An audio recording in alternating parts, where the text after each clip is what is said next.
Hello, is anyone... My game crashed. Is Sonic back?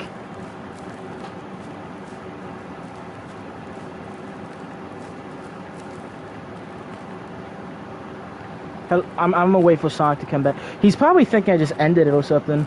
Well, ended the stream, I mean.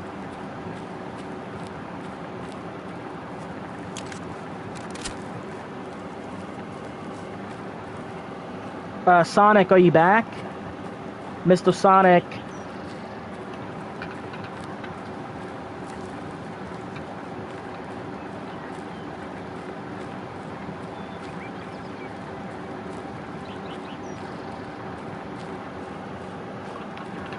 It says 1 viewer, but I have 2 likes, so maybe he's... I'm gonna wait for Mr. Sonic to comment.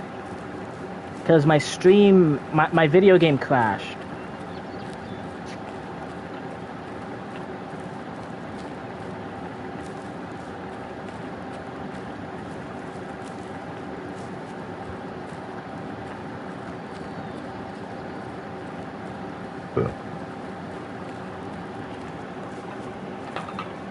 Mr. Sonic, are you back?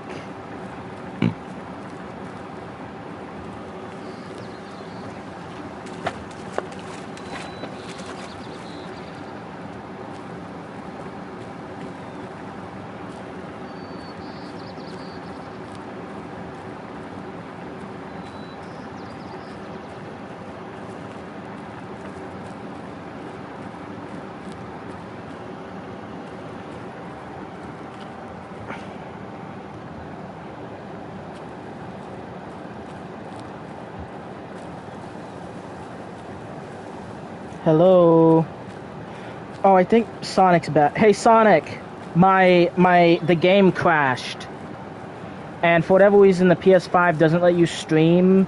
Like, it makes you stop streaming when you leave the game, so the stream like automatically ended. Is that you, Sonic? Are you back? Literally type anything so I can start talking about chinchillas again.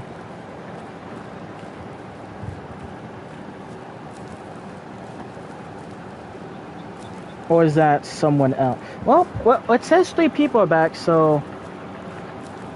I'm watching my own stream, so that's 1 viewer. Then I have 2 other people. Okay, so if everyone's back, what happened... I did. Hold on. Yeah, so... What happened is... PlayStation's fucking gay, or whatever. And they don't let you stream whenever you switch games. Like, you have to stop streaming. And so my game crashed because Montana is just too pretty for the PlayStation 5 to handle. Like, look at this shit. The man-made technology is barely able to run this beauty. So because of that, the fucking stream ended. Anyway, so Chinchilla. They're literally just 4-foot tall little guys who live in tiny log cabins, mostly in Montana. And they do have, like, small villages like you would in The Hobbit, but typically only, like, the older people live there, or, like, people who are more social. A lot of them just kind of, like, will just build a cabin, like, the middle of the woods nearby a water source, and will spend their days collecting mushrooms. They're full, because, again, they're chinchilla people. They're, like, covered in fur. They're just little guys. What they do is a lot of them are bee farmers. So... These guys aren't really good blacksmiths, so these guys don't, like, make a lot of stuff. These guys really only, like, forage for food to survive. Hold on.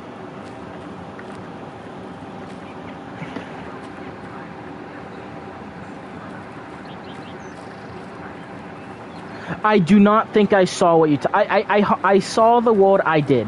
That's all I saw, but I don't believe I saw what you typed. So yeah, the chinchilla people, 4 feet tall, just little guys. They run around the woods eating mushrooms and eating, you know, fruits and stuff they find. Their fur is coated in this substance that makes bees, like, really calm down, though. So a lot of them are bee farmers, and they will trade honey in exchange for, like, metal tools or, you know... They'll essentially go into, like, a village of a different race with some honey, and they'll boil the honey in exchange for, like, knives, forks, you know, pots, pans, whatever they need. But yeah, I literally just created them to be little guys who run around and look cute. Also, their ears and their noses. Hold on.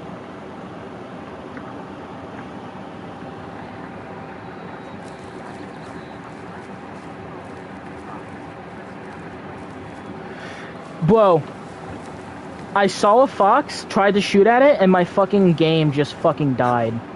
Like, the game was unable to... The modern day cutting edge technology. Holy shit, this is so pretty. I'm screenshotting this. Modern day technology is not strong enough to animate a fox. Yeah, so the chinchillas... there's not that much to talk about. They're just such the little guys. They just run around eating mushrooms. So no, I love the chinchilla. Also, that's the name, the chinchilla. I don't know why I named them that, but a other species I created are known as the warbeasts. They are similar to height and size to the squid people, about like 6 to 8 feet tall, depending on just kind of depending. They're just fairly tall. These guys are fucking jacked as hold on.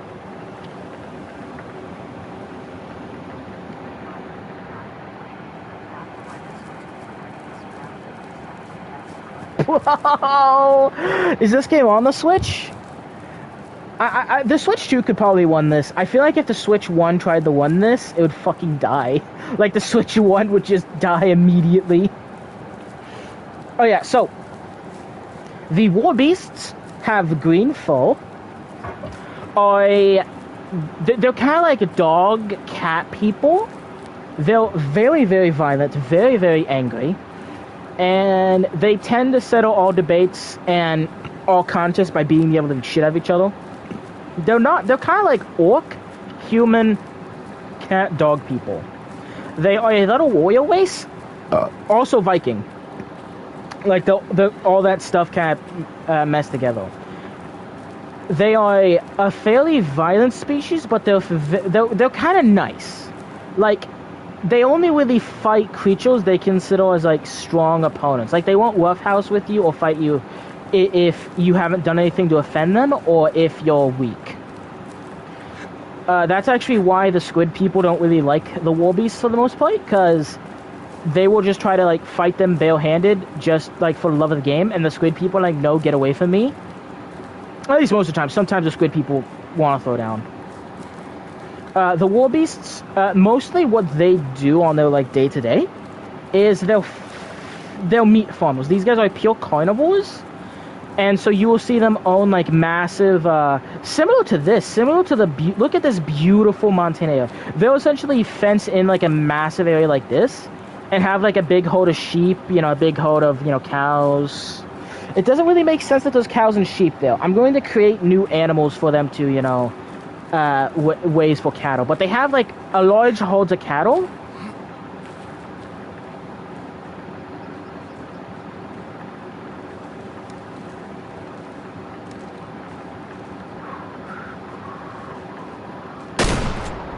Oh, I got the boat. Let's go. That's the first boat I've ever killed in this game. Oh, let's go. Oh, bro, I decimated that little dude. Ooh. I missed its heart and its brain, but I hit it enough. $14, that's it? That's highway rob. That's actually really fair for how shittily I killed that boat. Anyway, so, these guys are a warrior race. They're like 90% muscle, or like 99% muscle, like 1% body. Hold on, what do you type in now?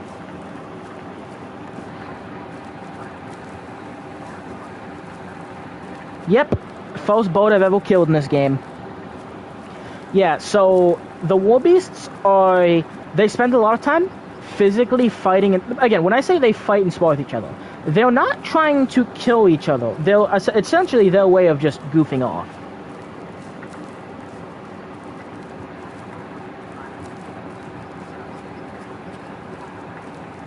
Oh, hell yeah. So, these guys, the warbeasts, very big, very strong. They enjoy hunting, farming, but only cattle, because again, they're carnivores.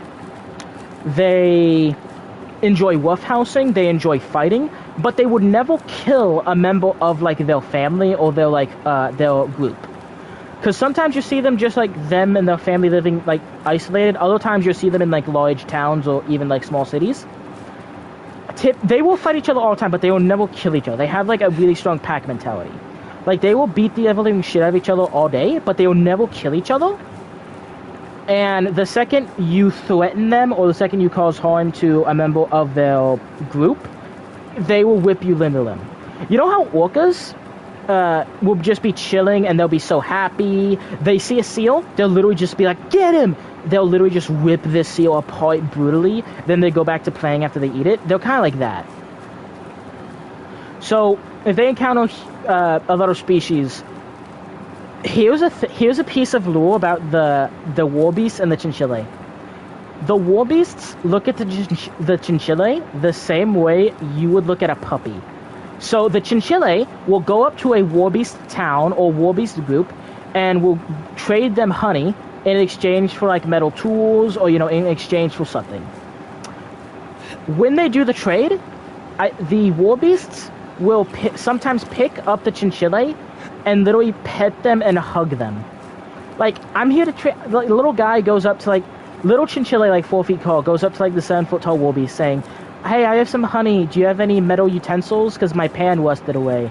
And the warbeast's like, oh, it's just a little guy. Pick him up, hug him, like literally just fucking pet him, and they'll be like, yeah, here's your pan, thanks for the honey, little guy. Like, that is just a beast that I love, that these really violent and a very aggressive creatures will literally just look at the chinchilla and be like, oh, you're just a little guy.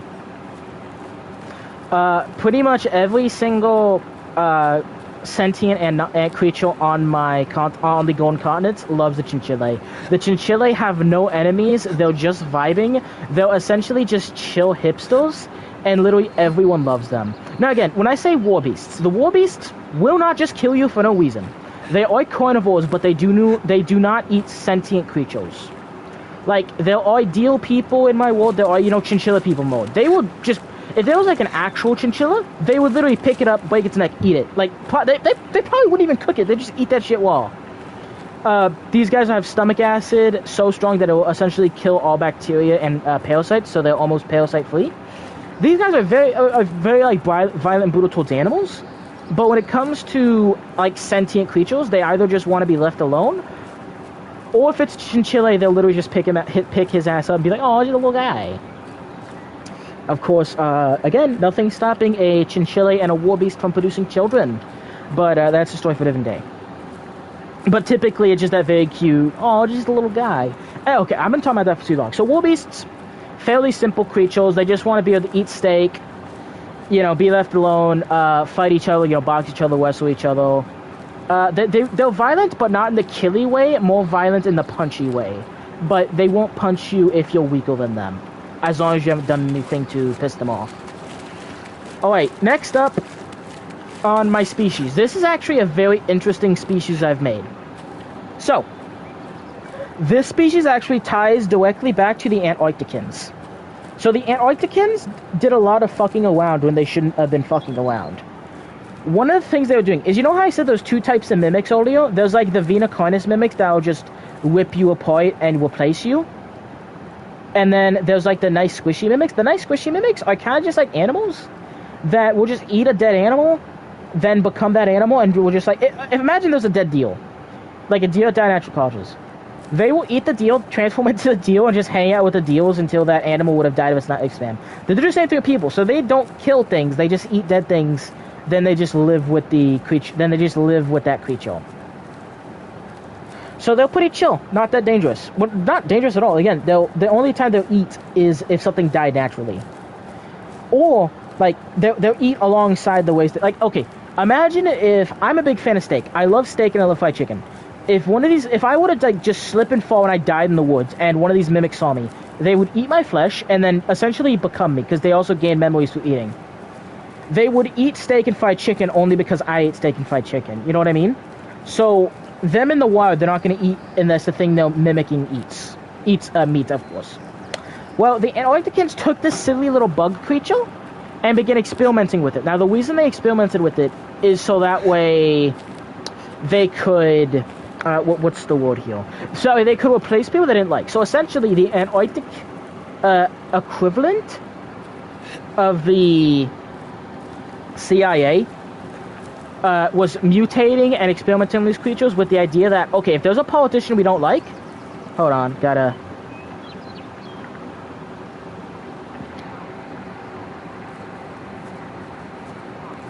Yep.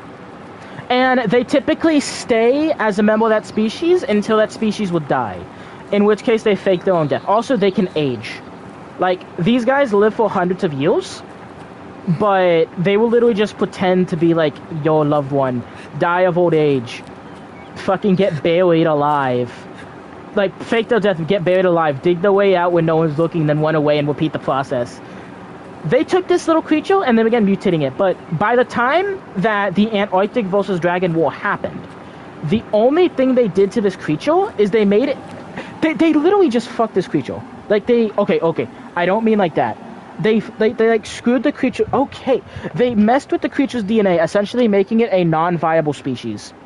So, normally, these creatures are mutated, or these creatures are kind of like these weird insectoid bug monsters that have like a chitinous shell, like squishy inside, chitinous shell, but, or, you know, they'll mutate it into a creature. Hold on.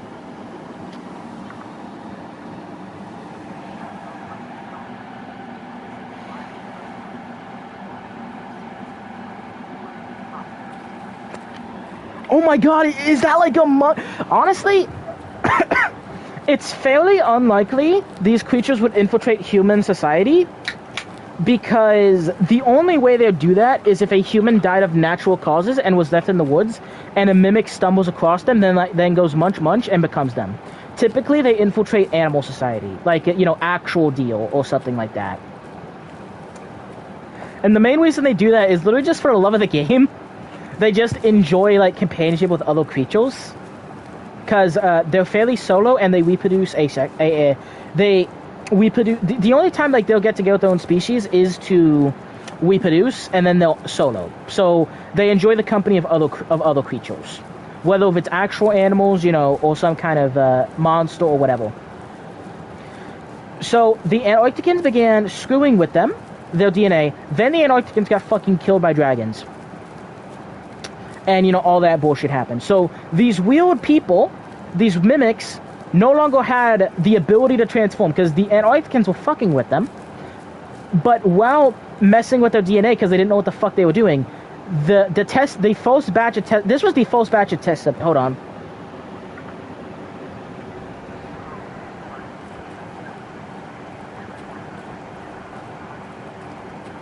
Nope. There are the bad types of mimics that would straight up just kill someone, eat them, and then become that person, and then they will keep doing that. Like, they'll keep being a serial killer. So there's the nice mimics, then the mean mimics.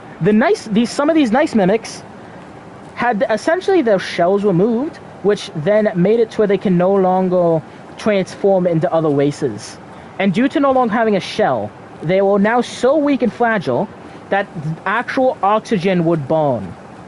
Rain would melt their skin. They went from, like, these silly little insects who, like, will eat a dead deer, then become a deer just to be silly little guys, to these things that were now destined to die.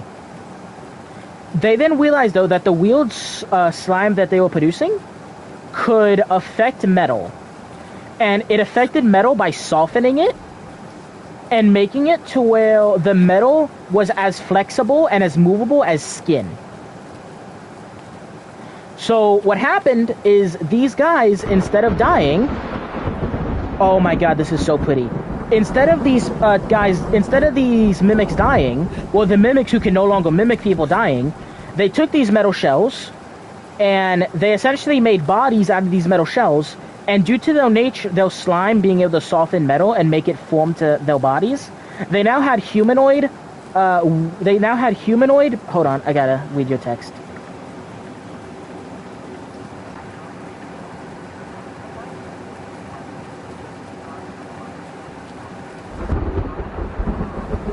Well, oh my god, it's literally... What, is my world literally just Among Us? Bro, that's peak, I love Among Us. Yeah, so these squishy mimics who could no longer mimic, then took these metal shells, essentially, Well, they essentially took scrap metal from the humans that... The humans were wiped out, these guys were left alive because the dragons didn't want to kill them. They took these essentially scrap metal, made it into... and used their soft ability to make skin out of it, essentially, giving themselves metal bodies. But eventually, given the fact that they purely relied on these metal bodies to survive, they then eventually became very good blacksmiths and runesmiths, able to carve runes into their bodies, preventing rusts, and making the metal stronger. So they are known as the Ironclad. So the Ironclad are essentially mutated nice mimics. The Ironclad are the best blacksmiths in the world. Significantly better blacksmiths than the, whatchamacallit. These guys are significantly better blacksmiths than dwarves. And they tend to... Part of the reason the Golden Continents are so peaceful is because of these guys. So, none of the races that I've created are very skilled blacksmiths. The Spider people are incredibly weak to fire. The Chinchilla are silly little guys, and also their foe will catch fire if they try to blacksmith. The Squid people can blacksmith, but their skin gets dried out really quick, and it kind of hurts when their skin isn't wet. So they don't really like blacksmithing either, but they do blacksmith, just not as much. And the Warbeasts will have to shave their fur off, which they don't like.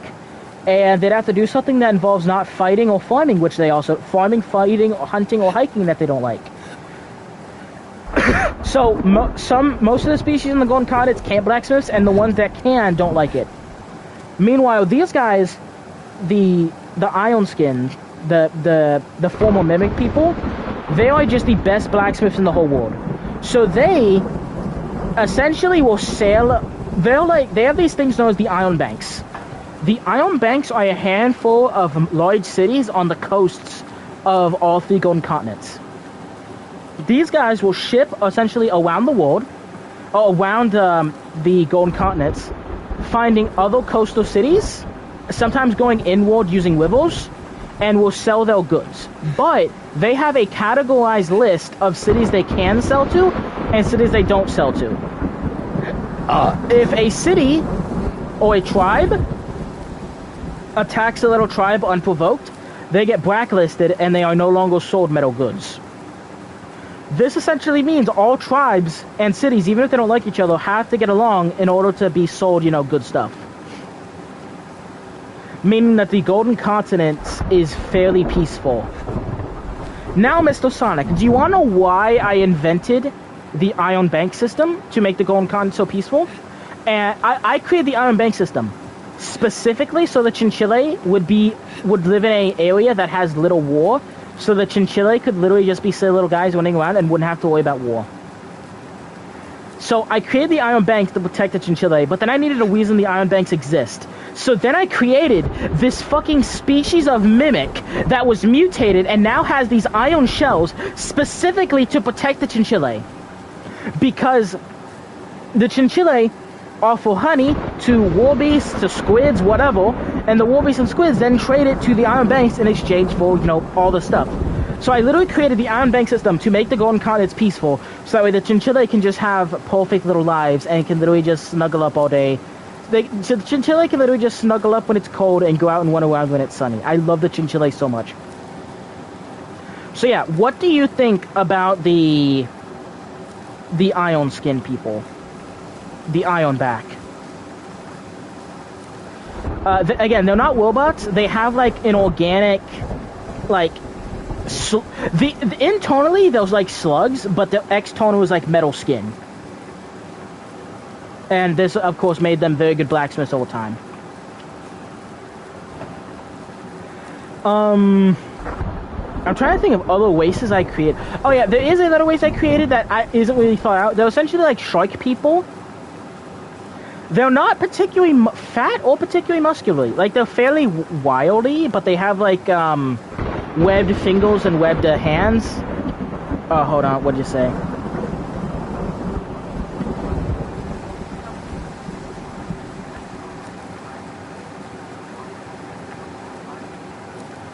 I heard you're doing something and you told me to hold on. So I'm gonna wait a second, but I didn't... My reading pen didn't tell me what you were doing. It just said that you're doing something.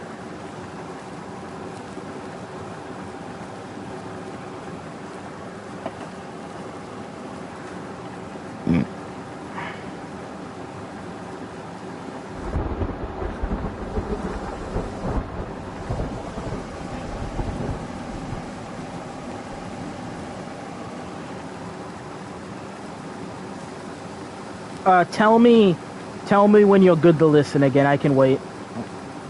After all, I can just keep looking at this beautiful Montana climate.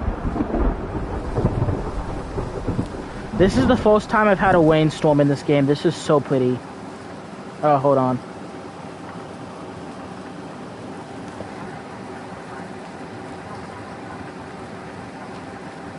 Oh yeah, is it cool? I'm just gonna start talking. If you want me to wait, then just ask me to wait again. So yeah, I created an entire species to essentially manage the continent. Again, the Iron Banks are not centralized. Like, no one group rules all the Iron Banks. Each Iron Bank is an independent city-state, but they essentially all just agree that the Iron Banks shouldn't fight each other, and that anyone who does fight other species should get blacklisted. So because of that, the Golden Continents are fairly peaceful most of the time. There are still wars, like of course there are. I mean, with a race known as the War Beasts, of course there are. But yeah, for the most part, it's a fairly peaceful place.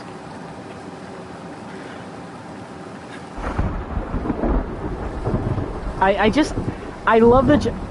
I think I might actually be biased. I think I might be like, very biased. Like, I think I have a favorite kid. I think the chinchilla are the favorite species I created. They're 4 feet tall. They have, like, cute little, like, chinchilla noses. They're just so cute. They also have, like, they have, eels that glow neon. Orange when they're angry, blue when they're sad, and green when they're happy. How can you not love the chinchilla? Oh, yeah, shark people. I created this group of shark people that are also excited in the Golden Continent, only on the coast. And they're fairly thin, but they have, you know, webbed fingers, webbed toes, and, you know, shark tails that can help them swim. And their main thing is they act as fishermen. Yeah. They act as fishermen, and also they do a lot of lobster diving. They also have gills and can breathe underwater. In fact, these guys can actually, like, fully survive underwater. They just don't really enjoy sleeping underwater. It's fairly uncomfortable to them, so they'll come on land to sleep and, you know, eat food. They tend to walk a lot with the war beasts, and they tend to walk a lot with the squid people. Well, especially the war beasts, because the thing is, the war beasts are full carnivores. Now, the war beasts can swim. War beasts can swim, they're just not good at it. Because their muscles are more dense than humans, making them stronger, and they like 99% muscle, they can swim. Like, you drop a gorilla or a chimpanzee in water, they just sink. These guys are only slightly negative points. So they do sink, but using, like, swimming techniques, they can, like, still tread water. It just takes a lot of energy, and they're not that good at swimming. But they still love eating meat, and they still like eating fish. They're just not particular. Oh shit, there's deer on the bridge. Yo, I'm gonna get them deer. So these guys typically only eat land animals because they're not that good at fishing, and, you know, they can't really go lobster diving. So if there's a coastal village or a coastal city with war beasts, the odds are there's gonna be a couple dozen shark people there, specifically so the shark people can go out and, you know, catch clams, catch, lobsters, catch crabs, do all the fishing and all that stuff. So yeah, that's an interesting kind of dynamic there.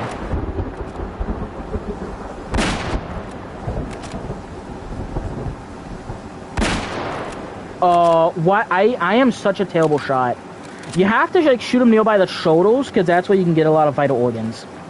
So yeah, the war beasts enjoy eating fish, but they're not good swimmers, but they can still swim. And so yeah, they work a lot with the shark people in order to get fish, because they still enjoy eating fish and whatnot. Also, the shark people are kind of like hippies. Like, they're just chill like that. They don't really do... They're not really violent, and they just kind of chill out most of the time. Like, if they're not fishing or sleeping, they're probably just drinking alcohol and just vibing.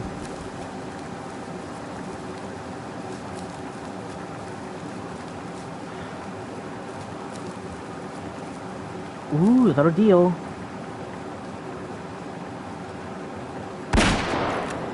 Ooh, that was a good shot. Did that take it down? I don't see it running away. Oh, no, no. It might run away. It might get away. It might get away. I think it's unlikely, though. Oh, no, I whiffed it. Come on. False kill it in the night. Oh, second shot. Come on. How did it began running faster after I shot it?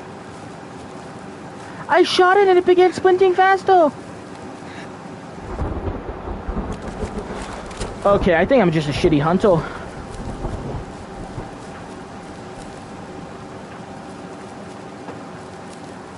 So yeah, we got squid people with the squishy bones, war beasts that are kind of like orc, Viking, dog things, chinchilla, which I love, sharks that are kind of that are pretty chill, and then we have the iron-skinned mimics. Mr. Sonic, out of these 5 races, oh, don't forget the horrific spider people. Out of these 5 races, what is your favorite? Like, what race healed do you like the most? Hold on. What does that say?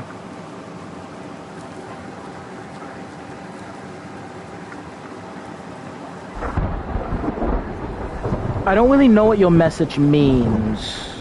So, out of the 5 races I create, out of the 6 races I created, the spider people, the war beasts, the squid people. Oh, hold on.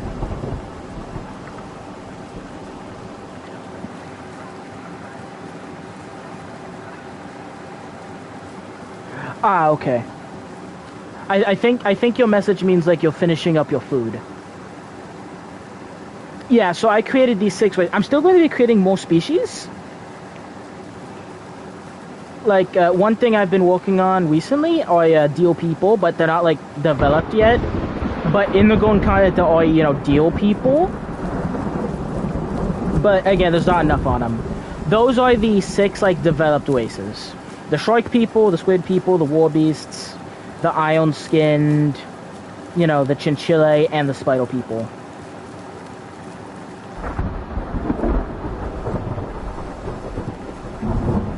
Hold on, where'd this thing go?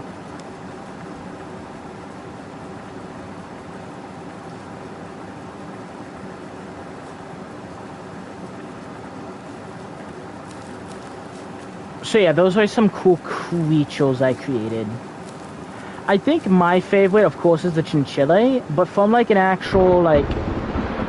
Oh, this is an interesting concept. I would have to say the squid people are the best, because I haven't seen anyone come up with the, like, a rubber bone concept. Like, I've seen, like, a lot of, like, cool twists and, like, cool ideas with, different fictional species, but I've never seen anyone come up with, like, rubber bones. Well, like, bones that are hard, but you hit them, they turn to rubber. Oh yeah. I forgot to mention, I was talking about this earlier, but I got sidetracked. So, in the late 1800s, early 1900s,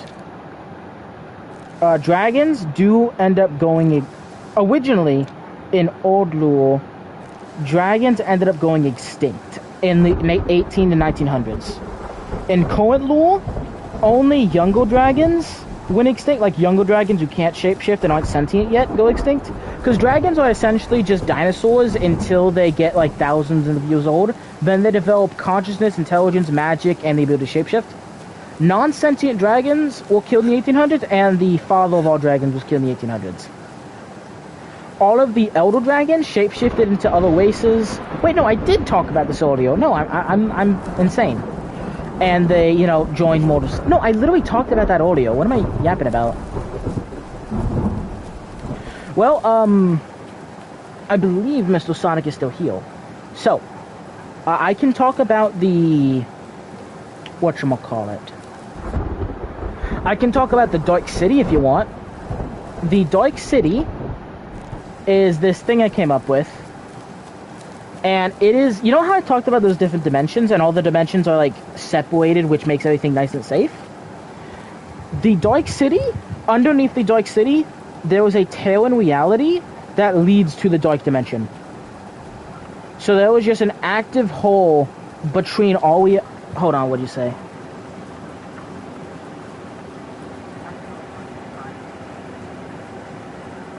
Okay, now you're finished. Before I start talking about the Dark City, I have a question.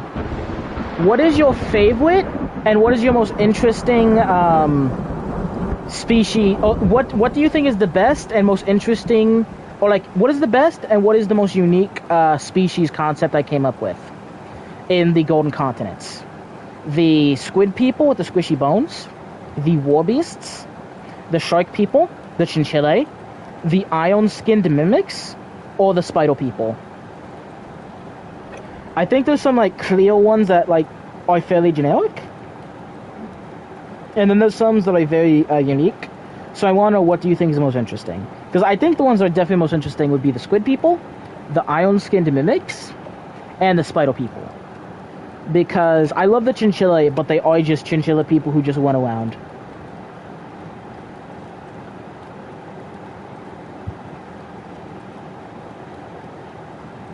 Me, I don't know which would be my favorite. I might have to say the, I might have to say the iron skins. Iron skins. I think iron skins would be, like, the mimics with the iron skin would probably be my favorite. Or at least I think they were the most interesting. Yeah, so, the Dark City. The Dark City is a... So, you know, 10,000 years ago, the Antarcticans were on a war. The Antarcticans were doing a lot of random bullshit, right? Hold on. What do you say?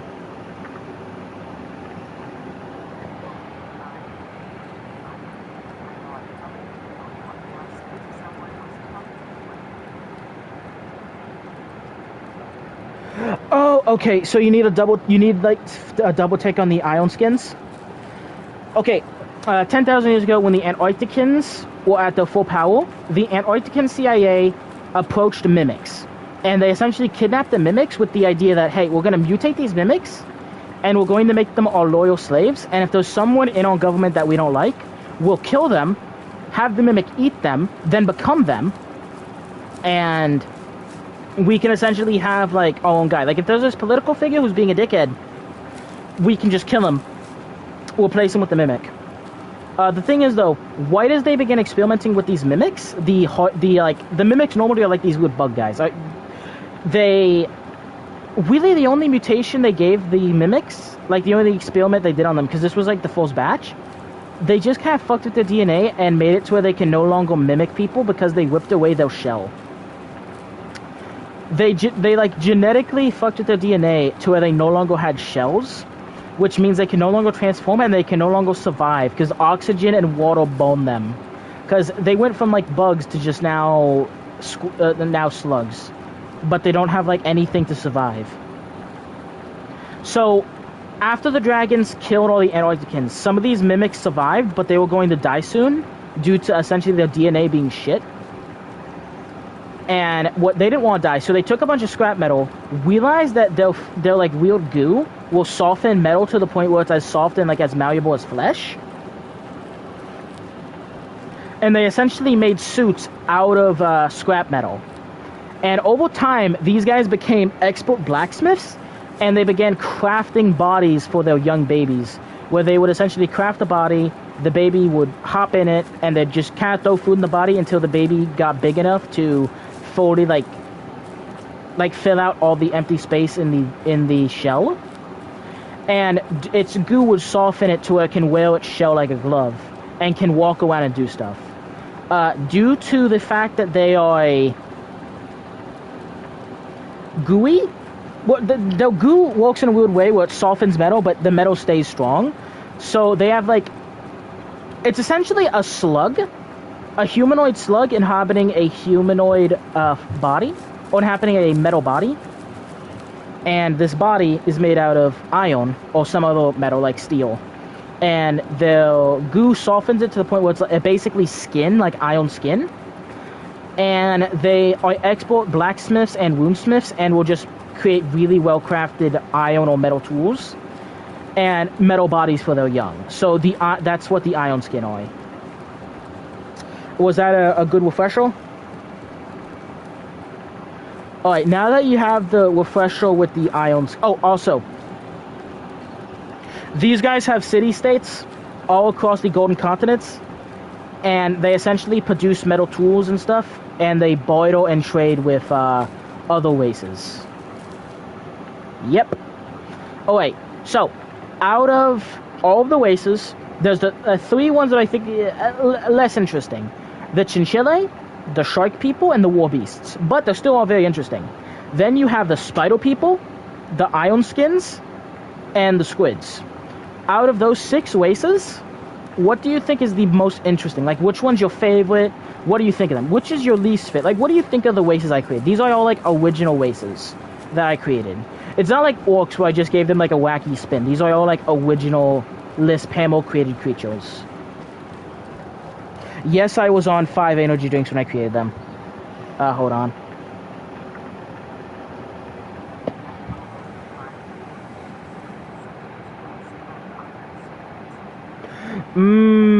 Not a big fan of the Spider People, I see. The Spider People are straight up fucking nightmare fuel, so I get it. But yeah, I do love the Chinchilla People and all that stuff.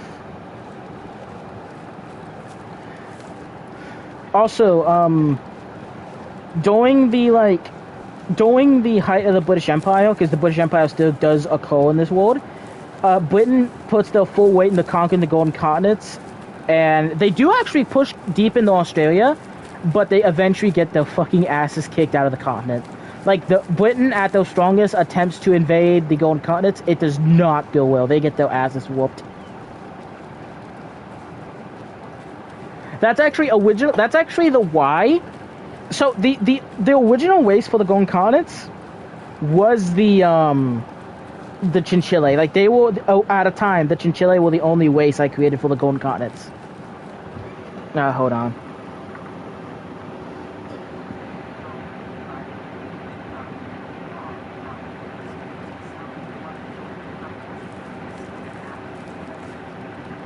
Yeah. Thank you for that. I think all of them are pretty interesting. I think the ones that need the most development and that are the least interesting are the Shark People, because they don't really do anything besides fish and eat and like catch lobsters. So originally, the only race in the continent was the Chinchilla, because I love them so much.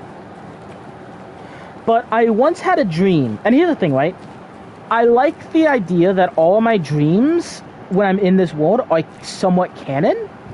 So I had a dream where the British Empire attempted to conquer Australia, but I had no races to defend Australia, so they won very easily, because they essentially just conquered the Chinchilla. So I had to create war races to fight off the British Empire, because I know the British Empire are coming. I don't like the idea that they just don't show up. So I had to create ways for them to beat them. That's why I created the Iron Banks. That's why I created the War Beasts, and that's why I created the Squid People, to be really good warriors. Hold on.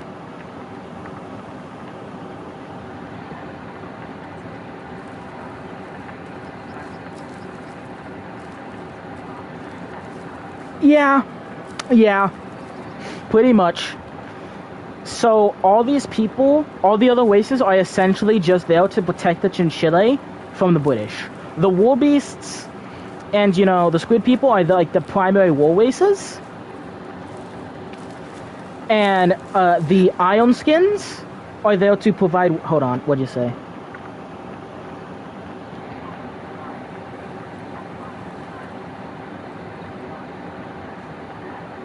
Yeah, that's something I'll work on. Eventually, it'll be a rainy day, and I'll just drink, like, 5 Monster Energies, and I'll go on a walk, and I'll fucking have, like, I'll make the Shark People, like, the coolest race. Oh my god, look at this. This is so fucking pretty. This is peak. This is peak.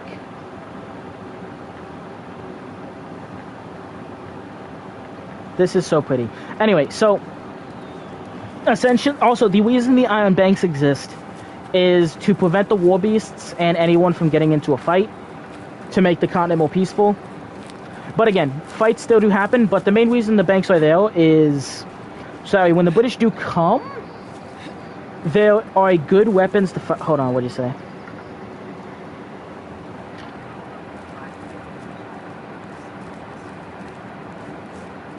Yeah, thanks.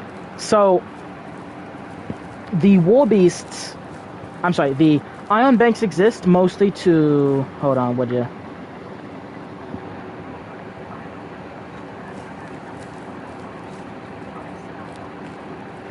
Yeah. Well, what happened is I accidentally toned on my hunter ability. You know, I'm actually gonna go back though, because my hunter ability, I think it toned off.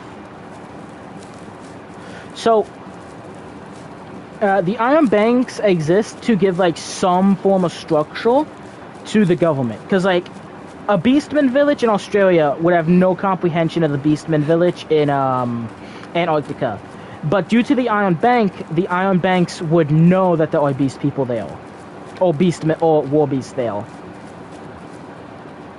So this meant they could rally the people and, you know, actually put up like a, okay, well, my beast, nope, I was wrong. My beast, my hunting sense just tones on when I'm over here. That's gay. I'm gonna do horrible things to the developers.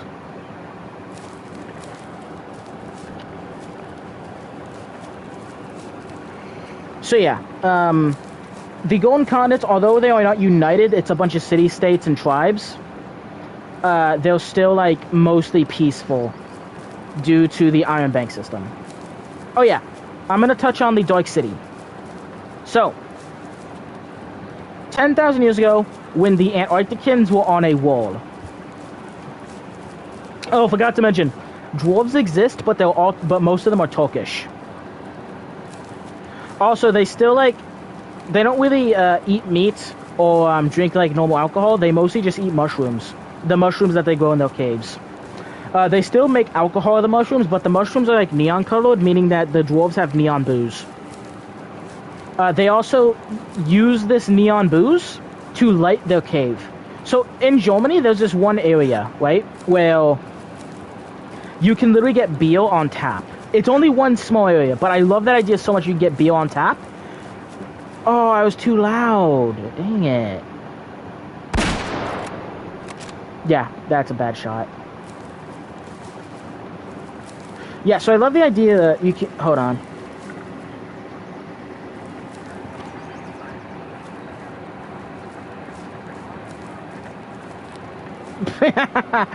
Bro, that'd be great. There are actually a lot of dwarves in Turkey. The dwarves originate from Turkey, but there's a lot of them in southern Europe because it's fairly mountainous there. So there are a lot of Italian dwarves. Oh yeah, what was I saying? So the dwarves were fucking terrified, especially the Turkish dwarves. The Turkish dwarves were terrified of the Antarcticans. The Antarcticans had not attacked them yet, but the Antarcticans were setting up bases and, you know, developing societies not too far away from the dwarves. This scared the shit out of dwarves. So the dwarves created a single megacity. With the idea being that, hey, we will leave most of Turkey. Instead of being spread out and taking over most of... And instead of dwarves being spread out and being all over Turkey, we're only going to take over one mountain range in Turkey. This means that the Antarcticans will have no reason to kill us. Because, oh, I got sidetracked from a second ago. Dwarves, even like thousands of years ago, essentially have a sewer system, a plumbing system. Except instead, it's not just water. It's not just to flush your toilet and, you know, give you water. They have a third system that is dedicated to giving people neon alcohol, like the mushroom alcohol that's like bright neon.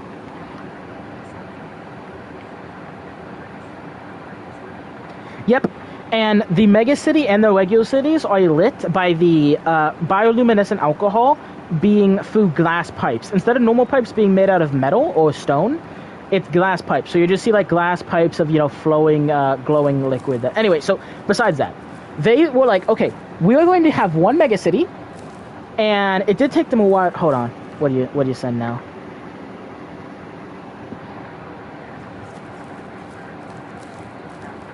Hell yeah, you know what? Why not? It's Bulb. So these guys, the general idea is okay. We are all weak individually, even all of us together, we're not standing up to the Antarcticans. But if we essentially just if we just let them have all of our area, they'll probably leave us alone. And even if they don't, due to how densely populated the city is and how like militarized they'll be, we will still make them bleed. So it won't be worth their own death. So even though they'll conquer us, it won't be worth it. Because they essentially can have all Turkey, just as one mountain range. So that's why they essentially formed a single city. This city was an entire mountain range hollowed out, but there was also a city on top of the mountain range to fit even more dwarves. Okay, I will be back in just 1 second. I have to pee. I'll tell you, I'll be back in like 1 second. I really gotta go.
I'm back.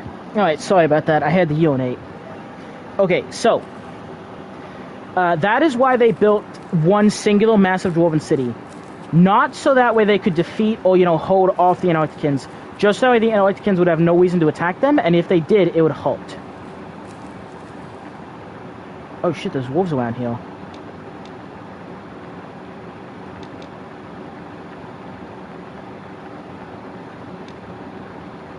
Yo, I'm gonna go fight them wolves.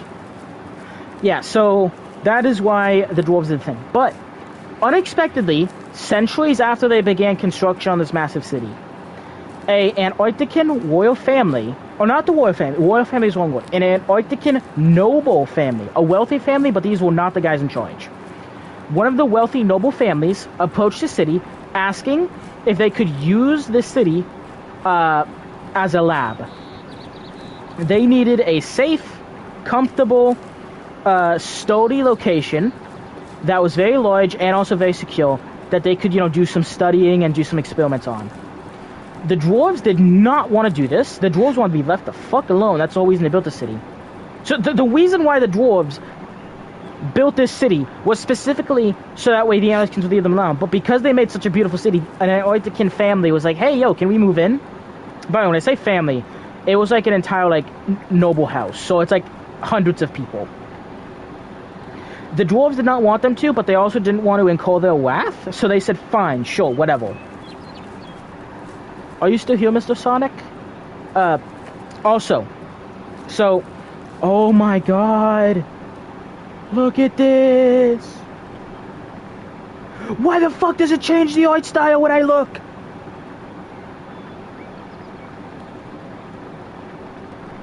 Oh, okay, I see you. So the dwarves opened up the doors and allowed the Antarcticans to do a weird gay research. Okay, when I say weird gay research, there was no butt stuff. There probably was no butt stuff. So they did their research shenanigans, and over the course of decades, they did a lot of bullshit. They were not researching the regular magic, though. They were studying the dark dimension, and they were trying to whip a hole in all reality to said dark dimension. Something you probably shouldn't fucking do. Oh, hold on.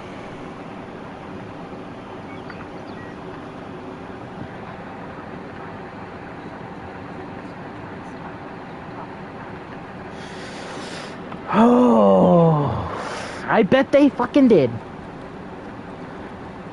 Yeah, so, yo, Nintendo is more evil than the Antarcticans. Like, Nintendo, I would genuinely argue that Nintendo is significantly more evil than the Antarcticans. Anyway, so this Antarctican family began to freak the fuck out when the Human-Dragon War happened.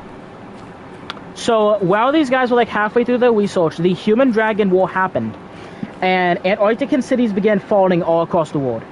Eventually, though, an entire swarm of dragons attacked the city. Now, due to the city's thick walls and dwarven defenses, they were able to hold the dragons off, but the dragons were a lot. The dwarves then turned their attention inward and began to slaughter the family. They fucking hated these people.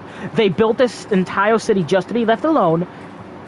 Entire dwarven cities, millions of dwarves. Hold on, what'd you say?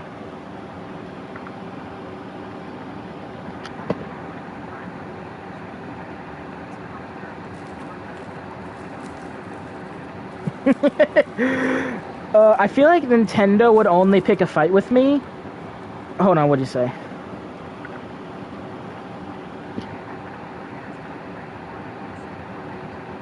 Yeah. Well, I feel like the Nazis... I'm sorry, I feel like the Nintendo... I feel like Nazis are a good descriptor. I feel like Nintendo would only go after me if I owned a charity event, or if I made a game that people liked and they got really mad about that, so they tried to patent the living shit out of me, but then the patents didn't work because Nintendo's just shitty company. I'm not okay. If I get into a Nintendo rant, I'm going to forget about all the Antarctican stuff. So, simply put, I think Nintendo and Adolf Hitler would get along very well. That's all I'm gonna say. So, the dwarves essentially had to act as the Antarctican servants, and they fucking hated it. Like, the dwarves are the most blue-collar individual... The dwarves are like blue-collar SpongeBob. They just want to drink their beer, go mining, you know, fucking make some shit out of iron. Hold on, what do you say?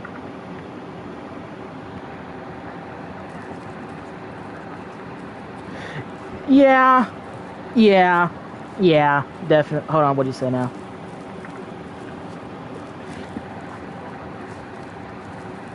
Yeah, so anyway, I'm just saying, in my opinion, Pocket Pale, you know, Power World are kind of like the Jews, and they're just surviving, and they're just trying to, like, be good people, and they're just, like, trying to, like, do all these nice things. And Nintendo are kind of like the Nazis, like, stepping on their toes and, like, being dickheads. Anyway, so besides that, the dwarves fucking hate it.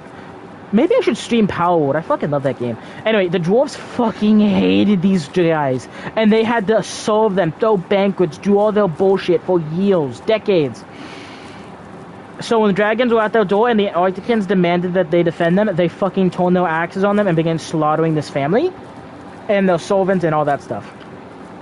But the head scientists were able to open the portal, were able to barricade themselves in their research room but by the time the dwarves opened the door, were able to get the door open, there was a portal to the dark dimension. Like, when I say a portal, I don't mean something passed through then the portal stopped. I mean a permanent gash in all reality. A gash that could a wound in our very soul. A wound. I thought those were wolves.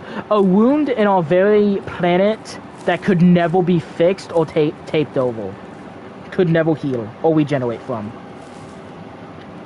Because of this, the dwarves then barricaded that. They then took all of the... Also, by the way, The people who opened the portal to the dark dimension. the I'm looking at that stupid fucking emoji you said with the eye, the lip, and the eye. That's so... Oh, why does that look so goofy? Okay, that's gonna be in my night. I'm gonna find a way to add that into my universe. So, the dwarves then essentially bricked up the portal to the fucking dark dimension. They then took the heads of all the royal families and the dead bodies, gave it to the dragons, and politely asked them to leave. The dragons, having no business with the dwarves, then left. Yay! The thing is, though, the dwarves were fucking paranoid. And the dwarves, they had everything. They had renewable water, they had aquifers. The dwarves had oh my god, I hate that so much. Why are you tormenting me?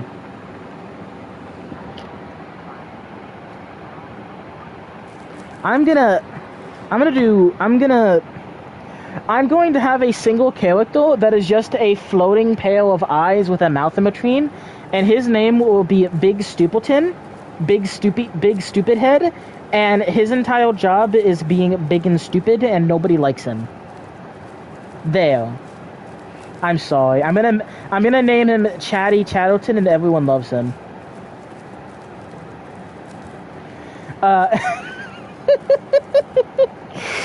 Oh my god.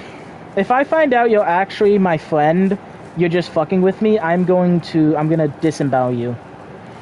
Okay, so I'm going to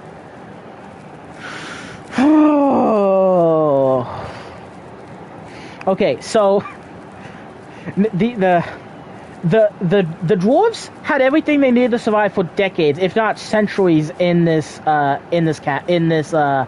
hollowed out mountain. So they blocked off all of the entrances to the top city area. They physically bricked it up. The only entrances and exits to the city was underneath the city. There was a big aquifer. There were still pipes bringing water from the aquifer, and there was ventilation. That's it. All the doors and all that stuff was bricked up. I don't know what happened to the dwarves. This is a part of the lore I did not create consciously, I created subconsciously. What happened, what people think happened based on what the archaeologists discovered. Something broke through the hold on.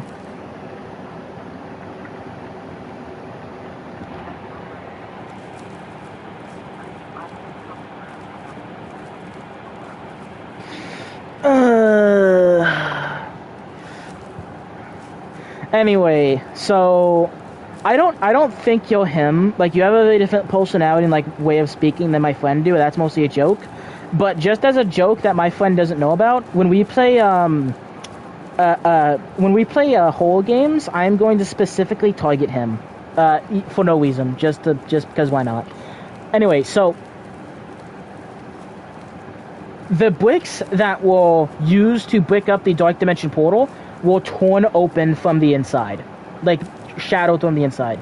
And dwarves, it was a clear sign of struggle from the first people who entered the Dark City, that the dwarves were using pickaxes and even their own nails and fingers and fists to try to break out of the Dark City, but they didn't have it. Something entered the Dark City and almost killed all of the dwarves. So all of the dwarves who were in the Dark City were killed. This is a part of the lore that I did not create consciously. I created subconsciously in a dream. A character in my dream, who I was with, who was bringing me to the Dark City, was telling me about this. I do not know what killed the dwarves. I do not know when the dwarves died. I do not know if this is a true story. I know about as much of this story as you do. Fucking random dream character number 7 just fucking told me about all this shit, and that's why the Dark City exists. The Dark City actively infects and warms its way into our very reality. The sunlight does not affect the city. Okay, so there's the hollowed out mountain area of the city, and then there's the city that's on top of the mountain. On top of the mountain, that area, the sun does not fully shine. You never get a clear sky like this. What the fuck is that? What the fuck is that? Why? What is that? What? No, what is that? What the fuck? What message is that? I hope when you go to sleep, your pillow's warm. Why? That's gonna be in my nightmares. Do you not realize that that's gonna be in my nightmares? That thing? What the fuck? Okay, okay. So, also, here's the thing with the Dark City. About 100 years after all the dwarves were killed by something from the Dark Dimension. Hold on, what do you say now?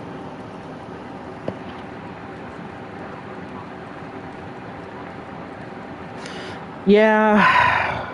So, the dwarves were killed, and about 100 years later, people began getting an unfathomable, like, longing. You know how I talk about Montana?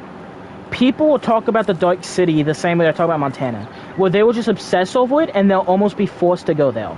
The thing is, though, people who go to the Dark City, who are a little mentally unstable, are fine, but people who are perfectly mentally stable go insane if they go to the Dark City. So if I go to the Dark City, I'd be fine. Someone mentally stable goes to the Dark City, they go crazy. Like whipping their eyes out of those sockets, whipping their skin off, killing people, stuff like that. Also, vampirism is a disease from the Dark Dimension, meaning that vampirism is a regular problem citizens of the Dark Dimension have to deal with. So yeah, that is, the Dark City is not a good place. Also, because there's a literal hole to the Dark Dimension, dimensional magic involving the Dark Dimension, hold on, what did you say?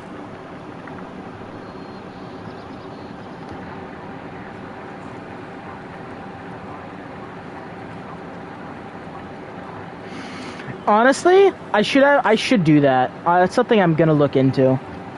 I love Montana, but like, you know, I was talking about Montana, like, oh my god, it's so pretty, I need to move there. I love it so much. I love this so much. That is how, you know, sometimes people just kind of get that disease, and they'll be obsessed with Dark City until they move there. Typically, though, the people who get that obsession are not the most mentally well. But dimensional magic. So again, a priest and a Satanist are kind of the same thing, but different side of the same coin. They're both drawing power from a different dimension. Necromancy and other types of magic come from the Dark Dimension. Because of that, necromancy is unfathomably powerful in the Dark Dimension. I'm sorry, in the... Hold on, what did you say? Hell yeah, I'm gonna find a way to include Dark Montana. So because of that piece of lore, I'm sorry. So because dark magic, hold on, what did you text now?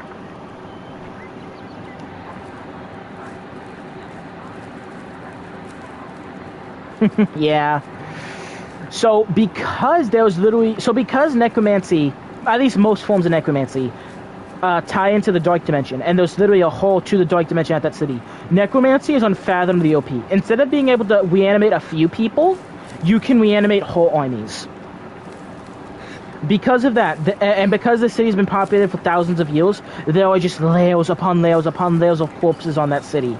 Meaning there are just entire armies, you know, at that city. So yeah, it is a very, like, populated area that has a lot of people living and dead, and if anyone tries to invade the city, at one point in time, the Roman Empire sent an army of over 100,000 men to try to conquer the city. Keep in mind, these are not like real-life Roman soldiers. These are Roman soldiers that all have the physicality of Captain America, and there's a whole army of them. Holy shit, look how pretty this is. They lost. They lost horrifically. Troops went insane. Troops began killing each other. Troops began running to the Dark City butt naked, then joining them. Troops began killing themselves, and then were reanimated by the citizens by the wizards of the Dark City to kill their soldiers. Morale was insane. People just went crazy. The army was quick. Not to mention, at one point in time, the Dark City's residents began sending wave after wave after wave of reanimated dead at the Romans, which wasn't nice. So Rome kind of got their ass whooped by Dark City. The thing is, though, all this power is only in and around the Dark City. The further you get from the Dark City, the weaker your necromancy gets. So you only get a single dude being able to reanimate entire armies. What's that? Oh, hey, it's a little guy.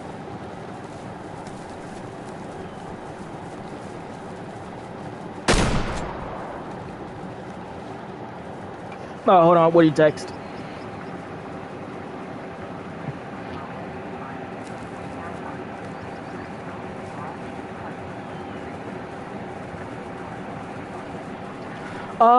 My pen kind of freaked out when you said that. What? Can you repeat your message?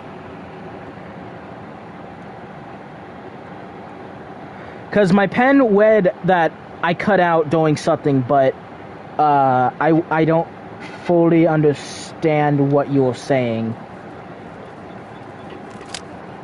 If you want me to explain the war, so this city dates back to the days of the Antarcticans.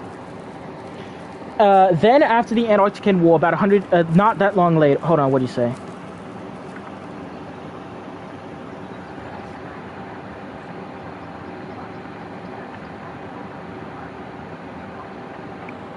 Yeah, dates back to the Antarcticans.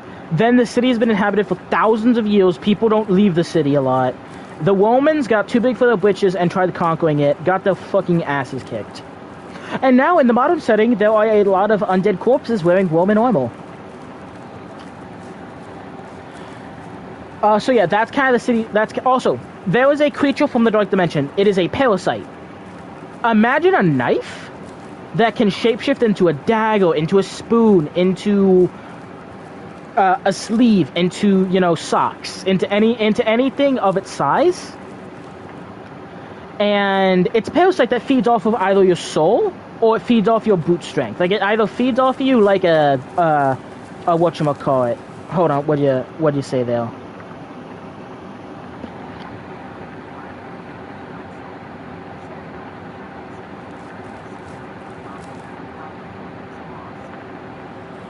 Oh yeah, Romans, you know, tried conquering the city, then got their asses kicked.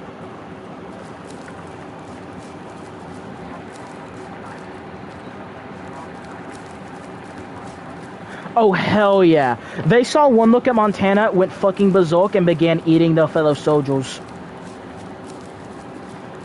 I love that I have a single universe where on one side it's, oh, they're these little guys, they're like chinchillas, they're like 4 feet tall, they just run around, they're just little guys, they live in a Montana-esque climate, and they eat mushrooms, and they're just little guys, they run around. And it's, oh yeah, these guys use spells that cause people to go insane and will whip apart their fellow soldiers. I fucking love this world. So hold on.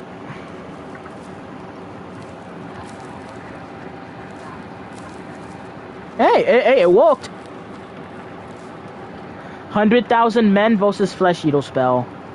I think they make Hunter Sense tone on because it makes things in this detail. And when there's like handling this much, maybe the system like wouldn't be able to handle it or something.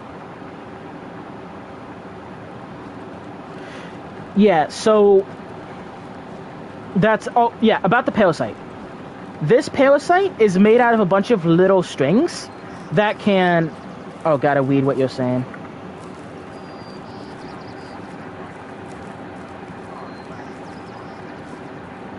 Honestly, W. Yeah, so,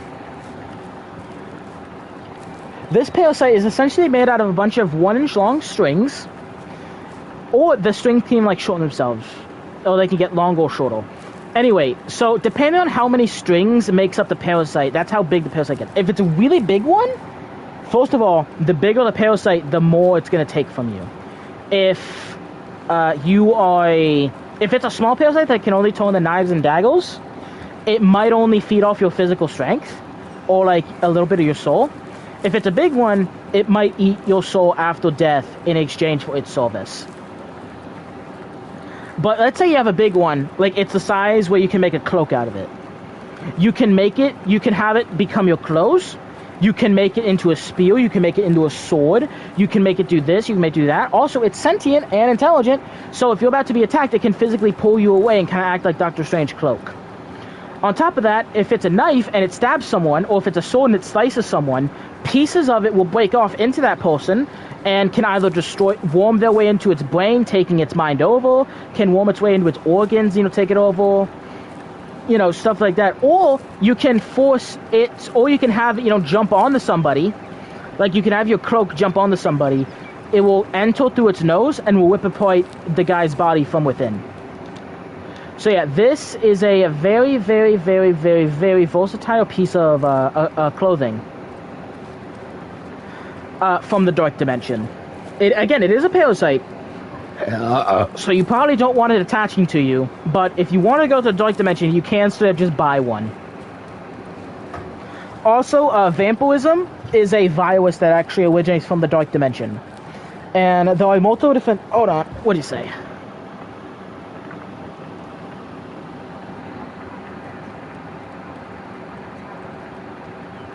Yeah.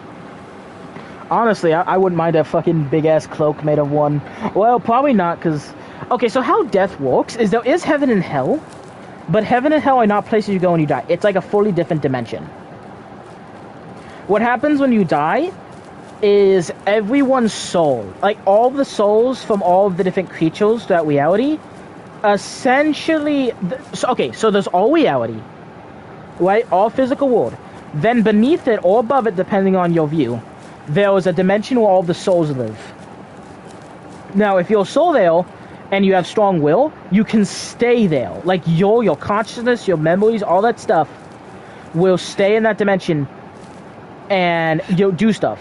So like if you're an eventual in our world, you can stay an eventual there and do random bullshit in that dimension. Oh, it's the same dimension, just kind of stapled on top of our dimension. It's where you go when you die. Now, what happens when you have a weak soul, or when you're not strong-willed, or you just want to move on? Hold on, I'm gonna read your comment.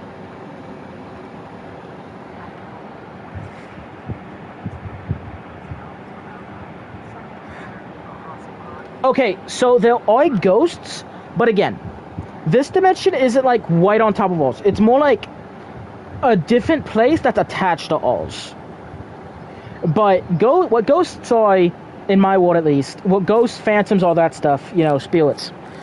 It's when you die, but you don't want to go to that dimension. Or it's when you die, but you don't want to leave Earth. You can just stay on Earth as a ghost. But when you eventually do move on and you move to the soul dimension, you can either stay in the soul dimension with your loved ones, with this, that, or the other, or you can allow yourself to be absorbed by the soul dimension, and your soul essence essentially gets recycled, and you get reincarnated.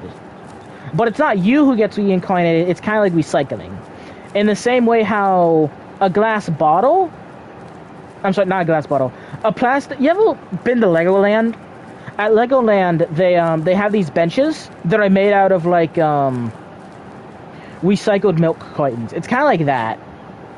Ooh, am I going to hit that shot? I'm going to kill one of those fucking deal. So it's kind of like that, where your soul gets recycled. Although, if you do have a strong will, and you want to be reincarnated, instead of your soul being recycled, you can just get, like, actually, like, reincarnated. So, you can stay in this, you can become a ghost, stay in our world, you can go to the soul dimension, but you can stay and live in the soul dimension. You can allow your existence to no longer exist, and you can essentially allow yourself to be recycled, or you can be full-on reincarnated. You can kind of do whatever you want. So there's a lot of freedom in in my version of the afterlife.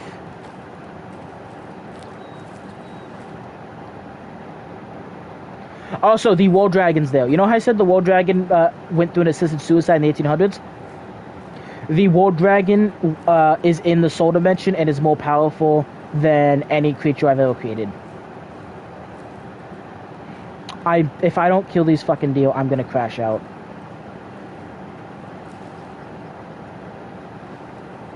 I'm gonna try sneaking to get as close as possible to these fucking deal.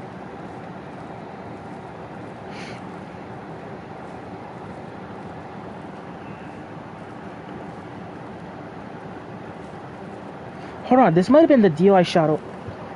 Hold on.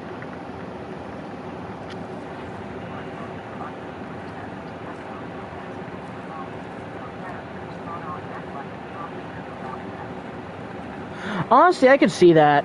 Although they don't fully know, like, what death is in the world, similar to how we don't know what death is. Like, I'm Christian, so I have, like, an understanding of what death is, but I'm not, like, I know what death is, but, like, I don't have any concrete evidence.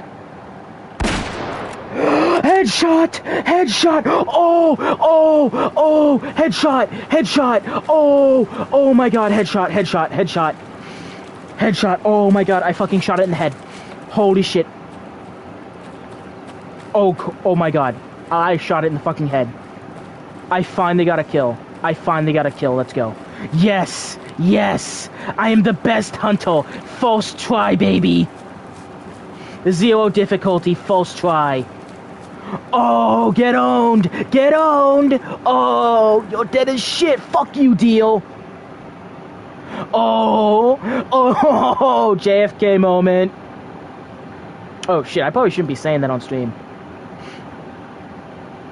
Yo, oh yeah. Yeah, let's go. Bro, right through the fucking cranium.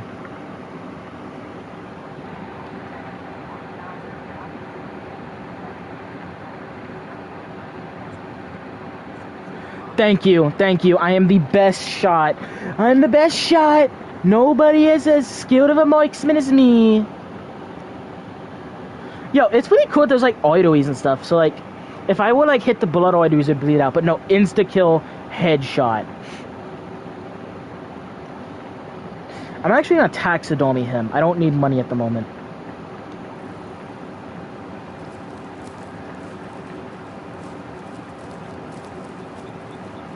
Best shot ever. Yeah, so that's how the death cycle works in our world. But the World Dragon has not moved on, and he's still like a god of our world, but now he's like, you know, the god of our souls.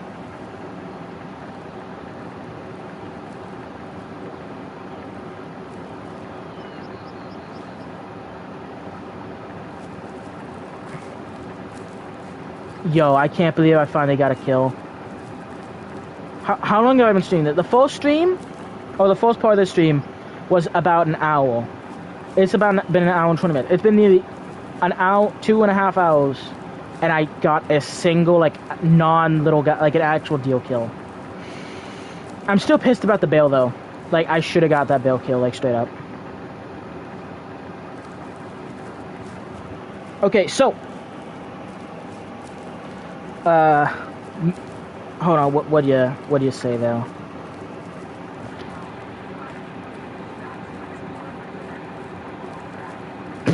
It did not cross my brain that I put the World Dragon in a retirement home, but that's true. It's true. Okay, so, Mr. Sonic, do you have any questions about any other questions about my fantasy universe? Because I love talking about it, and there's so much, like, random bullshit that I've been coming up with. Like, recently, I've actually been considering the idea... There's bail tracks? Those are bail tracks. Is it that same fucking bail from earlier? That's actually a mechanic in this game, where if you shoot an animal, but it doesn't die, the animal's still in the wild, and if you kill it, you can actually, what's the word? You can see, like, formal bullet wounds from you. No, it's just vomits.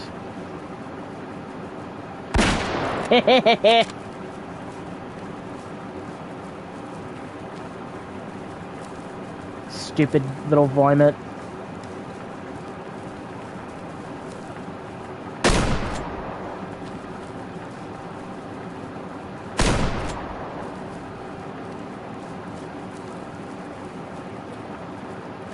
Oh yeah, I'm gonna go grab this guy. So yeah, any like interesting topics you want me to cover, or do you just want me to keep talking about kind of anything? Because I'm good talking about anything, but if there's anything in particular you want to know about, I'd be glad to answer.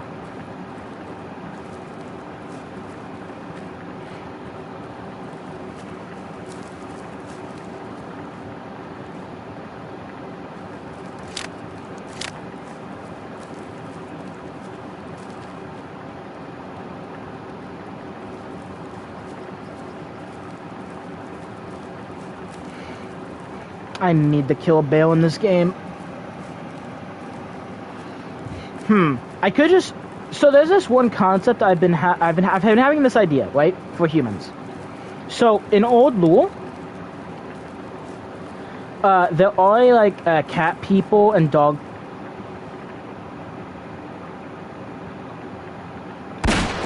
Oh hell yeah! Boy, I got no bullets for this gun. I'm gonna have to head home. So in old lore, and I'm not. This is not something canon. This is just something I've been looking into. So I'm not sure if it's gonna be like something that I make canon. So in old lore, it was the basic idea was that yes, there were cat people, dog people, cow people live. Oh, hold on, I got.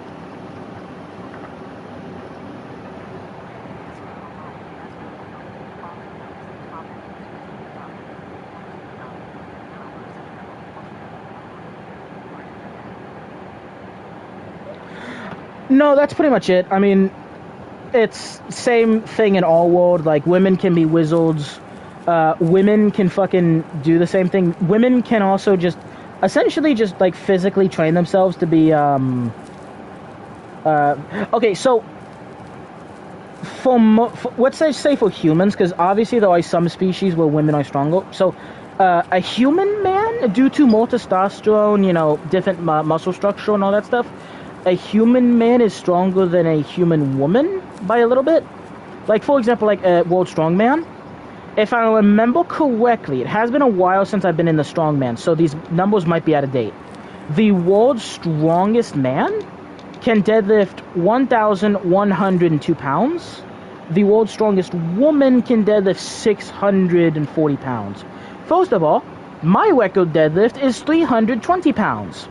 World's strongest woman could actually fucking whip me in half. But anyway, regardless of that. So, a woman can use martial arts the same way a man can, where it essentially boosts their physical stats to unhuman levels. So, like, a man can essentially become Captain America. A woman can essentially do like the same thing. But like, the strength gap between like a human, like what's a human athlete, a human male athlete, and a human female athlete will be the same between a human male martial artist and a human female martial artist. Like, a strong man or a strong woman, like world's strongest. How do I say it? It's world's strongest man. If you want to take like world's strongest woman in real life, she's gonna whip me in half. You take world's strongest woman for my fantasy universe, she's whipping a gorilla in half. But most likely a like really well trained male martial artist will probably be stronger than the female martial artist. Unless of course you're dealing with war beasts. I talked about them earlier. They're one of the creatures from Antarctica. I'm sorry, they're one of the creatures from the Golden Continents. The war beasts are kind of like similar, are kind of like same strength across both genders. Same thing with the squid people. So the squids, the squids and the war beasts are essentially like same strength. But the difference between like a human male and human female is kind of like the same in our world and their world. It's just cranked up to 1 million in their world. So yeah, that's about it. And that is a canon thing I have thought about before, but it was also just to throw a wench in your NNN. Because I'm mad that you're still in it. I fucking checked out like a week in.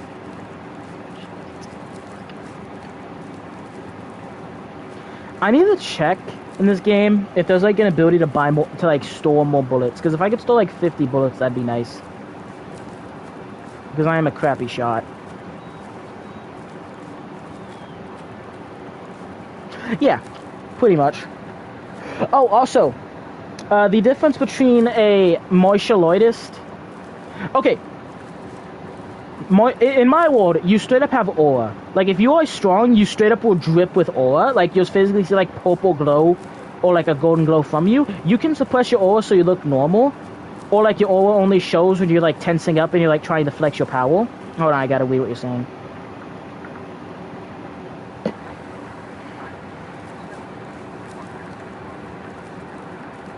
Yeah. Well, okay, so, again, a war beast is stronger than a human, but, like, a base war beast is only lifting about 1,000 pounds. So a really well-trained human who can lift 5,000 pounds way stronger than the war beast. But again, a war beast who actually trains is probably like closer to that 10,000 pound area. Hold on.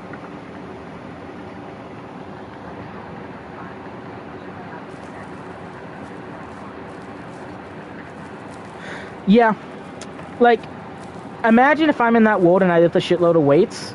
You can like solo level. You know how in solo leveling, like they'll physically drip with aura. If you are strong, like if you're a strong wizard, or like if you're a good martial artist, you can like focus and you can like intensify your aura to where you're literally dripping in it. Oh yeah, so normal human man lifting like a few hundred pounds, like normally. Martial artist human man lifting about 5,000. A normal war beast lifting 1,000 pounds. Trained war beast 12,000-ish pounds. A female war beast could also probably lift about 12-ish thousand pounds. So like strength difference between genders doesn't really exist with war beasts. They're both about same. Like males and females are about similar. Except that women, of course, have big boobs, of course. But yeah, that's about it. Why am I like this? Why do I create such beautiful, intricate stories, then I ruin it?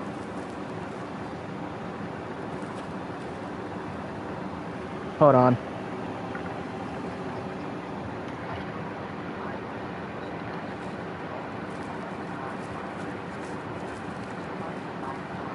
Bro, imagine Goku. You know that stupid fucking thing where it's like Goku in the with the sunglasses and he has like the jacket? That is. Listen. My character, my universe is all things considered fairly grounded. Like, again, like, there's nothing in my world Captain America would be 100% helpless with. And Captain America is a fairly, you know, grounded street tier character. So my world doesn't go into this, like, crazy powers. Because, again, I don't like when a character or creature is just so unfathomably powerful. It makes the story boring, in my opinion. I like that it's more grounded. You gotta have drip. Like, if Captain America's on my world, he's not a normal dude. Well, he is a normal dude. But imagine a Captain America, but, like, he starts glowing purple and starts just, like, just emitting, like, purple energy. Like, when he flexes his muscles. That'd be fucking sick. The drip and, like, the aura aspect is solo leveling. Like, full-on solo leveling.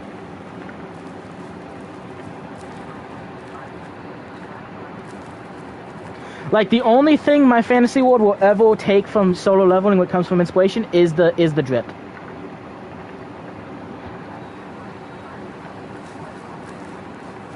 Yeah, so that's the only, like, solo leveling inspiration from my world. Maxed out, like, ooh, oh.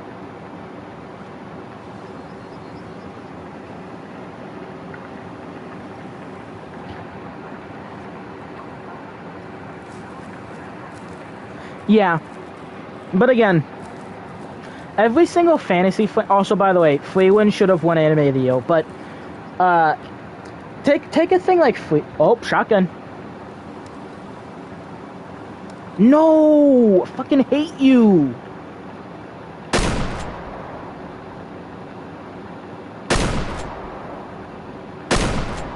They're too far away, little bastards. I hope they all get fucking canceled. Why am I such an asshole? Anyway, so Freewind. I love Freewind. I'm sad the manga guy, the manga guy of Freewind's in the hospital.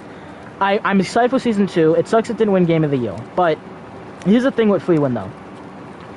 It has a trope that I despise. Which, oh, I really want to kill these ducks. Wait, are they coming for me?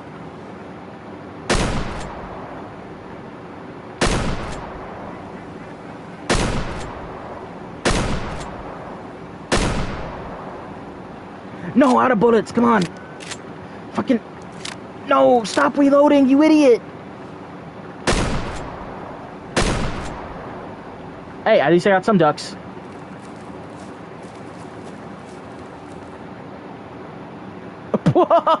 Whoa! Bro, look at this. Also, I'm sorry, I was too busy shooting ducks. I did not get your last message. Could you resend it? falls into an anime trope I don't... Just a storytelling trope in general I don't like.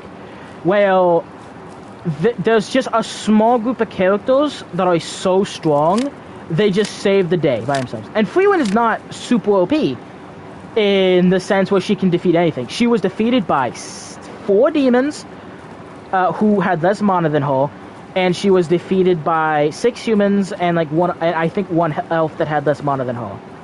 So she's not this unstoppable, you know, mega OP protagonist.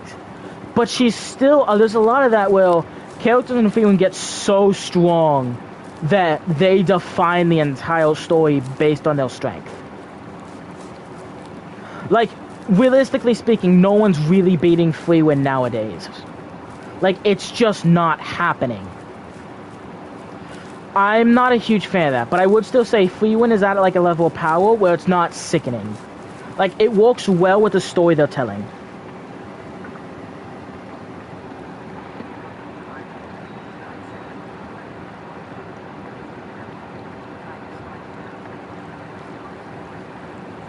Bro, I can't believe you genuinely have people in 2025 who actually believe in bulbs.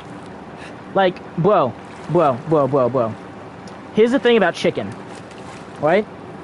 Chicken is actually moistened meat. And I simply will not elaborate, and I simply will not be told otherwise. Like, I think the US government is going to Mars and killing, like, I'm gonna kill that guy! No, it's literally moving too fast, come on. I'm not hitting that in millimeters. Okay, so here's the thing, right? On occasion, I have been a big fan of wage baiting, where I'll go into a comment section, and I'll just, like, say the birds aren't real or something, and I'll just, like, troll people. No. I said in the comment section, the moon isn't real, like, randomly, and people were so angry at me.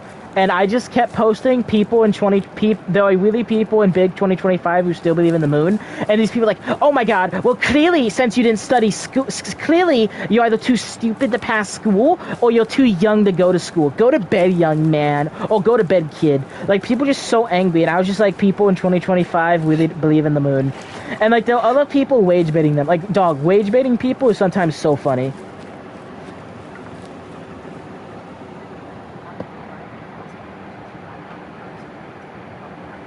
Hey, maybe. Sometimes it just be like that.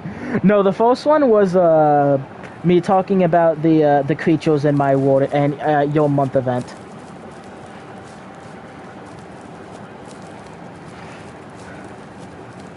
No, but there's also mostly unrelated.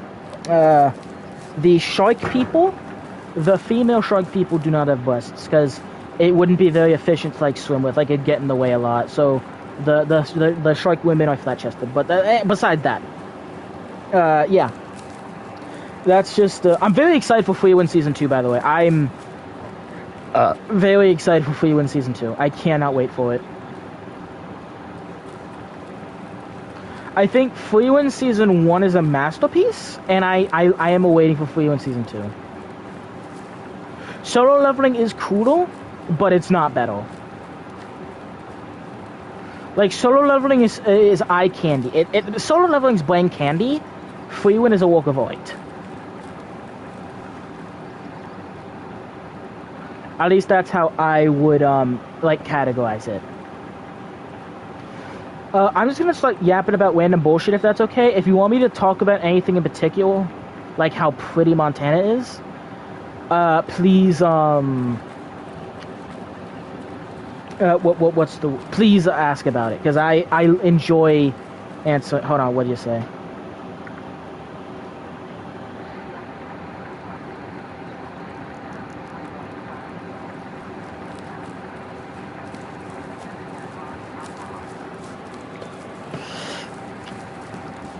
Yeah, little bro, you forget the part where the shark people almost always cohabitate with the wildebeests? And the only body fat on a female wildebeest is on her massive breasts. Or the point where they almost always cohabitate with squid people, which also have massive breasts. So the shark people, you may be safe with them. You're not safe with their buddies. You're not safe with their buddies, so you're still not safe. Nice try, buddy.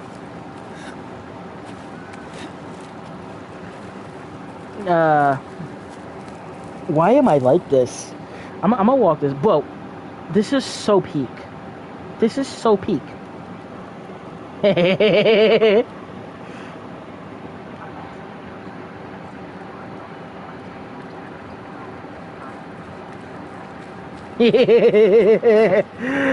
Not safe. Not safe. Not safe, buddy. Listen. Listen. Oh, hold on. What'd you say?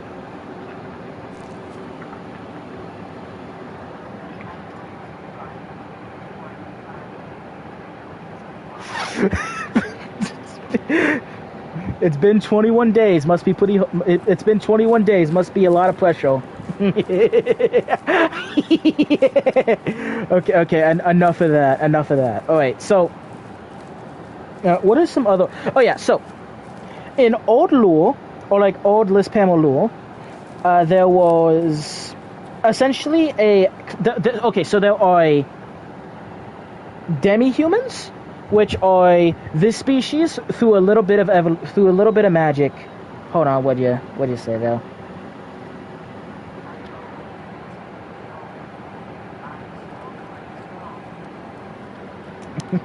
Not for long, you're not.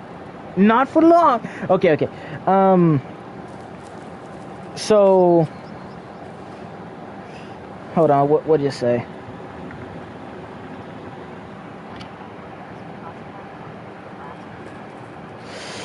All right, let's get off that subject.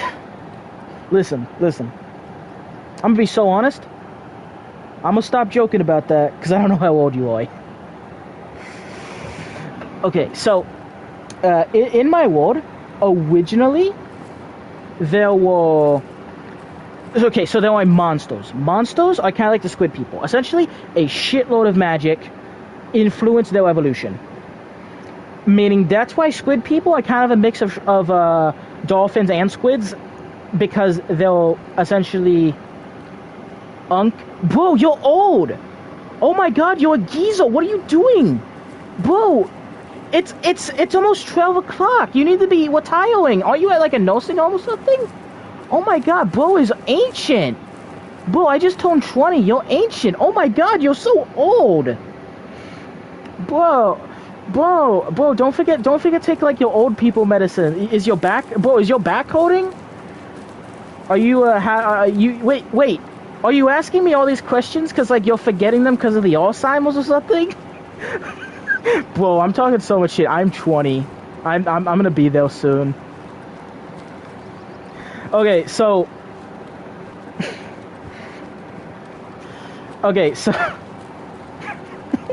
you are lucky that I am too poor and that I do not have the funds to hire an artist to draw the creatures. Because if an artist could draw the creatures for me, like if I had an artist who I could pay to draw the creatures, and I posted them on my YouTube channel, all I'm saying is you would fail. That's all I'm saying. You'd fail, like immediately. That's all I'm saying. That's all I'm saying is that due to the unique shapes that I have all these creatures in, you would fail immediately. That's all I'm going to say. You think you're safe from the shark people, you're not. You're not. Yeah, so...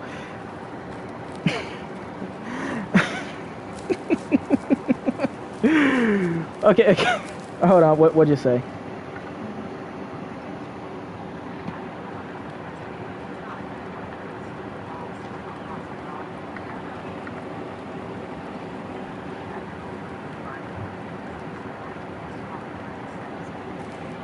No, I don't think you would. Oh, I was too loud. A deal got. No, it's not moving. Okay, that's annoying.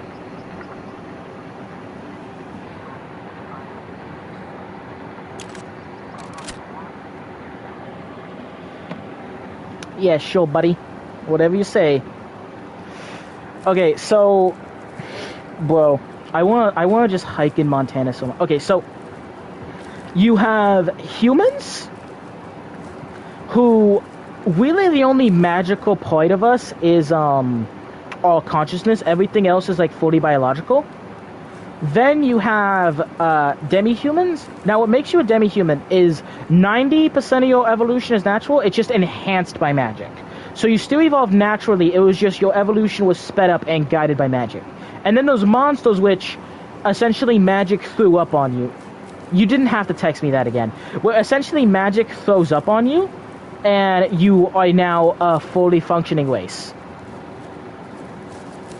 Now, originally, there was a thorough classification known as a mutant. A mutant is when a race was infected with magic, or like a race was evolved with magic, but like enhanced, and only like a fraction of the race was enhanced with magic. So originally, that essentially meant that in Europe, there were dog people, cat people, and all that stuff. But like, not like Foley's, not like. Okay, so there's cat people, as in, like, this person evolved from a cat. Like, so if this person evolved from a cat, meaning they're essentially a Foley, and then you have normal cat people, which essentially, this person is a normal human, but they evolved to be light on their feet, and they evolved to, what's the word? They evolved to be light on their feet, and they evolved to be stealthy like cats, but they only have, like, the ears and the tail. But they are like a little bit lighter than cats as well. So like that was the idea, where you have two types of cat people: people who evolved from cats, and humans who evolved to have cat-like traits. Now this also means that the cat people would essentially just be like a part of humanity, and like they just kind of live amongst us. Okay, so that was like the general idea, but it's a different race of humanity that just live among us. But I think I might actually be wasting it. I'm currently like in the process where I don't know what to do. Because on one side, I like the idea that, they live among us. But I also like the idea that out of 100 people, 2 of them are cat people, 2 of them are dog people, 2 of them are cow people, and then maybe a couple others, like a raccoon person, a bat person. I also like that idea. So it's literally just like a roll of the dice. Hold on.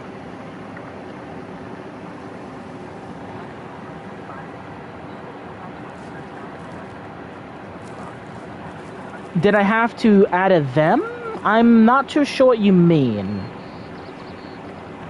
I read the message, but I'm not sure what you meant.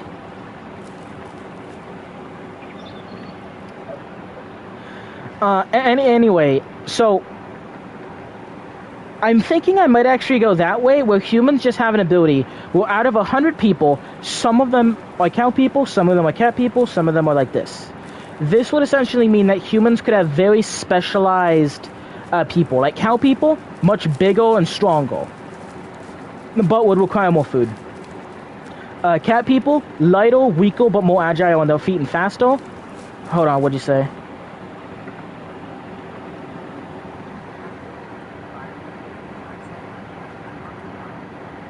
Yeah. Listen, they're among us. Listen, it's just like Among Us. Well, it's like Among Us, but it's very obvious, because, like, you can't hide the eels. Do you want to know something? I actually removed, centaurs from my world. Now, I want to re-add centaurs at some point.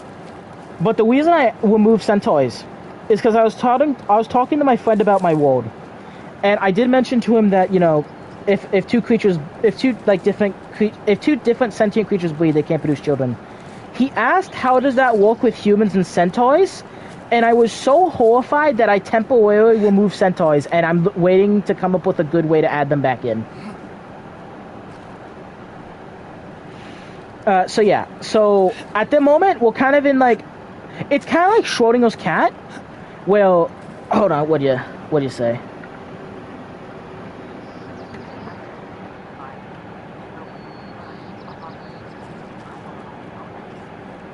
Yep. So that is something I'm currently working on, where I don't know if the cow people, cat people, dog people should be an offshoot of humanity that just live among humanity, or if they should just be basic humans that sometimes that just happens. Like, it's a roll of the dice mutation. If you have 100 kids, 2 of them are going to be cow people, 2 of them are going to be cats, and 2 of them are going to be dogs. So I'm not too sure what I'm going to be doing with that. It's going to be one of those 2 systems. I'm leaning towards What system do you like more? Because I'm leaning more towards the It's a War of the Dice. Because I think that makes it more interesting. Oh my god, this is so pretty. Well, this is so pretty.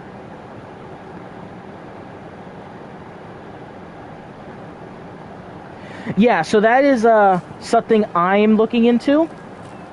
I'm probably gonna end up going where two normal pure-blooded humans breed. There's a small chance they have like a cat person son, and if that cat person breeds with a little cat person, most likely they'll have a human kid.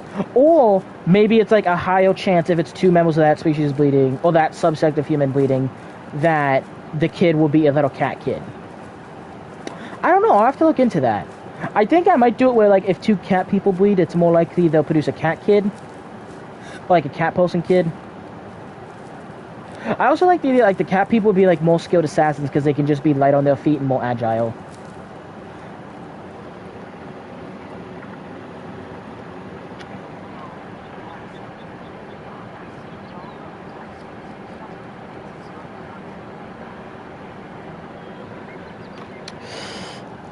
I don't know, my reading pen just kind of shat the bed when it read your message. It said, roll the dice, shat, shrug shoulders, note emoji. Is that what the message said, or was my reading pen just being as retarded as me?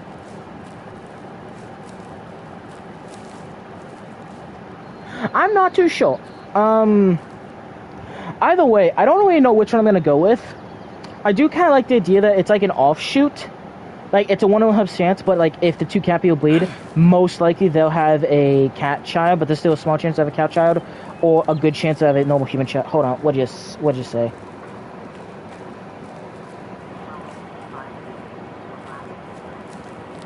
Oh, okay.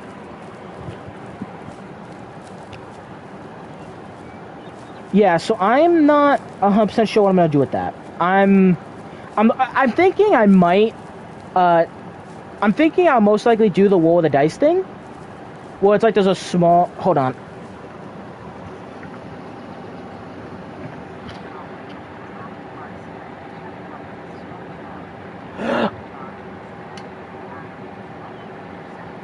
Oh, okay. So you were saying, hey, sometimes shit happens. Like, sometimes you just have a cow's son or something. I get it now. For a second, I thought you were saying that it was a shit idea. Because, like, my reading pen kind of spoke out when you said it, so I thought you were saying shit idea, shrug shoulders. No, but I think that's what I'm going to do, because I hate the idea of humans being the basic vanilla faction that has nothing special about it. I fucking despise that. So I like the idea that they, due to the ability that they have a lot of races in their race, that's kind of like what makes mankind unique, and not just a generic vanilla race. Because a war beast is very big and very strong. So is a cow person. Hold on, what'd you say?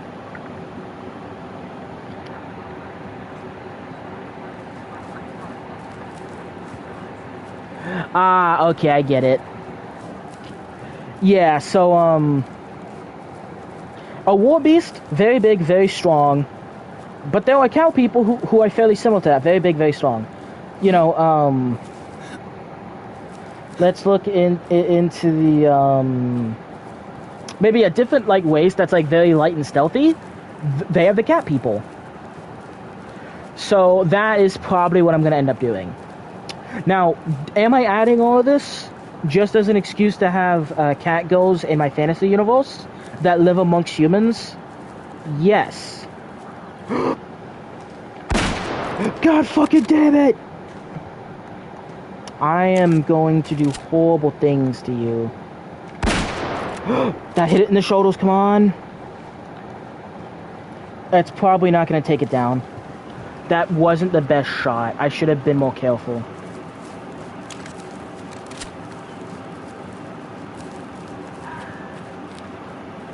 Nope, it's limping, come on. Oh, come on. Come on.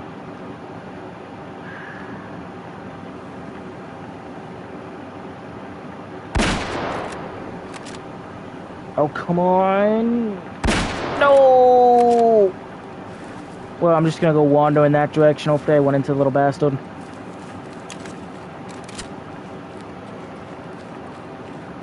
So yeah, those are some other interesting concepts I've been thinking about recently. I really like it. I think I have a lot of interesting ideas. I want the Golden Continent to have a lot more races. Like, it's something I've been working on for the last couple weeks. Not week, more like a week. I'm not gonna lie, it's only been like my obsession for like a week. But no, I will be coming up with some more interesting races to inhabit the Golden Continent. Yes! It fucking died! Fuck you! Fuck you! You... It hopped back up.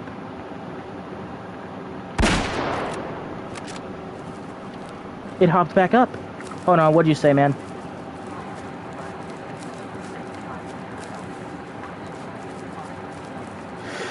Hey, sometimes just be like that. Listen. I don't like the idea that I say I failed a shot. I like the idea that I gave that animal an awakening. Okay, imagine hypothetically, if this deal is a drunk. Like, imagine if this deal beats his fucking family. Like, imagine if this deal beats his wife and, like, beats his kids. Or, like, imagine there's a deal who's, like, a drunk, he beats his wife, just a really shitty guy. He gets shot, he realizes how mortal he is, and he thinks that he doesn't know what a gun is. He thinks God just smited him. So that deal goes home, and he doesn't fucking lay a hand on his deal wife. He goes home, and he buys his fucking deal son the fire truck he's always wanted. You know what I mean? So, to the deal, he essentially just got smited by, like, a god. So he's going to start acting right. So every deal that I quote-unquote failed the shot on is a deal that has been improved due to its feel. Oh, hold on. What do you text?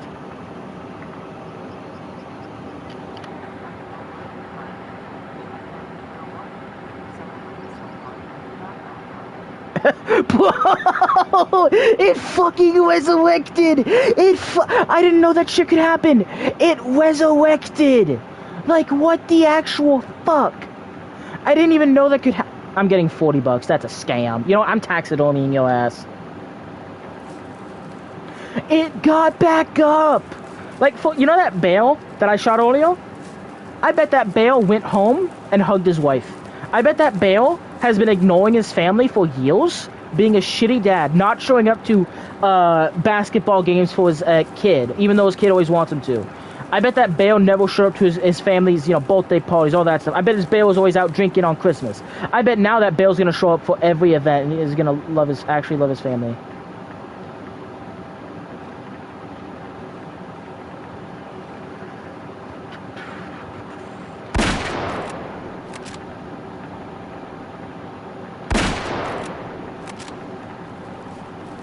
Hold on, I missed your message because I was locking in.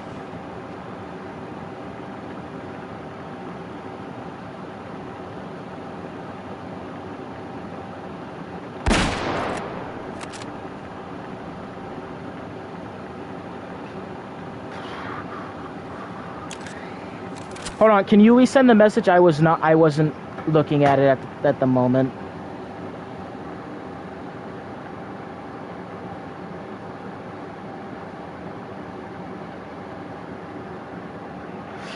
Okay, so here's another thing, right? About the idea that I'm quote-unquote failing my shots. Technically speaking, a master is someone who's made every mistake every time.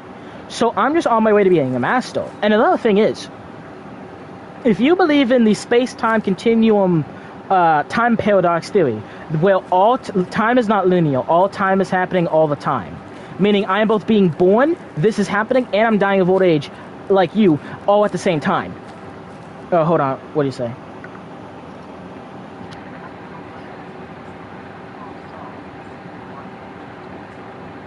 Yes, but here's the thing, right? Here's the thing.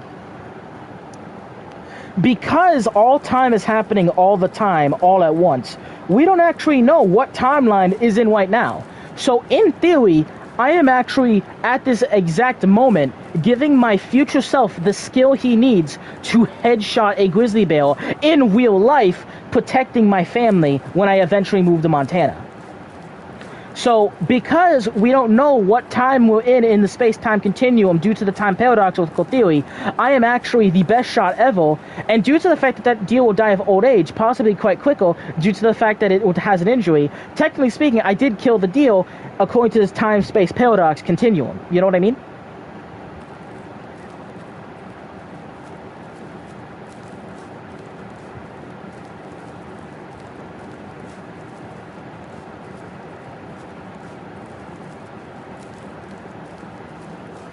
Yep. No, I am not a good shot in this game. I am not locked in. I bought this rifle because it hits really hard, not because it hits very accurately. Apparently it doesn't hit hard enough. The fucking bale took 3 shots. So yeah, I have a lot of like I think I have a lot of interesting concepts in my fantasy universe. I think the worlds, or I think there are, of course, you know, a lot of other fantasy universes that I took inspiration from. Fantasy things that I think I took the most inspiration from would be Overlord, Freewind. Oh, hold on, what'd you say?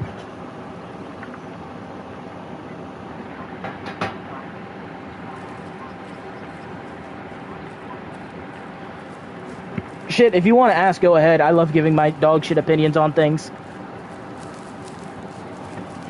So let me think here for a second. Well, oh, I think I lost my train of thought. Oh yeah, the most like the universe, the whatchamacallit, the fantasy worlds I took the most inspiration from would be Freewind, Overlord. I would have to say, technically speaking, everything involving only Captain America in the MCU, because again, he's like the basis of my power scaling. I think also, of course, you know, all fantasy universes at least somewhat based on this. All of Tolkien's work, like Lord of the Rings, The Hobbit, all that stuff.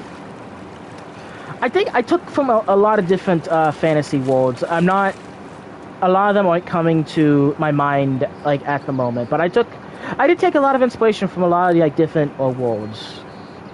Creativity stacks on top of itself. I believe that that's how creativity should be, and so this may sound very egotistical. I think my world is more developed and is more thought out than Tolkien's world, but I would not have a basis to create such a masterpiece if it was not for Tolkien.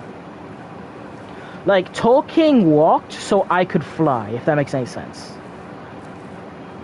Like, Tolkien created a wonderful, beautiful world that is simple but is still beautiful, so that way the author of Freewind could make something beautiful, so that way I could make something beautiful. And one day, there will be an author. Hopefully, I will become an author one day, or make a video game, whatever. Hopefully, that will happen one day. And the Tolkien walked, so the author of Freewind could run, so that way I could fly, so that way the next author could fucking go through dimensions or whatever. So that is, like, my opinion. I don't mind inspiration. Obviously, I don't like, you know, straight up theft and stuff like that, but I think inspiration is very important. Hold on, what did you say here?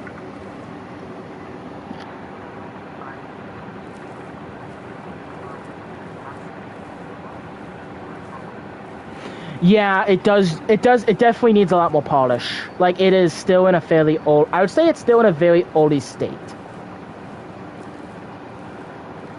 But that's okay. Ooh, deal. I gotta lock in.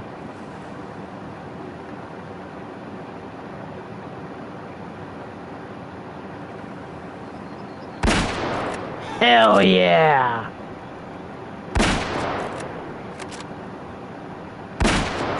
Oh, that'll headshot. Let's fuck it. Oh, hell yeah, that'll headshot. This game is only like $20. I got it on sale for I got it on sale for like, I think like $5 or $6. Worth every I definitely would pay $20 for this game. This is a really good game.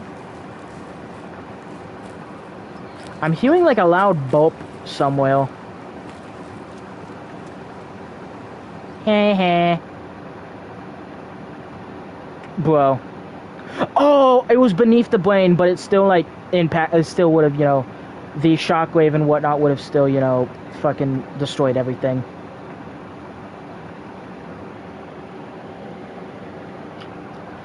Ooh, wasn't a perfect headshot though. Wasn't as good as the one earlier. Yeah, I bet you like that. Hold on, what'd you say?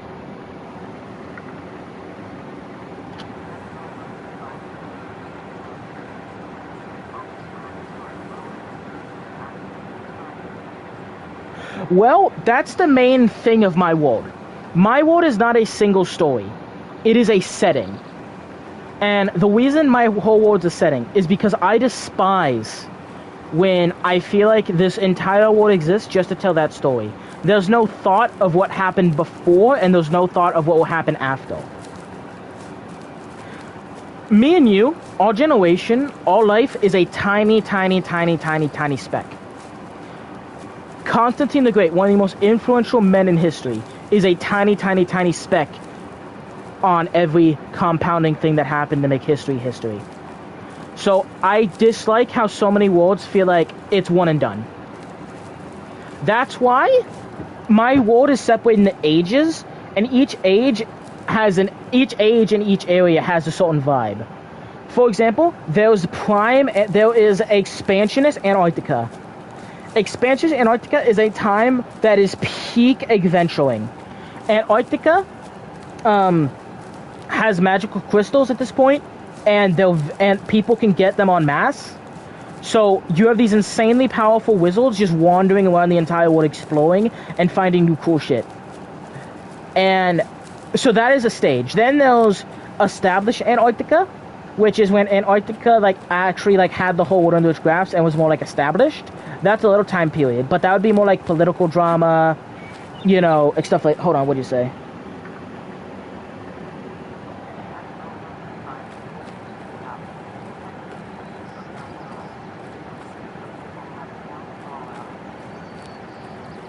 The downfall of...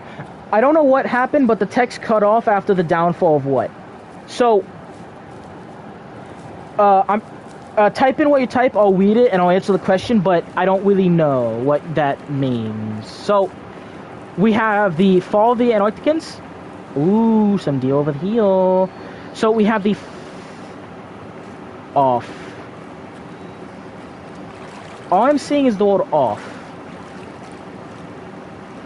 Are you saying the fall off of the Antarcticans? I'll get into that in just a moment. So, oh shit, I'm trapped. So we have, you know, expansionist Antarctica, you know, stagnant Antarctica, and then we have Antarctica right during the Great Fall. Hold on.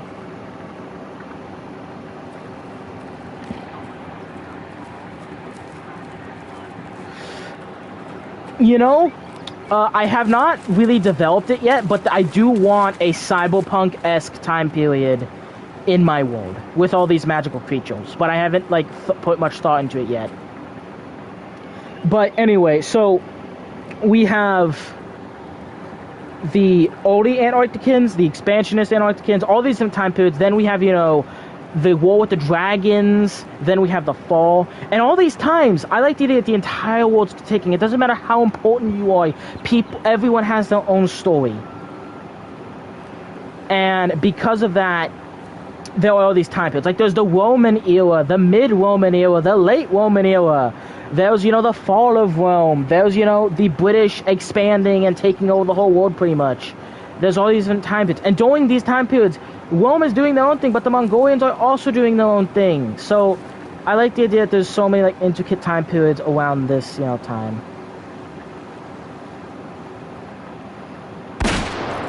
Oh hell yeah! A little headshot. Oh come on! Two! Hold on, I gotta read your comment.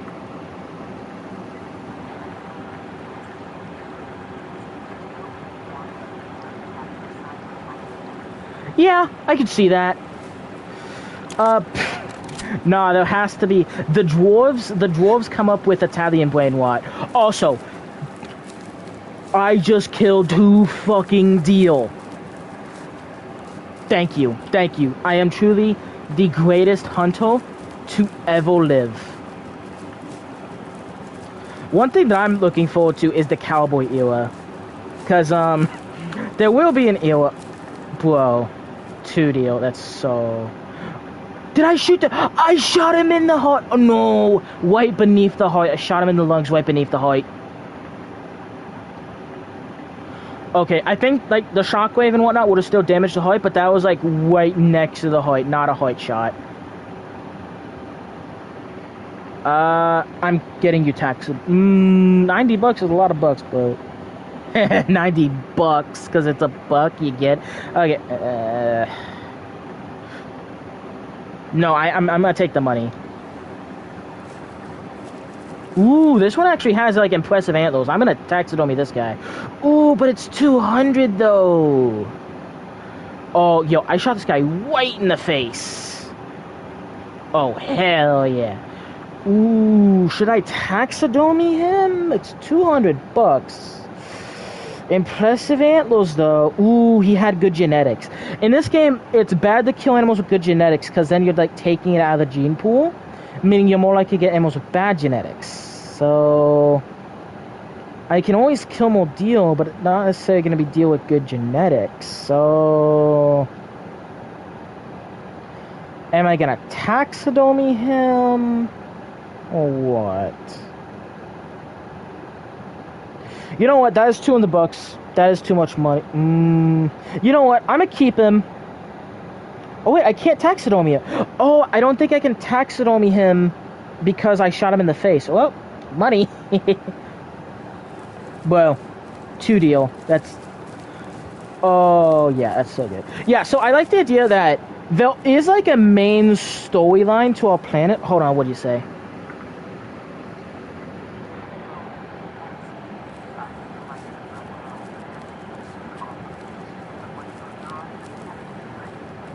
Well, I do like the idea that there is a main okay, there's no spin-off series. That would just be a part of it. Because gods are strong, but they're not godlike. Gods would more just be like an elephant. Like imagine like in terms of strength, imagine like a bunch of imagine like a bunch of oldie cavemen in Europe are like the best soldiers humanity has to offer. A Neanderthal whatchamacallit? What are those things? And it's like an elephant, but it's furry, and they were hunted to extinction by Europeans. What are those things called? It's like a furry European elephant that's now extinct. What the fuck? I am blanking. I know what those things are. I am blanking on the word though. Huh. No, not bison. Bison still exist, and bisons are cows, not... Oh, hold on, what'd you say?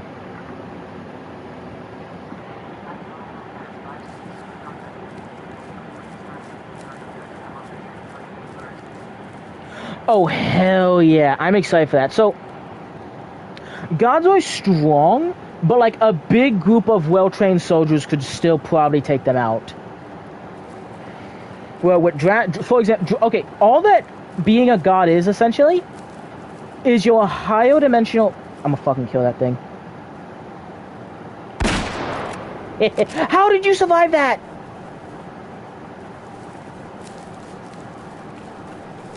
Wait, is it coming to attack me? Get the fuck away from me! Little asshole. That's a platypus! I didn't know there were platypuses in this game! No, it's not. That's not a fucking platypus. That's a beaver. No, I'm just an idiot. That's still just a badger. I thought because it was angled like this that it was a beaver, but no, I'm just an idiot. I truly am the king of lobotomies. So, gods? The main difference between gods is essentially, it's not just their strength, because you can't in theory be as strong as a god. Or okay, most likely, a non-god is never going to be as strong as a god. But like a group of like 20 or 30 gods, I'm sorry, a group of like 20 or 30 like really like peak well-trained wizards, like peak well-trained human wizard martial artists, whatever, like peak humans can easily kill probably any god. Besides the World Dragon, but the World Dragon's built like that. Like an Archangel is strong enough to fight the World Dragon in a 1v1, and like 50 like peak humans could probably at least go blow for blow with an Archangel. So power, although in terms of a 1v1, gods are almost always going to win a 1v1 against a non-god, the main thing that makes you a god is, hold on.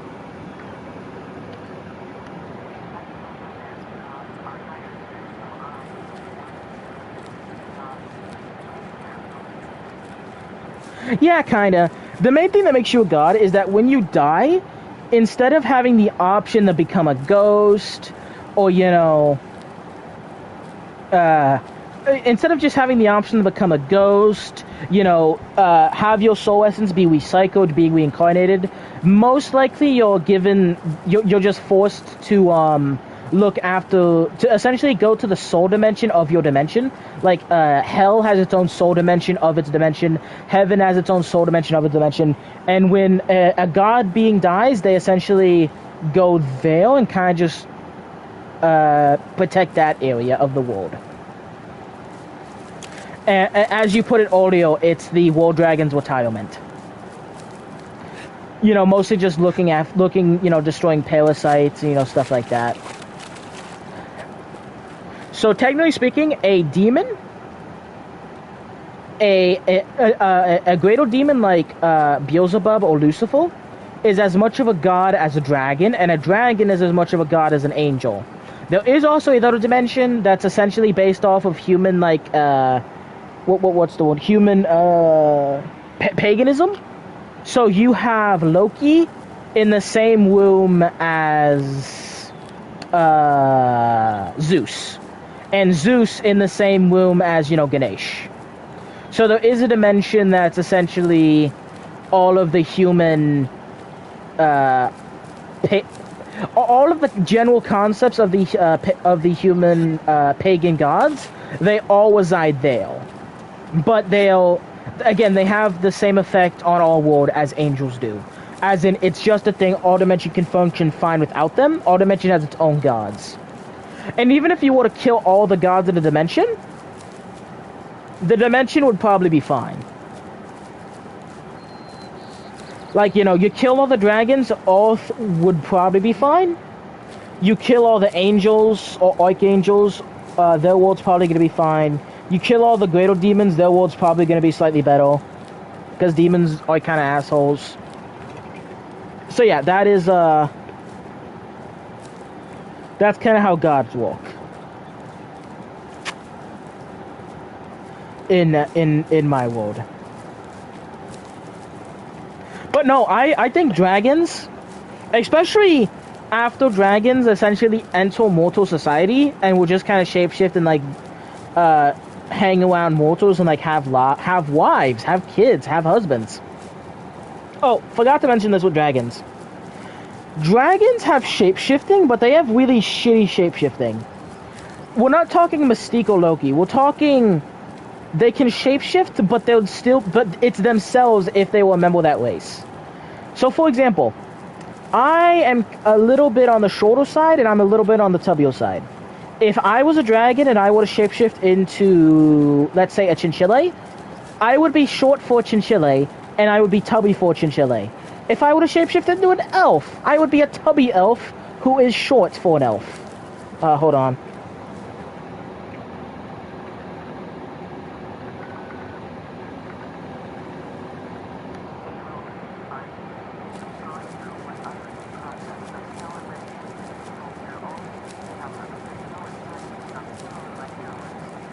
Oh, bro. I actually have thought of that. The majority of Asian religions focused around dragon worship. And even a lot of Africa, and especially a lot of Latin America. and North America, a lot of the different races do worship dragons as gods. But I still, for the most part, like the idea that most of Europe, I like the idea that Europe used to kind of worship dragons, and used to worship like the Greek gods and the Norse gods. So they essentially roped the dragons. They essentially thought dragons and Odin were kind of the same deal. Until, Constantine, the Roman Empire, later Roman Empire, of course, all that stuff. They began to they began to mostly focus on angel worship. So a lot of the world has different renditions of gods, but most of the world agrees that dragons are gods. Except Europe, which believed in the pagan god dimension, but then eventually began switching over to the angelic dimension and began considering things like Archangel Michael to be God. Now, in lore, part of the reason why Archangel Michael is so strong is because a lot of... Hold on, I gotta read what you're saying.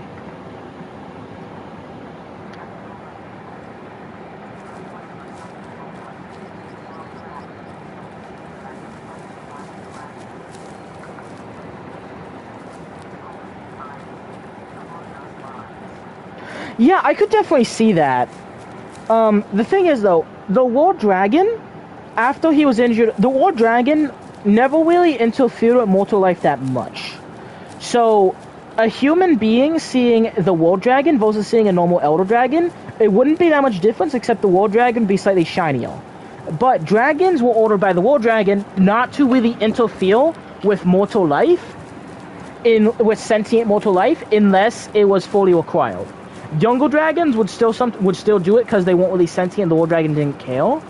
So you still have like a small non-sentient dragon like attacking a human. God damn it!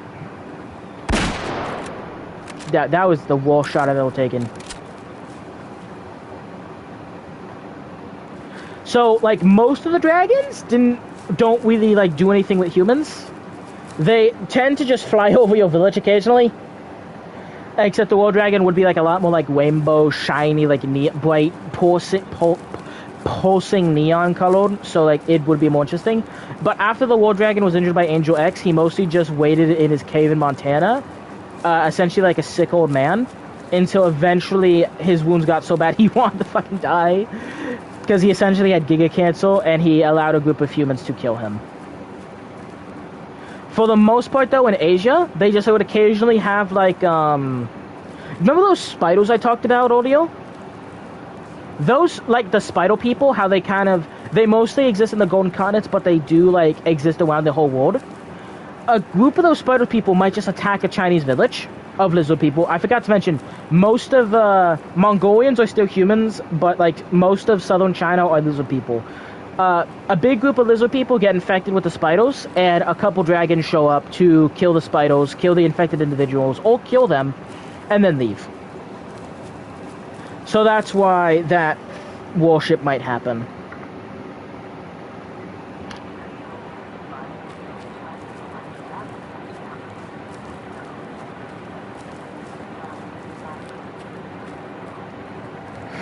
Bro, I could see that so much. Because, like, I imagine there'd still be, like, a myth and legend about the Dragon War.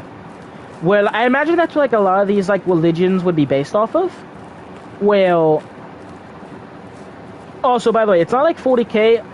Humans worshipping a god does not make the god stronger. It could fuel their ego, though.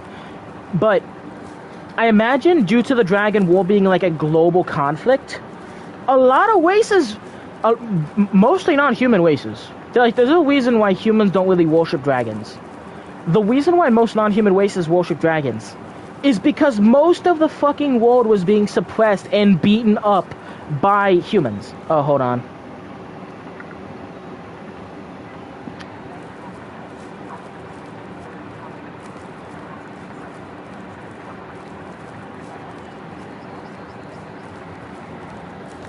I will get into why the War Dragon is in that dimension in just a sec, because I think it's a cool concept.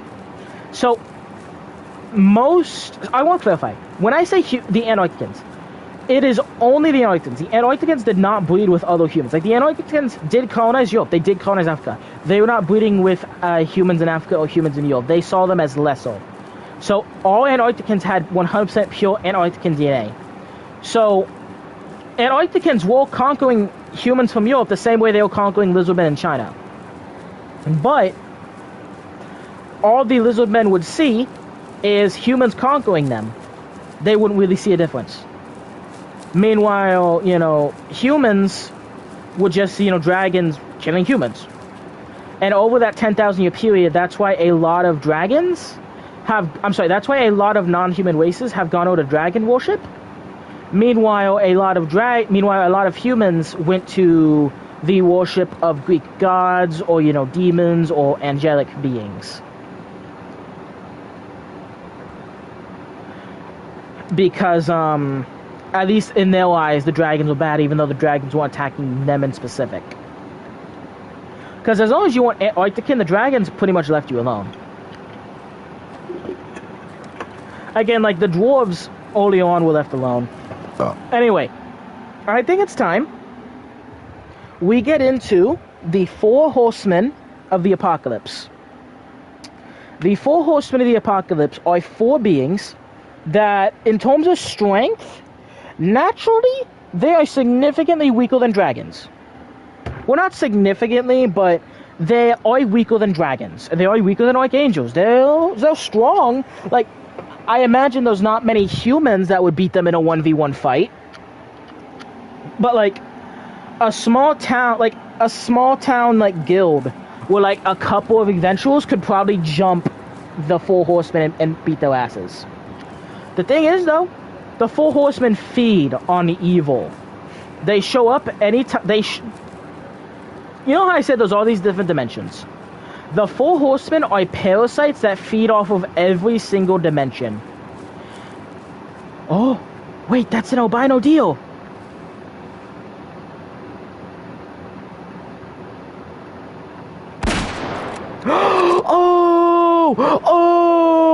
Oh my fucking god!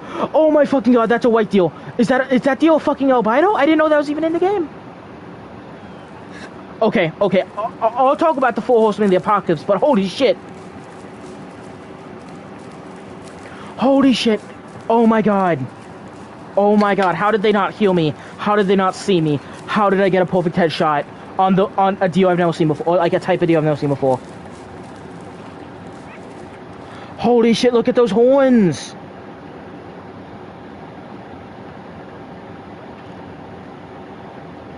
Oh, yes! Perfect into the jaw. And then, like, went through the neck. Oh my god, that's perfect. Taxidermy. Oh, I can't taxidermy it for whatever reason. Hey. Even though I won't be able to taxidermy it, because this is a very pretty animal. I am going to screenshot it, and it's on stream. So, if I ever want to remember this beautiful animal, why did he fall like a Family Guy character?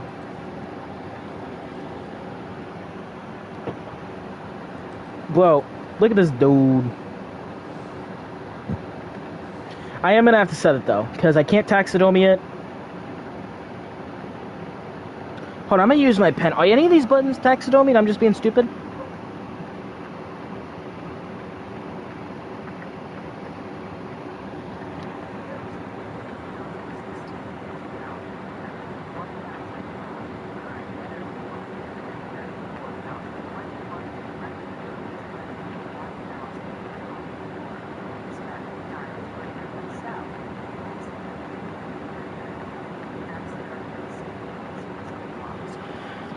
Nope, can't taxidermy it. Gotta sell it. From this angle, it kind of looks like it's smoking a cigarette.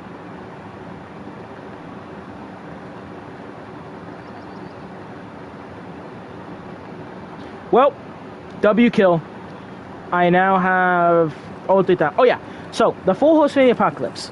They do not come from any individual dimension. They are not from heaven. They are not from hell. They are not from the realm of the gods. They are not from earth. They come from their own... They are parasites that exist outside of time, outside of space, and out in between the dimensions. You know the that weird hell area? Oh, you know that weird, like, how all dimensions are kind of like floating islands on top of an ocean? And the top of the ocean is nice, the middle of the ocean not so nice, and the bottom of the ocean are full of holes you should never go to. Most likely they emerged from the bottom, they emerged from there. But I'm not entirely 100% sure where they come from. So because of that, yo, are Way of the Hunt streams peak? So yeah, because of that, hold on, I gotta read your comment.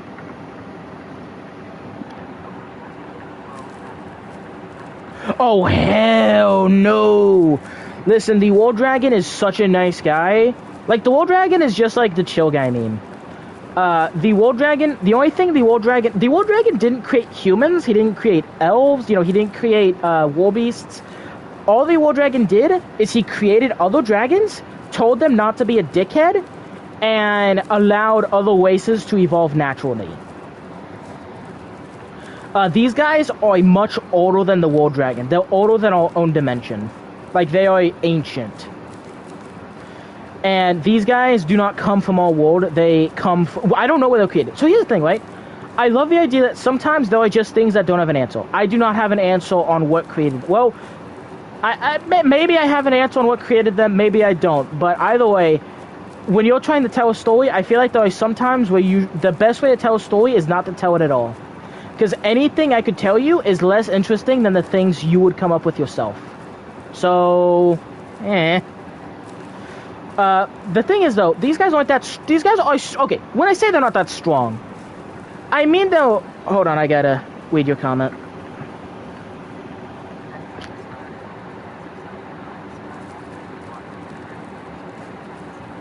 Okay. He was a pretty good dad to the dragons. Like, there's a reason the dragons, like, listen to him. And there's a reason why the dragons never interfered with humanity until he said, oh, wait, fuck this. The humans are doing too much shit. We gotta fight them. So, and he didn't create humanity. He simply allowed humanity to evolve naturally. Like, all the different monster races, he didn't create them with magic. He simply allowed magic to flow through the world, and for magic to affect its own for the Earth to use magic to affect its own creations. So the only thing the War Dragon ever created are other dragons. The War Dragon did not create humanity or any of the different species in the world. He only created other dragons. Dragons that do have the ability to shapeshift into other races. Thing is, though, with the Four Horsemen of the Apocalypse, they get stronger the more coinage and the more destruction there is. So, for example, the war is not that strong if there's no war. Surprise, surprise. But if there was a huge war, he gets stronger. But he only... Honorable, like, defensive war actually hurts him. Like, people just chilling and, you know, vibing doesn't hurt him. It just doesn't make him stronger. But honorable combat, like honor duels, sparing your opponent, like just being honorable in war, only like going to war to defend your people, that actively hurts him. He only feeds on the negative aspect of war. And normally, his avatar is like this big, strong general. If you essentially forcibly expose him to enough honorable war, he will reveal his true aspect, which is a sick... This is actually inspired by Twitter. There's this one piece of art on Twitter where it showed the Four Horsemen of the Apocalypse, and it showed war as this big, strong, hulking knight.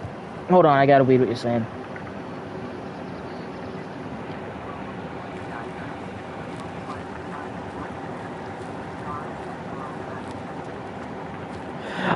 So, again, a religion similar to Christianity does exist in Europe after, the Roman Empire does its whole schism where Rome initially started burning Christians, then it began, then it converted to Christianity. There is a book similar to the Bible, but it doesn't actually mention God. It only mentions the angels. And it kind of lies, like it talks about how the angels and like it talks about how the I'm not too sure I'm gonna do this. Like I think it talks about how like the angel, like how dragons used to be bad. It talks about how okay, so the equivalent of the Bible, like the whole, like the equivalent of Bible. It talks about how the archangels fought the dragons, which is just a lie, because the dragons were trying to crush humanity. That is just a lie. And so because of this, Christianity is going to have a lot of conflicts with most other books.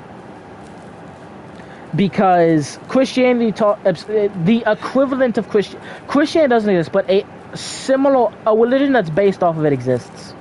Where it talks about how the archangels killed most of the dragons to protect humanity. That's not what happened, and that is just a bold-faced lie that the angels came up with.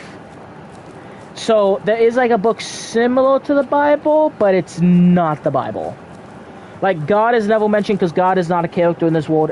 Like, but it does talk about, you know, Michael, you know, the archangels, all that stuff.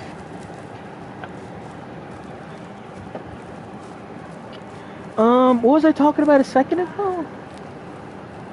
Hold on, I gotta read your comment.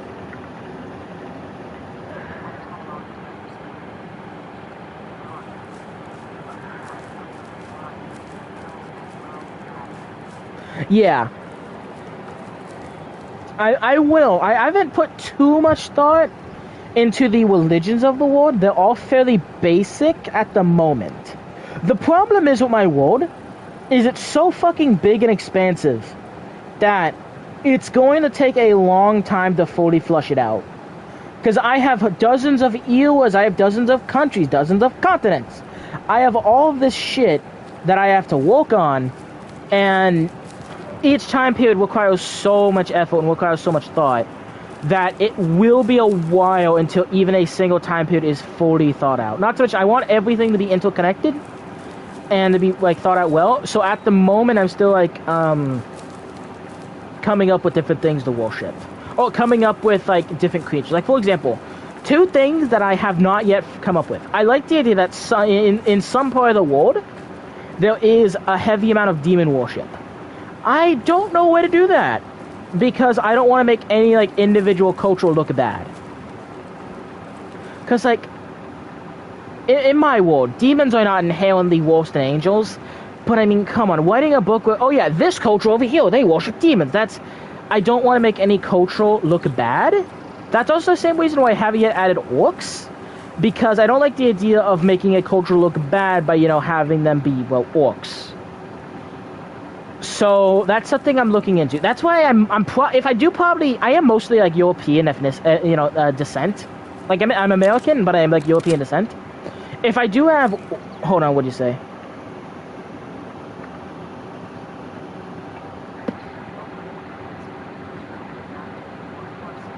Oh yeah.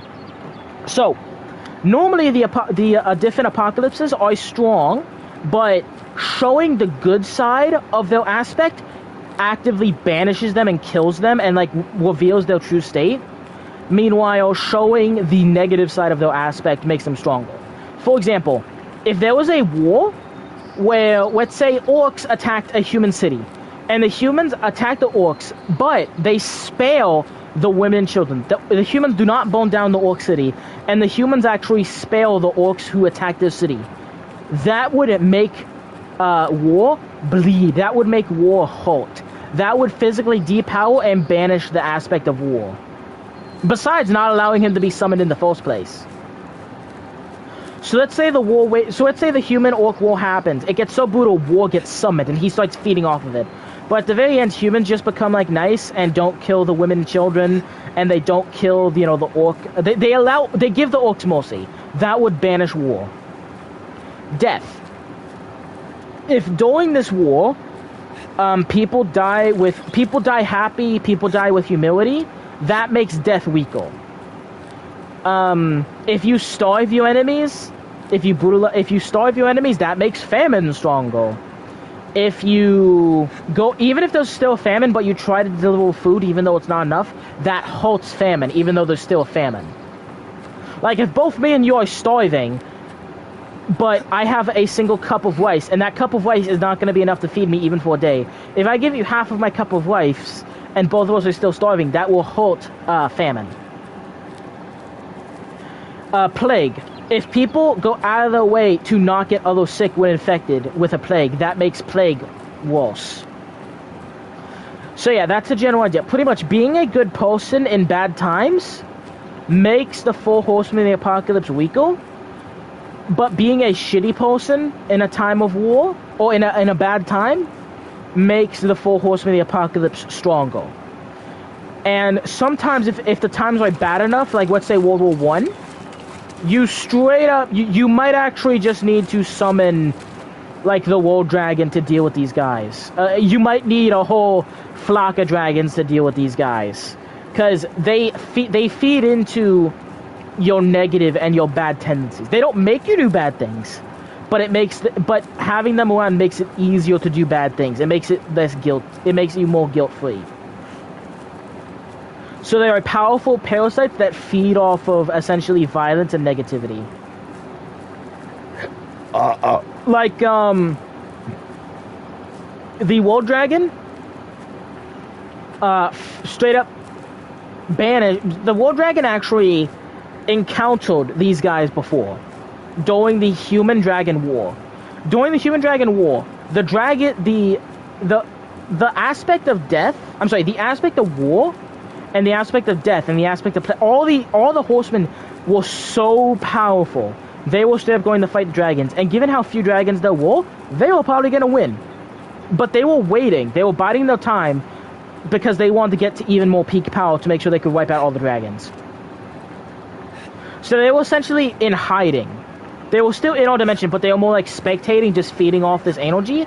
Okay, so when they finally manifest, when they actually manifest into our reality, they can get stronger or weaker, but like their base power is based off of when they manifest, how much bloodlust, how much stuff is happening when they manifest. Think about it like this: you can build a big house on a small foundation, but you can't build a mansion on a small foundation. So these guys wanted to wait to absolute peak power to summon themselves into reality. But they kind of fucked themselves over, because right as they thought that the World Dragon was going to have his kids wipe out all sentient life and all human life, the World Dragon said, no, we will not kill anyone who is innocent. All of the humans who are not associated with the Antarcticans will be spared. All of the dwarves will be spared. All of these other races who had nothing to do or were enslaved by the Antarcticans, God fucking damn it! All these other races will be spared. This essentially shadowed the connection the horsemen had to our reality. So the World Dragon just being nice and being reasonable caused enough damage to the horsemen to where they couldn't even manifest in our reality. So yeah, if you want to defeat the horsemen, literally you just have to be nice. Like, again, going to war doesn't inherently make them stronger. Going to war and being an asshole about it does. Well, if you initiate the war, it makes it stronger. But like, if you have one side that didn't want the war, then one side that did want the war, that doesn't inherently make it stronger. If you have two sides that both want the war, that automatically makes the aspect of war stronger. But if you have one side that's only defending themselves, only doing the war to prevent carnage, that doesn't make him stronger. Especially if the side defending themselves act honorably. So like the samurai fighting with honor codes and stuff, that would make war weak. But let's say, for example, I don't know, some random group of elves burning down a human village for the love of the game, that would make war stronger, and that would make death stronger. An old man like you, on his deathbed due to old age, sorry if that's true, kind of like you, an old man displaying wisdom to a younger generation on his deathbed actively halts death. That actively makes death weaker. But an old man who's bitter, who's angry that he's dying, that makes death stronger. So essentially, being an asshole makes these parasites stronger. Being nice makes these parasites weaker. So yeah, that is my rendition of the four horsemen of the apocalypse. What do you think? I think it's a fairly unique take.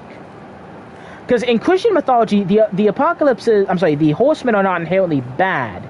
They're just doing their job.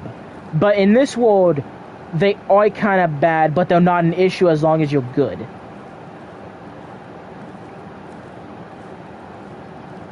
I'm either locking. I'm gonna kill these deal.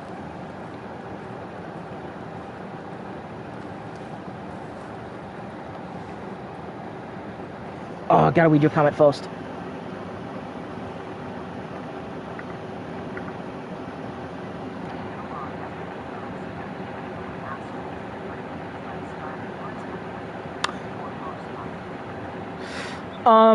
Your message cut off after it said, wait, the four horsemen. That's when your message cut off. But yes, there are a lot of assholes in my world. Just like in real life.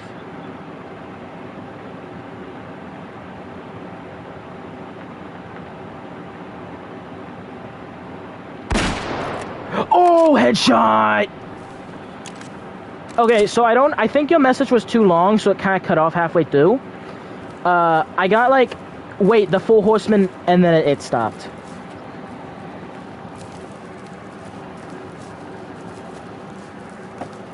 Hold on.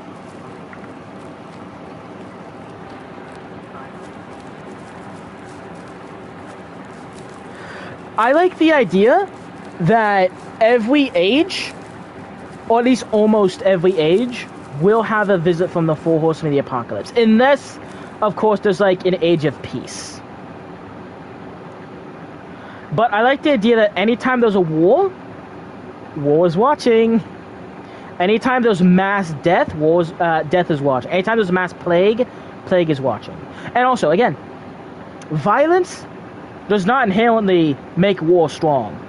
But war itself doesn't inherently make war strong, if that makes sense. Okay, imagine me and you are just vibing. Imagine me and you are just vibing at a bar, and randomly some dude walks up and stabs both of us and kills both of us. That makes war stronger.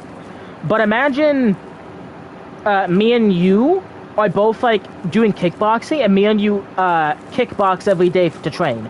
That doesn't make war stronger. Or like me killing that deal, that doesn't make war stronger. That's just a part of nature. Deliberate, conscious evil is what makes these guys stronger. A bear killing someone doesn't make war stronger. It's deliberate, conscious, intentional evil is what makes these guys stronger. Like, you know the war beast I talked about earlier? War probably isn't getting too much out of them. Because, odds are, due to the fact they don't want to piss off the Iron Bank. Oh my god, that's so pretty. They only really... Hold on, gotta read your comment.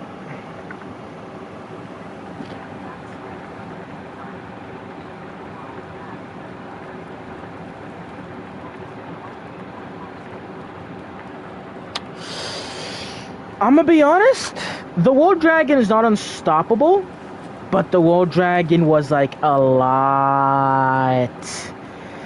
Like, he's, in terms of power, he can be killed, but due to the fact he has essentially control over all types of magic. Oh, what's that? You tried stabbing him? You mean you used kinetic energy to pierce his flesh, meaning he just absorbed the kinetic energy, taking all the force from your swing.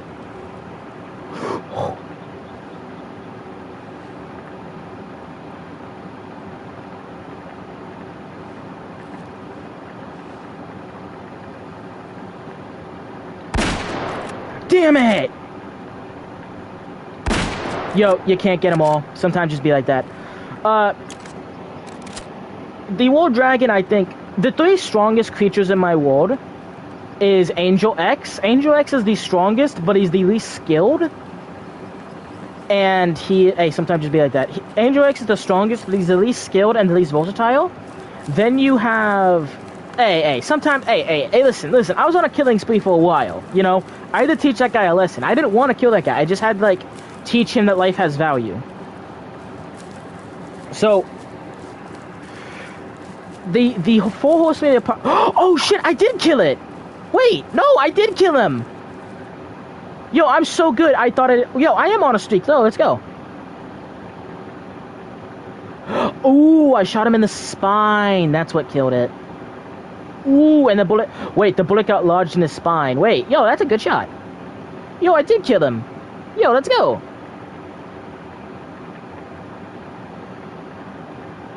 I'm the GOAT.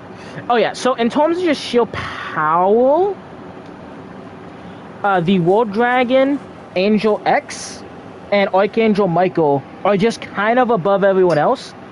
But what makes the War Dragon stronger than the others isn't his raw power, it's his versatility in magic. There's almost nothing you can do to hold him. He has a magic counter to everything. So because of that, even though in theory the 4 horsemen should be able to jump him and kill him if they can get the War Dragon alone. Oh, hold on just a sec.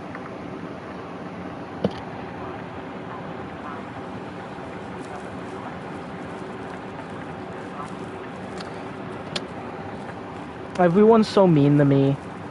My friend, anytime like I joke with him, he'll send like this stupid GIF where it's a baby hippo being showered, and the hippo just looks so sad. And while like the trainer's like wincing it off and like putting like soap on it, and there's this text that says everyone's so mean to me, and it's that's literally I'm literally the hippo right now. Oh yeah, so. The War Dragon, that's why the War Dragon just kind of built like that, is because he can essentially use every magic type and is proficient in them. So yeah, the 4 horsemen did not manifest in all reality, due to the fact that he had a fucking stranglehold over it. After his death though, after his injury though, he was powerless to stop them. And the thing is with the horsemen, even if you let them go full bore, the horsemen aren't like a cancel. They're more like Ebola. They will burn themselves out. Oh, hold on.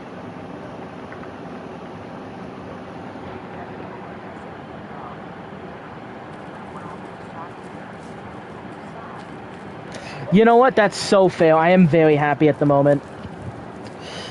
So after the fight with Angel X, when the War Dragon was left crippled and essentially poisoned, then the 4 horsemen...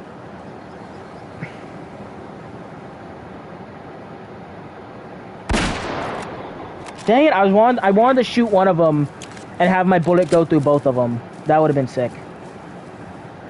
Wait, is this just a chicken? Chicken jockey! $1. Nah, you're getting taxed. You're not worth $1. Oh yeah. So, what was my what was I saying? Even if you just allow the horsemen to run rampant, they will kill a lot of things. Hold on, I gotta text you. Gotta read your message.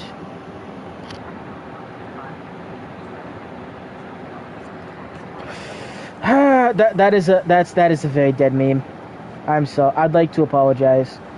Yeah, so because of what's the word? So the 4 horsemen, they only like the 4 horsemen are always watching. They only pay attention, start like watching and attempting to manifest and influencing people when there's already like a lot of violence and destruction.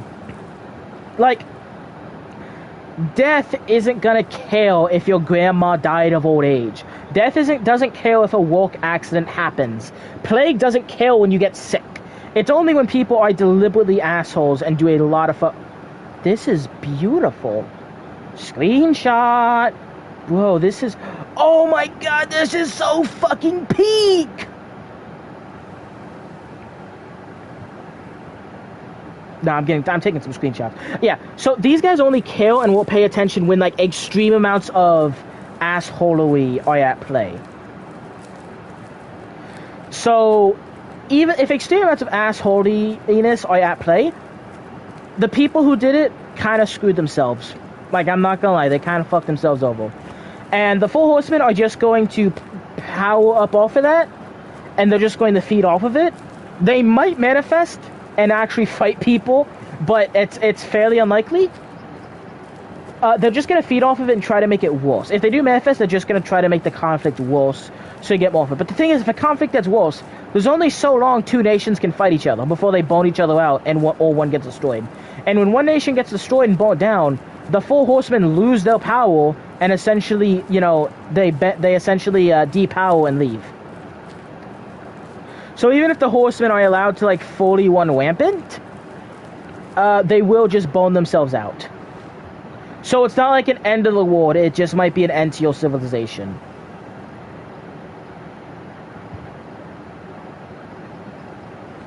All I'm saying though, and this is just I don't mean this, I'm just saying, this is just like hypothetical, right? This is just hypothetical. Making all of the races very attractive and very curvy, the women, maybe that halts the horsemen of the apocalypse, because these guys only feed when people are assholes and they're violent. I'm just saying, due to making the women making the women a lot more curvy, making the men essentially built like Giga Chad, this means there's going to be slightly more lovemaking as opposed to war. If I made everyone like look normal, there'd be more war, there'd be slightly more war. So by doing what I'm doing, I am like holding the bad guys. You know what I mean? Like, dog, if I'm in that world, I'm trying to get a cat girlfriend. I'm not trying to, you know, go fucking kill people. Like, if I'm in that world, I'm going to Australia and I'm trying to whiz up a squid. I'm not trying to go kill anybody. So like, I imagine there's gotta be like-minded people in universe. So like, so really, what I was talking about earlier kind of helps the world.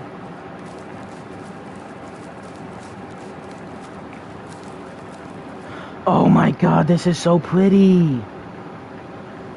Well, this is just peak.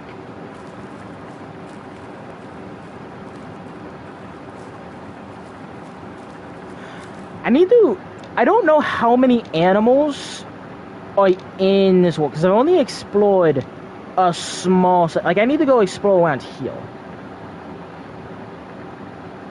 You know what, fuck it. Why don't I just fast travel there and go...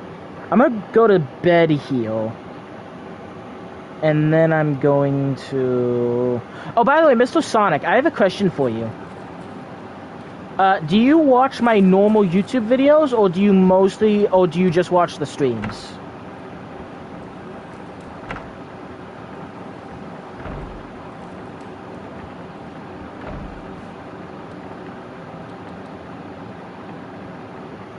Hold on.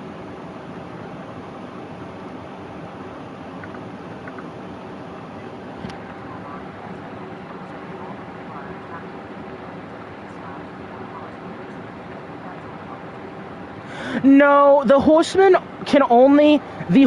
cannot create negativity. They can only enhance it. So, the horsemen cannot create evil. They can only enhance it. And they feed off of it. You know what I mean? Oh my god, that's peak. So, like, the horsemen aren't going to show up and, you know, create evil. They're just going to enhance what's already there. So, like, me just... Hold on, gotta read your comment real quick.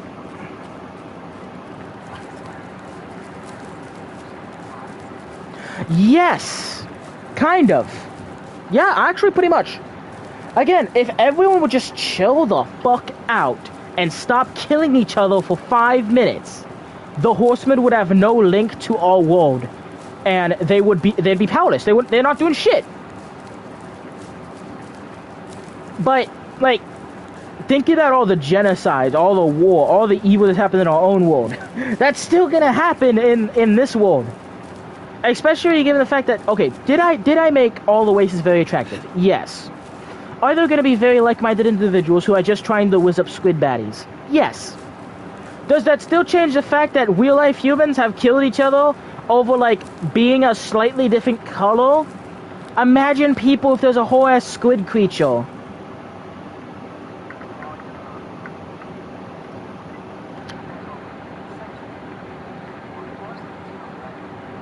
Yes, honestly, yes. I've only ever talked to a single person on Reddit before, and that was the worst mistake I've ever made.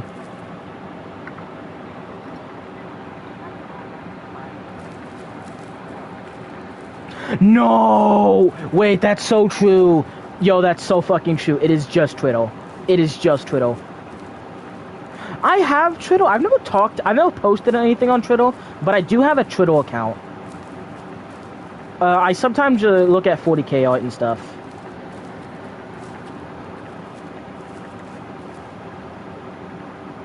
No, but yeah, that's the... All evil is created by sentient, free-thinking, beings. It is simply enhanced by the Horsemen. I thought it was some interesting seasoning to season onto my seasoning.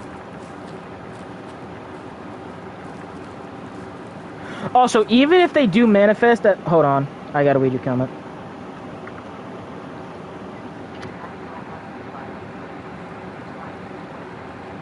Oh, yeah. You gotta delete the IT. Okay, here's the thing, right? I learned something fairly recently. So much of the world's, so much of, compute... Oh, hold on, I gotta...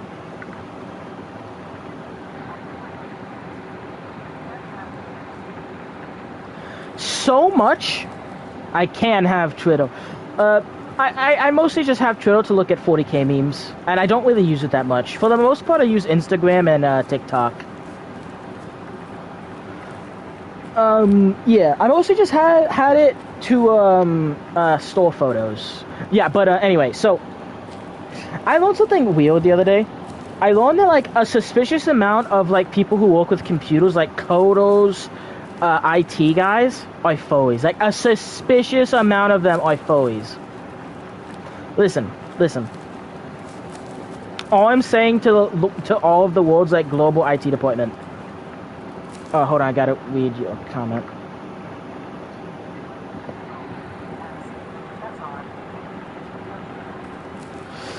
Yeah, so a suspicious amount of the world's computer people are furries. I'm not saying my world panders to furries. I'm just saying that we have a lot of furries, and you can breed with them. That's something that you can do. I have an entire system for it. So what people do, if people write fan fiction, they can do whatever they want. What people self-insert characters do, they can do whatever they want. There's no laws against the demi-humans. I can do whatever I want to that thing, Batman. I really do need to... Hold on.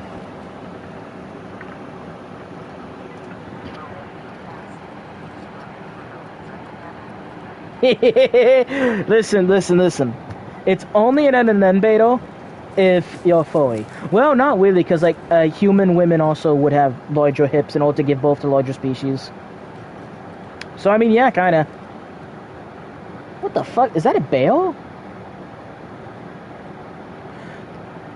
God, I hate bales.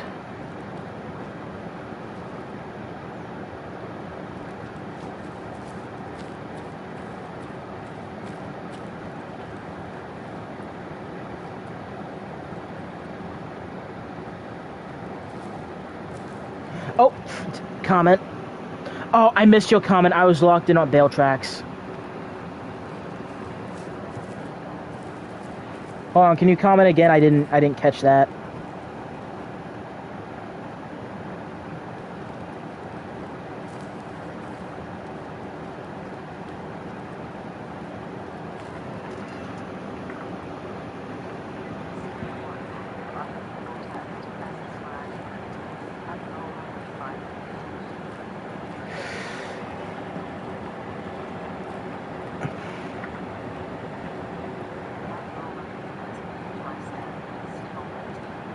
Hey, sometimes just be like that. Listen. There are a lot of lizard people in China. All I'm saying is if Todd Howard can give his lizard people boobs, why can't I? Does it make sense? No. Is it hypocritical and evil if I'm denied that but Todd Howard can? Yeah, I do think it is. Are people saying the lizards don't deserve... yeah, that's all I'm saying. That's all I'm saying. You know what I mean? So, if you're in Asia, or especially, China, there are some lizard women with some, mammary glands, I'm thinking that I want, a lot of the races in, Latin America, like Brazil, that area. I know what kind of man you are, Sonic. The fuck do I... listen. What happened to the lizard people stays with the lizard people.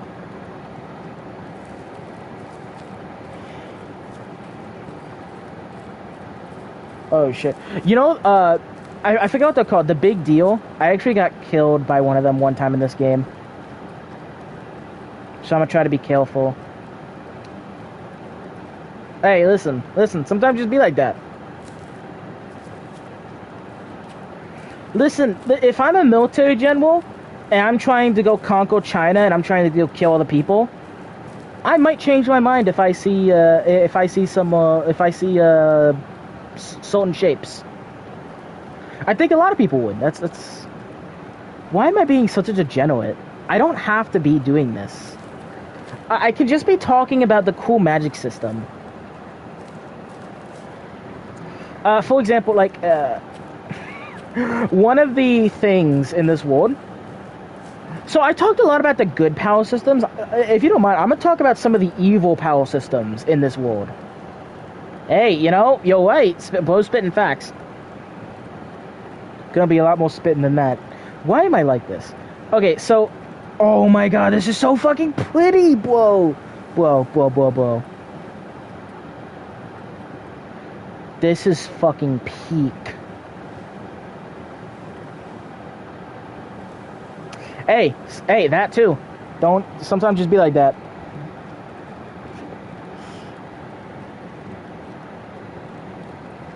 Listen. Sometimes things just be like that, you know? I can have a world where, you know, I incentivize hate, or I can have a world where I incentivize not hate.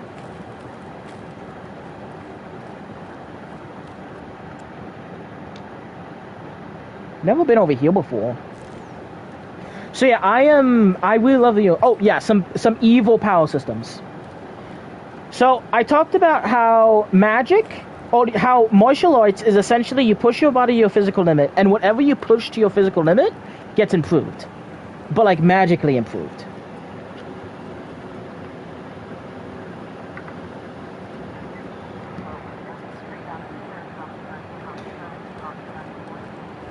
Okay, well... Okay. That's the thing, though. Is if the races could breed, but not produce offspring, that would be Guno. Because they can produce offspring, and the offspring are, like, healthy and viable, I would say it's reproduction. If it wasn't for reproduction, none of us would be here, you know? Like, think about it this way. You know what? That's fair. That's fair. This is just the Guno aspect of the world. Okay. So enough of the degenerate aspect.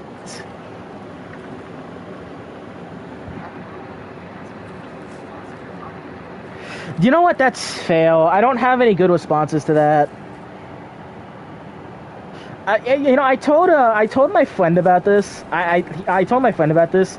After about an hour and a half of me yapping about this, he looked me dead in the eyes and said, "The author's barely disguised fetish." And I just got really mad at him.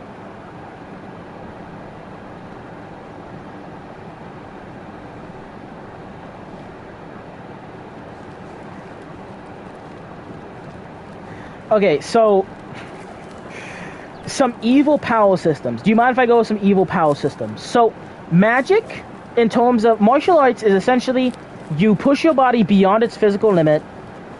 And okay, I can talk about gooning, or I can talk about magic.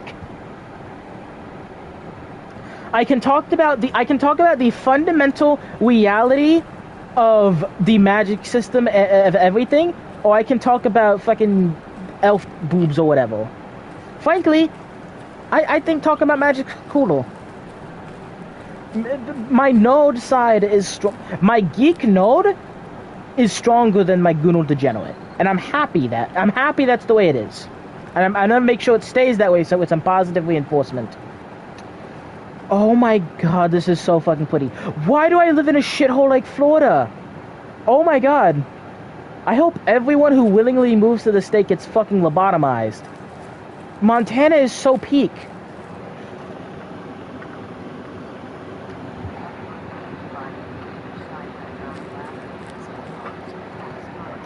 Well, you know what? I'm happy you're literally laughing because I enjoy making people happy, and I'm also happy because I have a friend, fairly short attention span, gets kind of bored of my fantasy. He enjoys listening to my fantasy notes, but he gets kind of bored fairly quickly.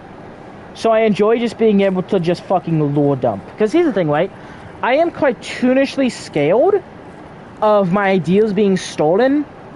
So anytime I come up with like some new ideas, I just kind of yap into a microphone for an hour or two in the middle of the night at like 3 a.m. Post a YouTube video unlisted so no one can find it. And that's just there on my YouTube channel, so that way if anyone does steal my idea, I can be like, haha, I actually had the idea first. Because according to American law, if you have an idea first, like for a story, even if you don't copyright it, as long as it's clearly like your idea first, it's still legally your idea. So if someone steals it, they can still get arrested. Or not arrested, of course, but they can get sued. So I actually enjoy being able to have a long, deep conversation about my universe. So anyway, martial arts is you push your body a physical limit. Hold on.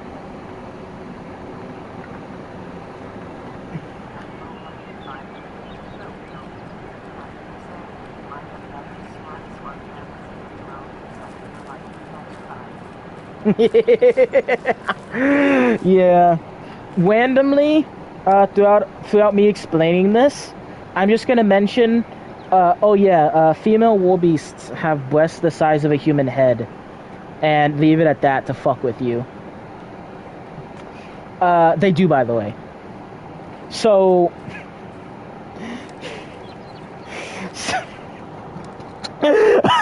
why am I like this? Okay. So, in this world, martial arts is simply you push your body physical limit, grabs magic to you. Now, this is any form of pushing your body physical limit. Strength, speed, stamina, anything. Yeah.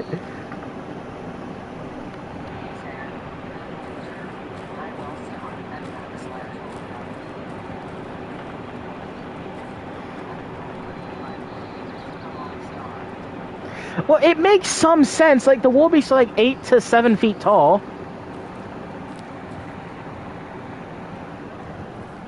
Okay, so that's how like martial arts work.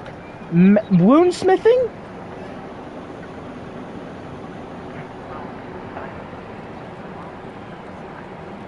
No, don't leave a dislike, please, please. Okay, so woundsmithing is you take metal and you literally just carve magical wounds onto it that give the metal certain properties, making it sharper, making it stronger, making it more resistant to rust, more resistant to corrosion, giving it magic resistance, anything.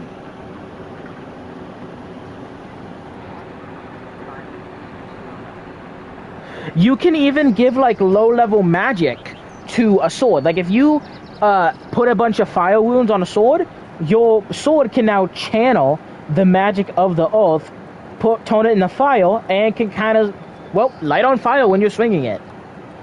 Or lightning, or other things like that. This power system, those power systems are not evil. This is a bad version of power system, where you can essentially etch wounds onto someone's flesh. So, if you're a woundsmith, you can take a knife and you can essentially scar people by scarring their body with these wounds, which essentially gives that person power. You can make that person more durable, stronger.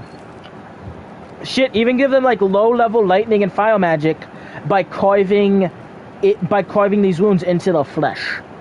Very painful. Can't move at all during the process. And due to the fact that given the fact that your wounds are not coated in magic, they never fully heal, meaning you'll forever be in a little bit of pain.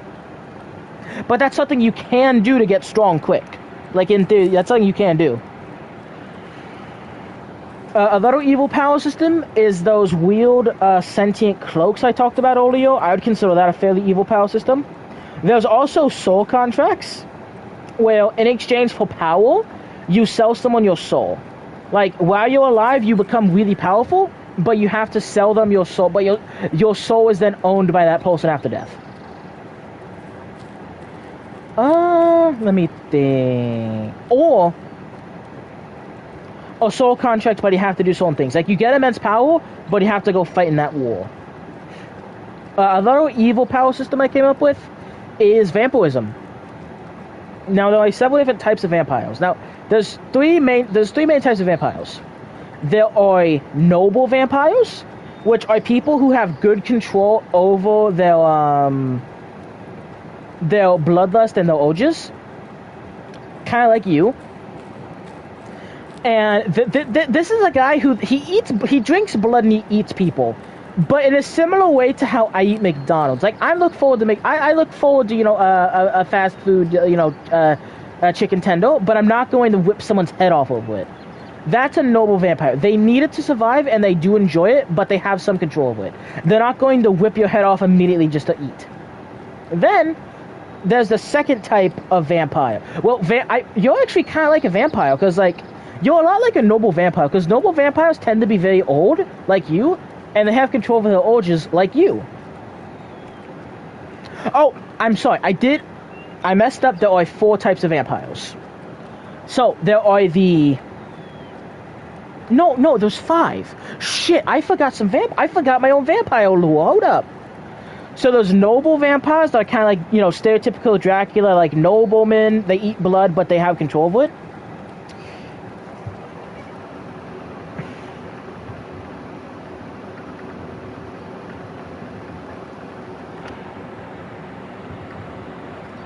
God, fuck!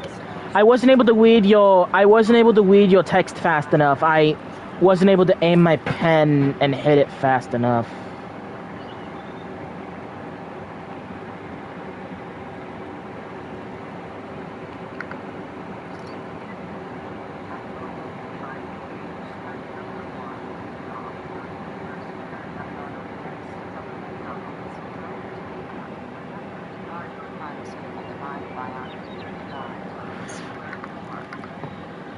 Oh, no, I went on my phone and I was able to read your text. You were saying your universe better have a McDonald's. Nah, I imagine it does. Or at least something like it. I don't know. So, there's multiple types of dragons. I'm sorry, not dragons. There are multiple types of vampires. Now, there's multiple types of vampires, but there's only one type of vampire plague. So how that works is when you are infected with the vampire disease. By the way, there's only 2 ways to be infected by the disease. Hold on.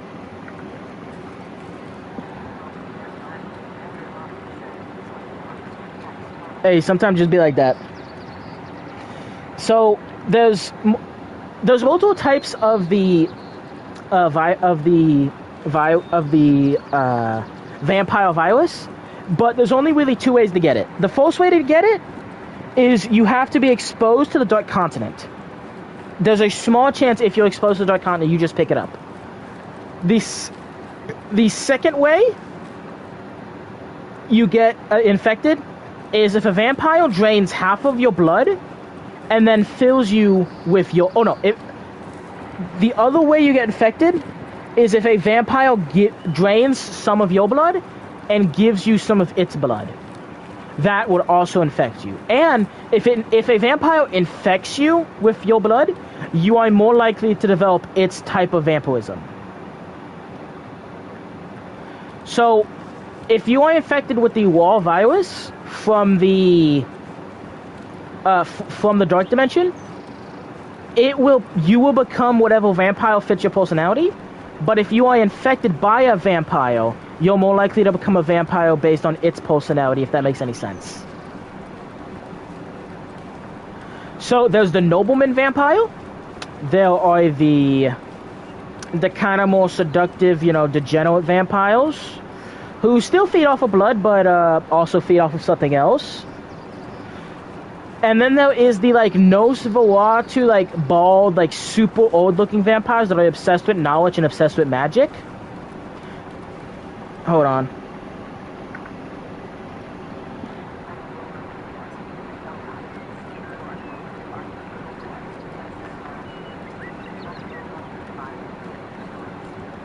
Yeah. So, then there is the super old looking vampire. By the way, the age of the vampire doesn't really... Oh, got it.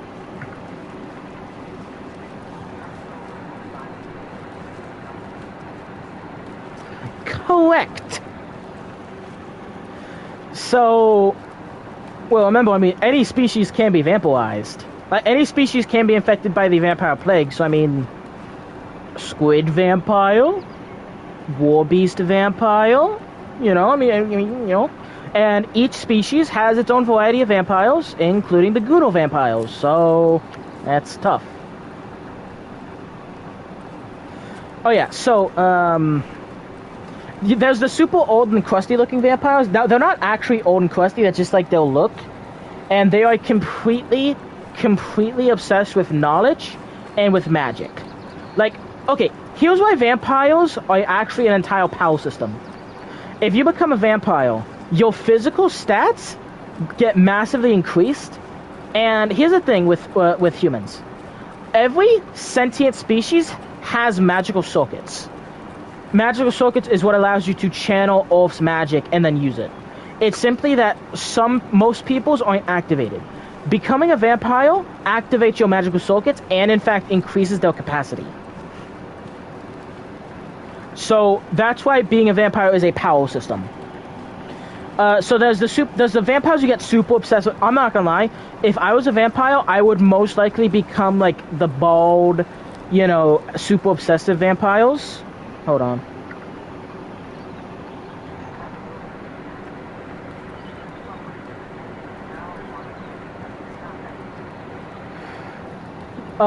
Play it from this topic. I read your video, but I'm not too sure what you mean. I don't really understand what you were saying a sec. I don't really understand your message. Like, I think I read it fine, I'm too stupid to understand, or something.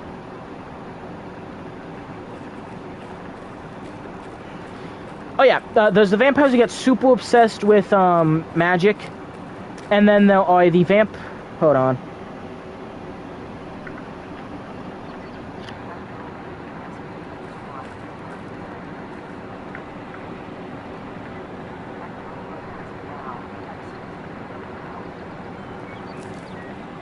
Text is a video now.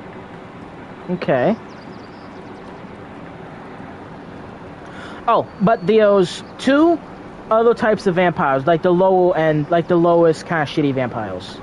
If you are infected with the raw virus and you have a weak will, or you're just kind of a pussy, you will become a grade 1 vampire. Grade 1 vampires are literally just psychopaths. They're not psychopaths, they're just fucking berserk animals. They will literally just run towards you full speed like a zombie, just rip you apart, eat your blood immediately. Like, there's no thought, there's no reason, they just try to whip you and kill you. Then grade 2 vampires are the second to lowest form of vampire, where they have the ability to conceal that they're a vampire, but they are a serial killer. They are completely consumed by their bloodlust, their anger, and their consumption for flesh. So these guys have only enough control over their bloodlust to avoid getting caught immediately. They're still kind of a shitty vampire though. Like, I wouldn't, if I could pick it to be a vampire, I'd probably pick the nobleman or the obsessed with magic vampire. Although if you're bit by an obsessed with magic vampire, most likely you'll end up one of them, but you still could end up a nobleman. So yeah, that is vampirism as a power system. Also, due to... Oh, gotta read your comment.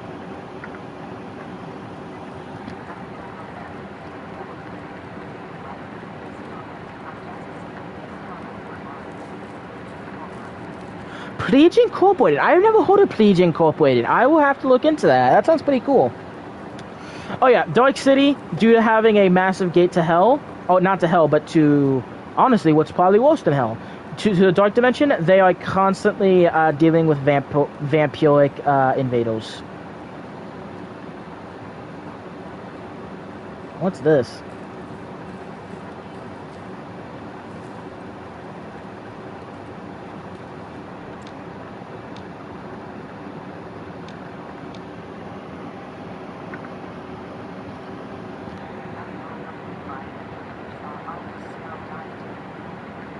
Oh, okay, I get it. Oh, shit. Yo, there was, I'm gonna go over here. There's some good genetics to go kill. So yeah, that's kind of vampirism. Oh, also, one thing though. Some species, you know the ironclad mimics I talked about earlier? The guys native to the golden continents? Those guys are actually immune to the spiders, the spiroparasite, and they're also immune to vampirism because they have no blood. And they have no, like, normal... Oh shit, we're in bear country. And they have no, like, normal circulatory system.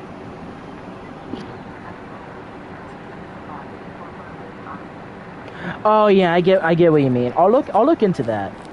Oh yeah. By the way, I forgot to mention this. In the Golden Continent versus Britain War, the Iron Skins actually teamed up with the weird what are they called again? With the weird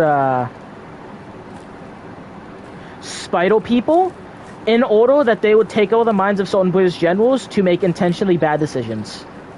They were able to commune with them because the Iron Skins are immune to both vampirism and to the Spider people, and to the Spider people's mind control.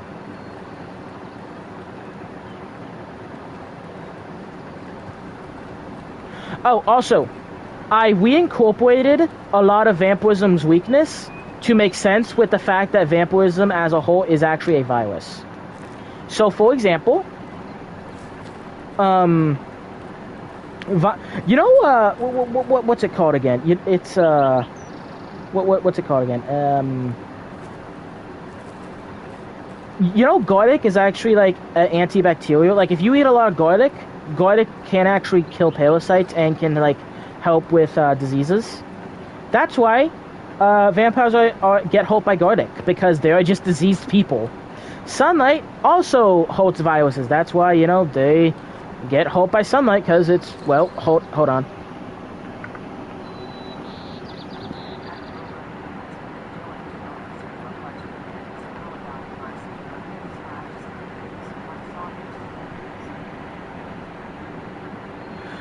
Your message cut off. All I heard was I saw your streams.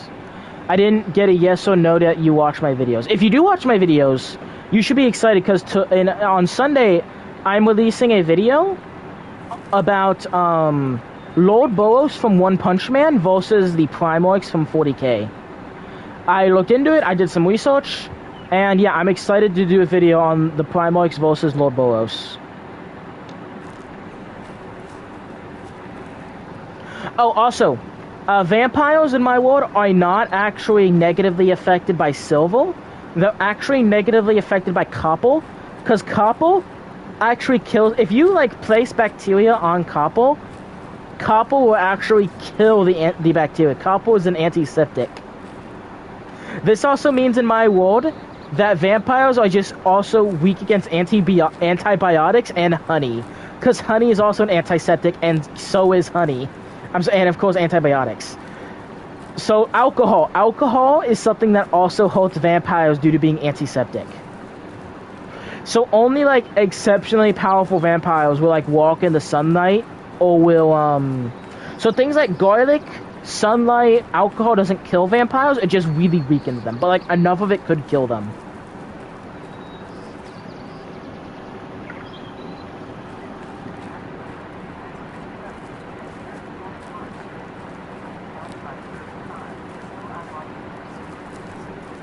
Oh, okay. Well, I'm happy you're enjoying the streams. I did remember you from that stream a while ago. I enjoyed talking to you about my world, and I have thought about a lot more of it since then, and I have come up with some other interesting ideas. So, you now have a good understanding of vampirism? Are you up to understand? I'm going to tell you about curses. Curses are a vital entity from the dark dimension. And when I say entity, I mean entity. Like, these guys are actually, like, sentient and intelligent. And, like, it's not so much I curse you as in I came up to curse, it's I curse you as in I opened a portal to the dark dimension, and I essentially bound this curse to you. So you can curse people like against their will, or you can make a deal with the curse, or you can like curse yourself, or like or have a deal with a mage will curse you, but like the curse benefits you somehow. And like one of the ways this might do this is, imagine you're a martial artist, and so you want to be as strong as possible with a sword. So you curse yourself that you will live half as long, or like you will live half your lifespan, but in that lifespan you will be one of the best swordsmen ever. So this massively boosts your strength, speed, stamina, even your skills, but cuts your life in half. So you can curse yourself about, or if you have no magic, you can curse yourself that your soul will be given to the curse after death, in exchange that the curse will either give you magic directly or will open up your magical circuits. So you can give yourself power if you curse yourself.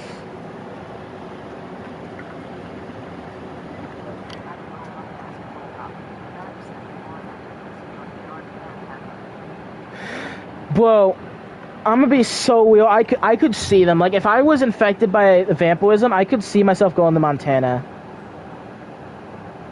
Like, dog, look at this shit. This shit's awesome. I could see that. Like, I could see that. Also, the weird curses are not bound to any like individual location. Vampires obviously prefer like darker places like Europe. Like a vampire's like ideal destination probably isn't gonna be, you know, the Middle East.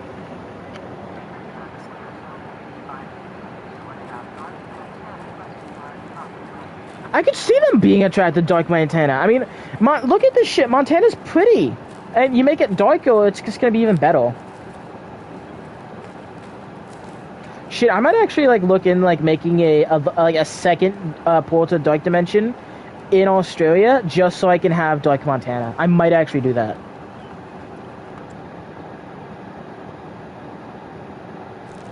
That's something I might consider doing. It's not canon, but that's something I might consider doing.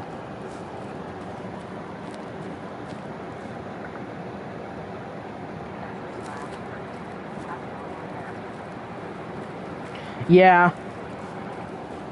So vampires probably are not attracted to the Middle East, but there's nothing stopping them from going there. Those weird shadow like cloaks those weird shadow knife cloak things I talked about earlier.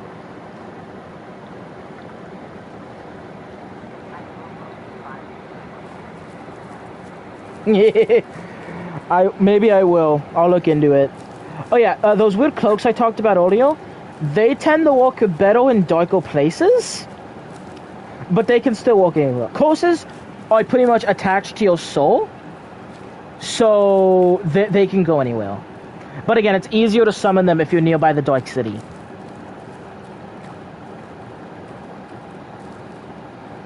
There's gotta be some moose around here.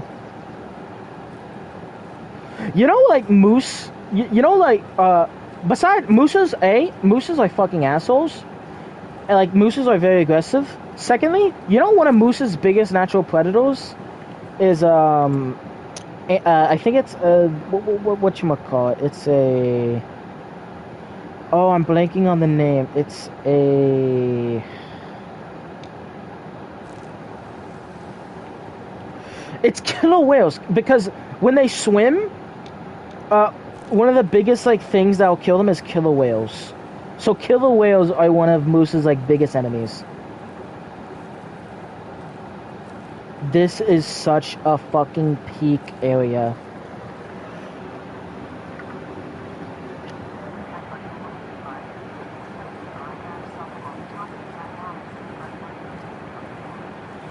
Shit, man, I've been talking about the lure for... Okay, so this is... So, there was a 1 hour stream before this that got fucking canceled due to not being able to handle fire. We've been talking about this for 4.5 hours. If you want to mention... If you want to talk about things off topic, that's fine. That is beyond fine. This is a lore dump beyond lore dumps. I am good talking about anything else. You want to talk about how fucking shit One Punch Man Season 3 has been? Want to talk about my love of ground beef? I'm good at talking about anything.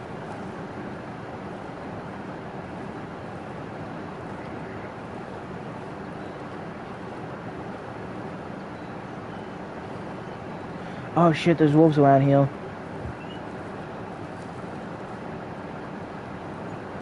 You know, recently I discovered this recipe on Instagram. Oh, hold on. What'd you say?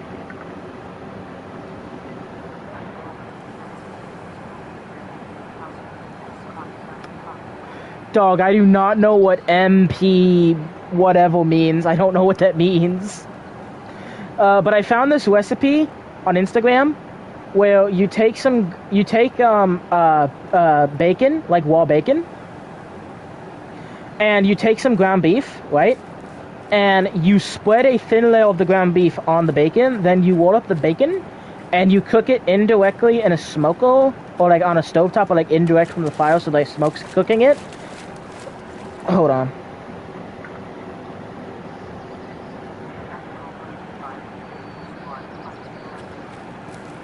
Dog, One Punch Man Season 3. Everyone involved at One Punch Man Season 3 needs to be fucking executed.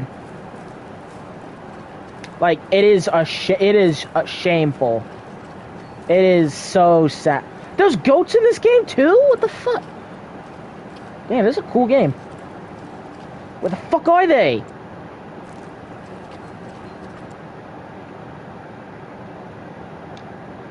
Ooh, those wolves are really, really close. Oh yeah, so this recipe, you take it, you cook it, bro. You make like a hamburger out of it because like you roll it up to it, like it stands for that. Bro, that's a really good recipe. One Punch Man. I'm doing a video. Hey, I have a question. So I am mostly like a 40K YouTuber. Are you at all like into 40K? So there's this franchise, you know. Oh, hold on.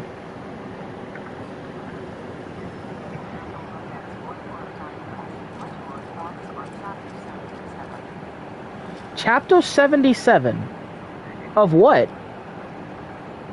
Okay, maybe the message didn't go through right. I hold. What are your thoughts on Chapter 77? Are you talking about One Punch Man? Chapter 77? Because I don't keep up with the manga that well. So I watched season 1 of One Punch Man. I watched season 2. Then I read a pirated version. I read a perfectly legal version of One Punch Man on YouTube that was going over like the Monster Association arc, and it was dubbed so I could read it because I have dyslexia and I didn't have my reading pen at the time. So I read a dub of the comic.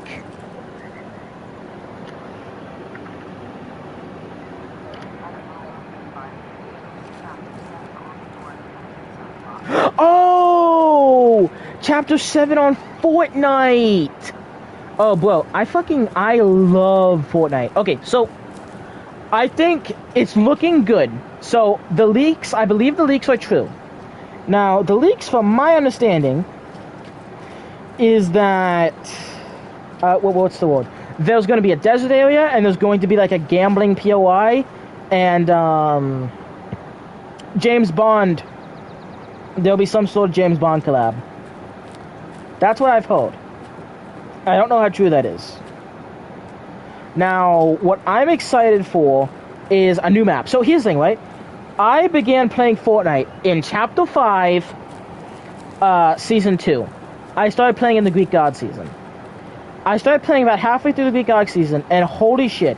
The entire reason I started playing that season... Okay, I didn't grow up playing online games. I didn't grow up with much internet access.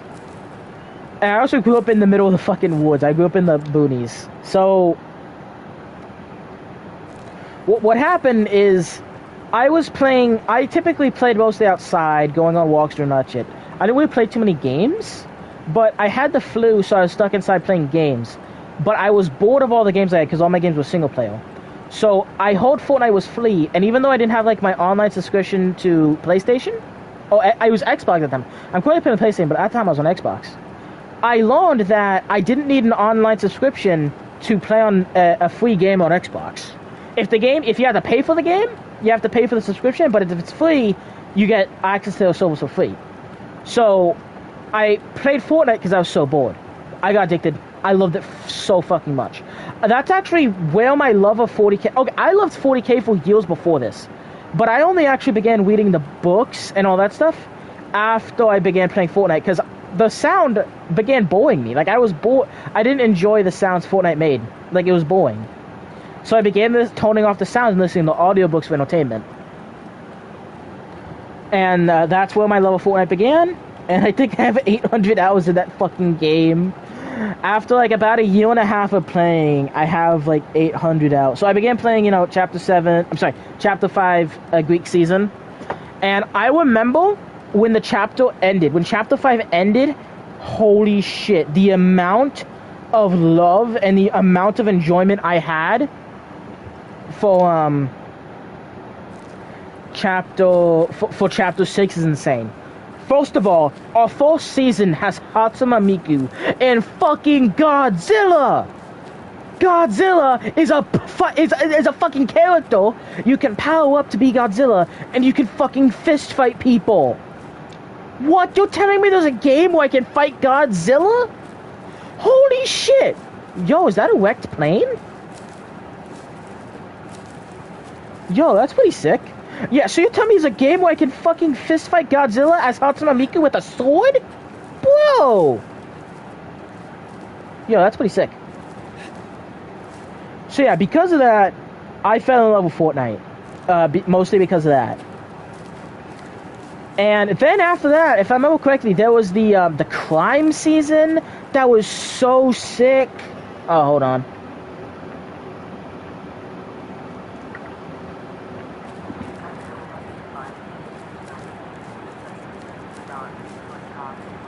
Whoa, Godzilla's so sick. Then after that, there was a crime season. Now, I love Godzilla season. Godzilla is probably my favorite season. At least one of them. But you're telling me after that, there was a crime season that had the kneecap with all of these sick weapons. It had, bro, I love the heist. The crime season was so sick. I loved it. But here's the thing, though. I barely played the crime season. Even though it was one of my favorite seasons, I barely played it. Because 50v50 was reintroduced. 50v50 is the greatest experience I've ever had in gaming. The only thing that stops Fortnite from being the best game ever... Hold on.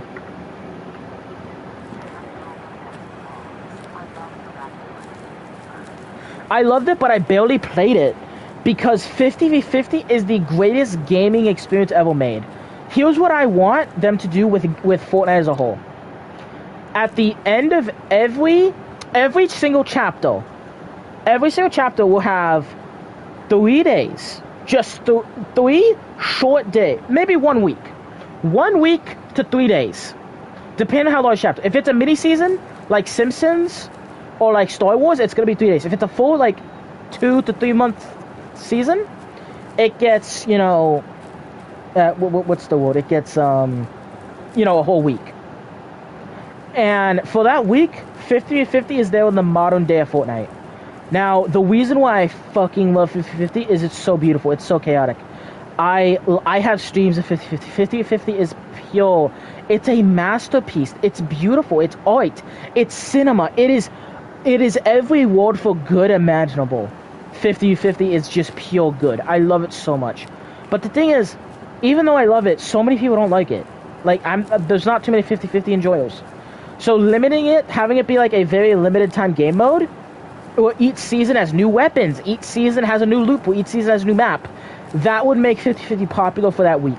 For that week, it would have a 20k, 30k, at least 10k player count, where it'd be popular and people would love it, and then it'd be gone again, and people look forward to seeing it. But having it drag on for weeks, months, I love 50-50, and anytime it's here, that's all I play. But the community doesn't love it as much as I do. So, Fortnite, please, for the love of God, bring it. Not to mention, I fucking hate old weapons. I hate the old map. I hate the OG map. Because I didn't grow up playing OG, and I'm not used to playing OG, I dislike it. So, I want the modern stuff. I want, imagine, for a second, you're in a Fortnite map, and the fucking blue team gets Godzilla, and the red team have to go jump him. Can you imagine 50-50 with the Simpsons guns, with the, the revolver, with the revolver, with the Simpsons POIs? Bro, that'd be so peak. I'd love it so much. Maybe they could do 3 days of builds and then 3 days of no builds. Because I know having it be builds and having it be a build mode, no build might divide the player base too much. But yeah, that is... Hold on.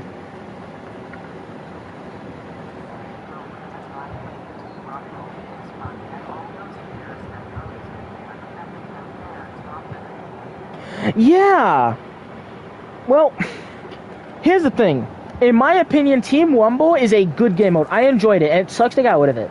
In my opinion, Team Wumble is just a shittier version of 50v50.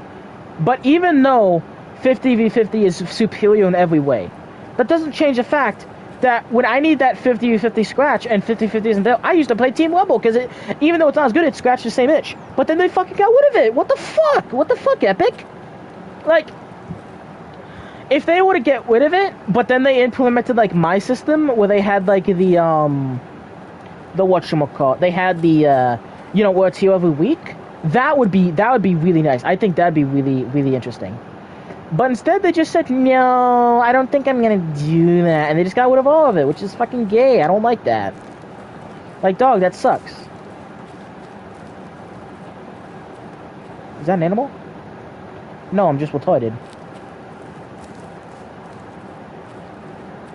So, oh, but yeah, I'm very excited for Chapter 7. Also, I hope they have a big map. I know a lot of people are, like, saying, oh, I hope it's a small map like The Simpsons.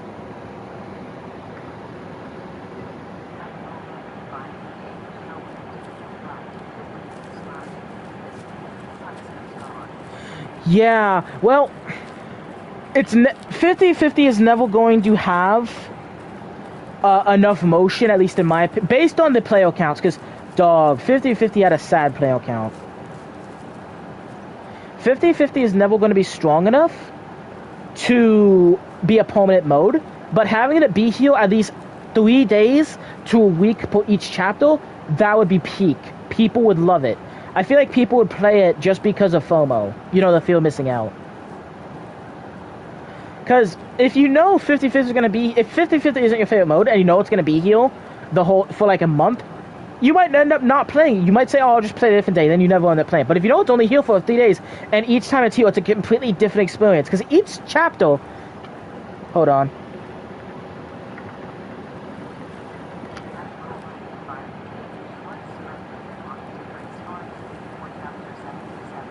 Wait, there's going to be a different storm shape? Wait, okay. So I just got a message from you that said there's going to be a different storm shape. Are they making it a fucking square? What the fuck are they doing? I never heard of that. I did not hear they'll join the change the storm shape. Please educate me on that. I have no comprehension of that knowledge. Yep. Oh man, they are changing it. How are they changing it?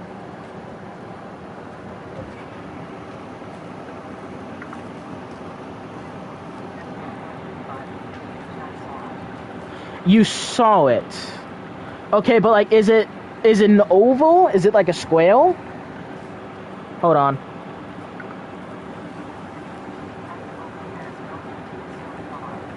Only 2 so far. Okay. I don't know. Maybe the change could be good or it could be bad. I think Fortnite is going to be a bit careful because their player count is not the too strong at the moment.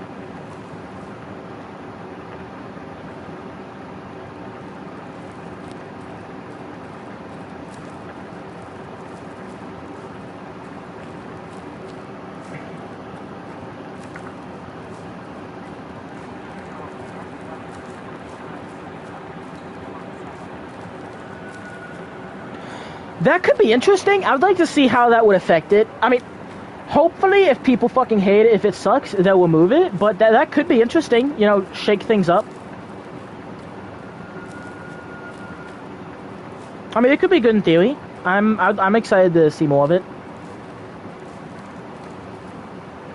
One thing that I'm very excited for is just a complete new map. Because there's no emotion I can... There's no word to describe the emotion I felt when Chapter 6 came out. Because again, I only grew up playing single-player games. So there's no emotion I can... There's no words to describe how I felt when... When Chapter... What the fuck are those? Those things are huge! Okay, I'm gonna have to turn in the stealth 1 million, low-key. Jesus, I didn't know there were animals that big in the game.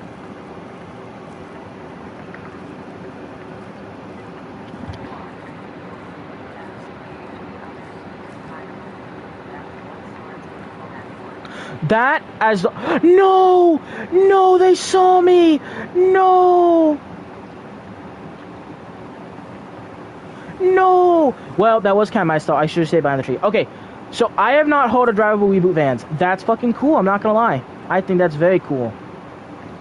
I am excited to see that. That's something I think is really fucking cool. As long as though I still like stationary Weeboot vans, yeah, I like that. But if it's all drivable, like if it's only drivable, I know that's gonna piss me off.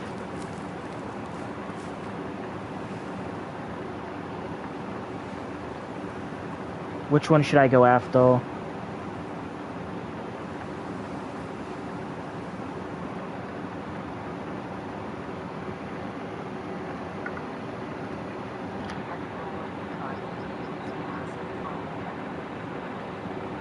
Oh man, bro, that wasn't a troll and a wage bait. I thought that was cool as shit.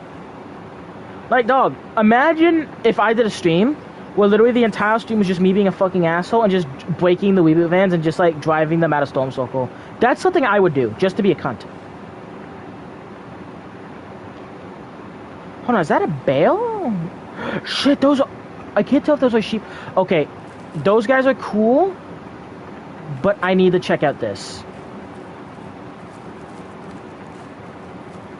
I think having normal Weeboot vans, but having a couple drivable ones would actually be really cool.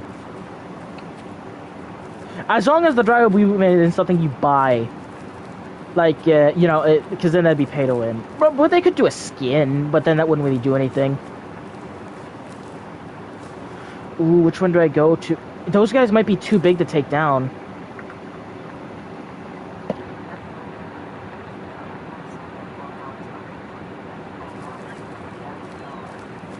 Yeah, I get it. No, but I'm very excited for the chapter.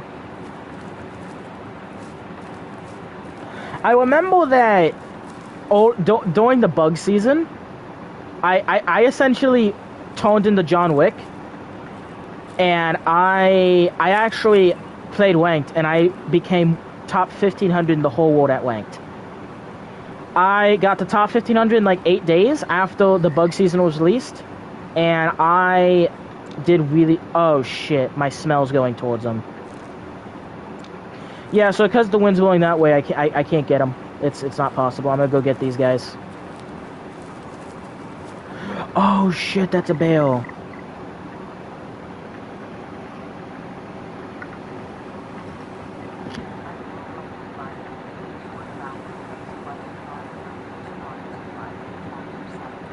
What about the collabs? Oh, what collabs would I like? Obviously, as a 40k YouTube... Hold on, I gotta lock in for a sec.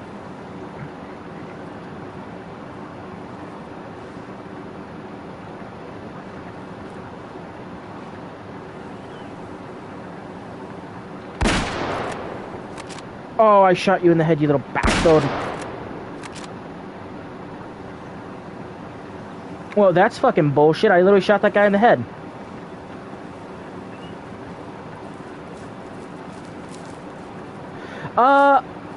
So for collabs, right? So it's going to... Oh shit.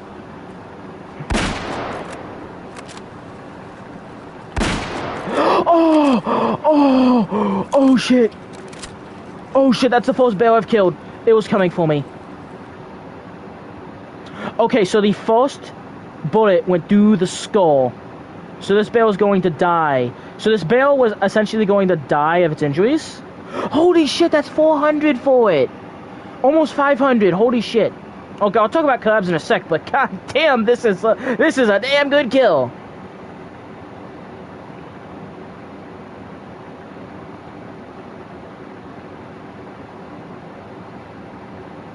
Oh, bro. Okay, so it ran... So I think the bale is dead either way. But because it ran towards me, I was able to shoot it in the head again. That's sick. Bro, this bale was coming to fucking kill me.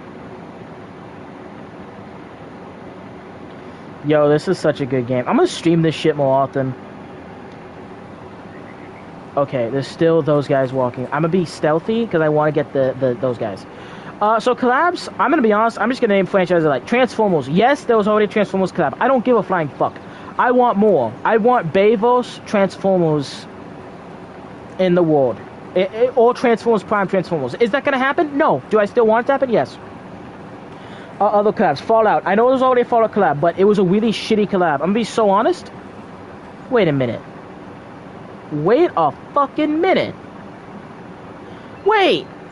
I just thought of something. So, Fallout Season 2 is coming out next month. Alongside the Fortnite. Hold on.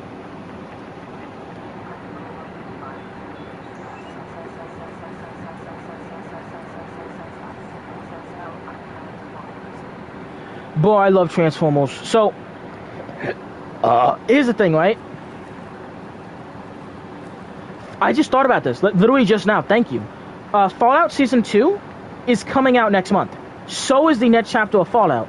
I'm sorry, so is the next chapter of Fortnite. Now, wait a goddamn minute. Season 2 of Fallout being a huge fucking oh, I gotta lock it in. I thought that was a deal. So, Fallout, okay. So people thought there was going to be, some of the leaks I've heard from New Vegas, I'm sorry, from the next Fallout season. Why can't I talk from the next Fortnite season?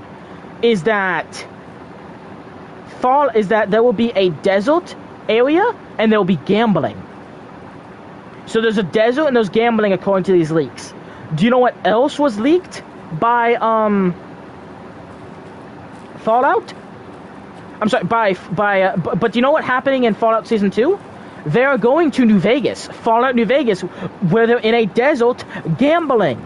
So what if Chapter 5, Season 1 is a entire dedicated Fallout season, dedicated to Fallout New Vegas, and to Fallout Season 2.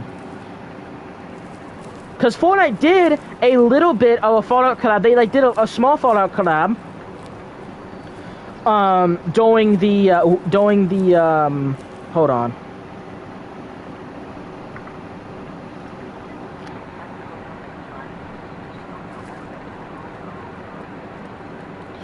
Oh hell, because Fallout and Epic did a small collab during the Koi season, but all they did was they added a gun, a healing item, and a single skin. That's it. That's fucking and a backbling. I think it's one big coincidence that Chapter 7 is correlating with the Fallout Season 2, and Fallout Season 2 is going to be in a fucking desert in a city in literal New Vegas with, gambling and stuff. Hold on. I gotta read your comment.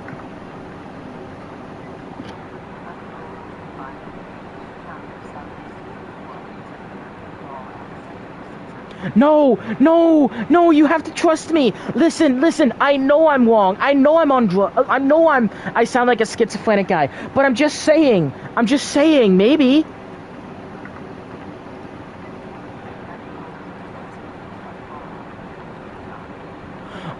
Or, hear me the fuck out.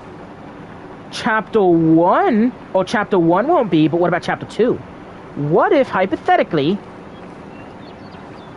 Hold on, I'm gonna fucking no-scope this guy real quick.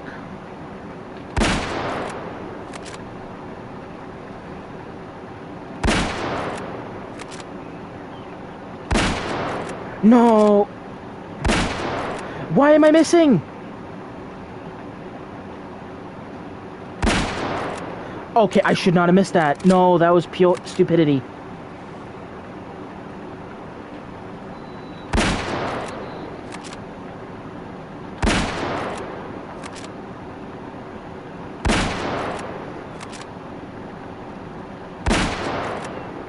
Next shot. No.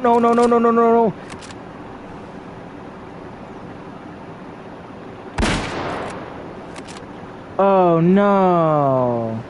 I missed it. Damn it.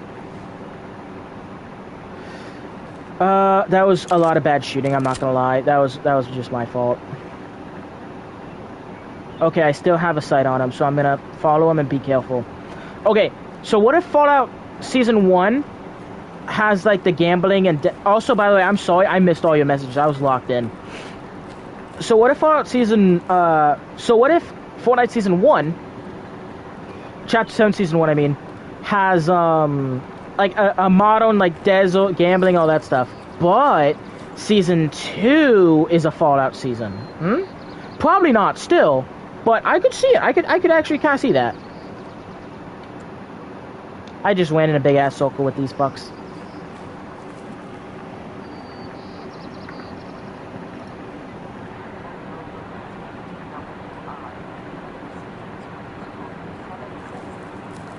Shit, tell me, please. I want to know.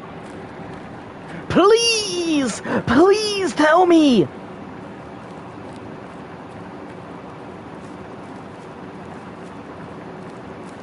Well, because now I'm on a hype train, and if I'm proved wrong, it's gonna hurt so much. But if I'm just educated that I'm incorrect now, it's gonna be okay.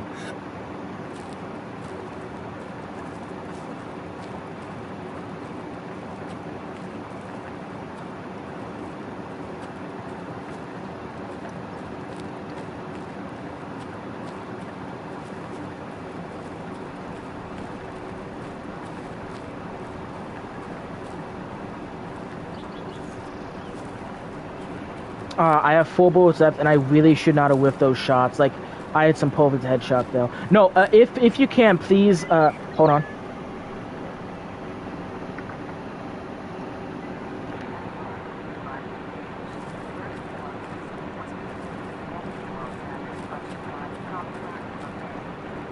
You know what? That's true, because I did hear a leak.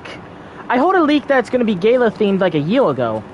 But I heard a leak not that long ago from, I believe it was Top 5 Gaming, that it's going to be desert, that there's going to be like a huge desert, and there's going to be like gambling aspects.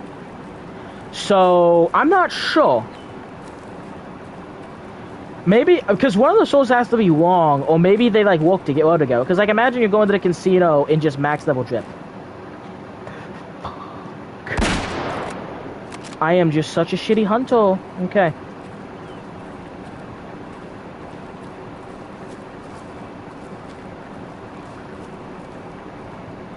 So I'm not too sure. Maybe it'll be one or the other. I would personally hope for the desert because given that, you know, I would rather... Oh, hold on.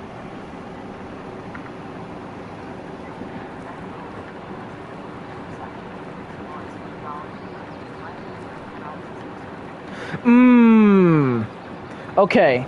So I imagine then we're going to have like a winter area. I'm not too sure because I'm not sure. Maybe it'll be like that, or maybe it'll be like Top 5 Gaming, because I think it was Top 5 Gaming.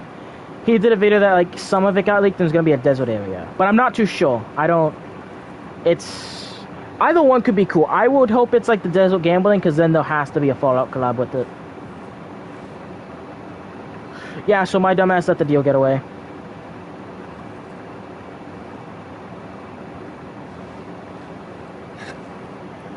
Hold on.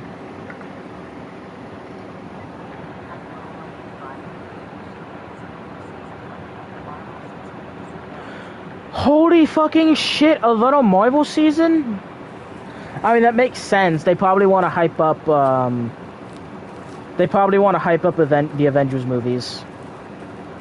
Because due to Marvel and Disney's retardation, Marvel is kind of in the gutter at the moment. Well, immediately I want to say, fuck that, hell no. But then I'm like, you know what, I enjoy Marvel, I still like Marvel. Maybe that'll be good. Alright, what's next? So we have a Gala season, and then we have the Marvel season.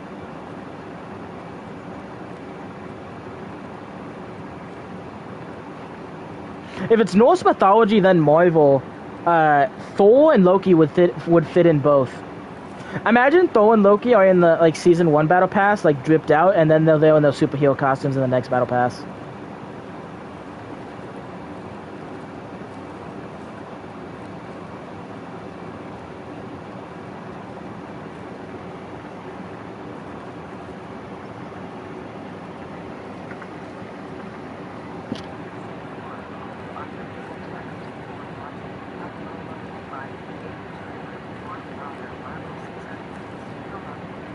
Yes. Well, if don't get me wrong, I would prefer a DC season over a Marvel season. But the reason I don't think that's gonna happen, the reason why I will straight up say I don't think that would happen, even though I want it to happen, is simply because Epic Games, a huge part of Epic Games is owned by Disney. Disney owns Marvel. DC is owned by Warner Brothers. And at the moment, DC is doing better than Marvel. So I don't think they would want to essentially hype up their competitor. Even though I would want that over Marvel, and I think that'd be cool, I don't think that would happen. Because, like, we're having a little Marvel. We had a Disney. We had a. It seems like Disney is doing a lot of mini seasons. Because we had the Star Wars mini season, Disney. We had the Marvel season, back in Chapter 5. And then, guess what? We had the Simpsons season, which is also owned by Disney. So, we have all these, Disney properties. I don't think Warner Brothers would be allowed in. Although, I do hope they would be. I hope they would be. I would prefer them.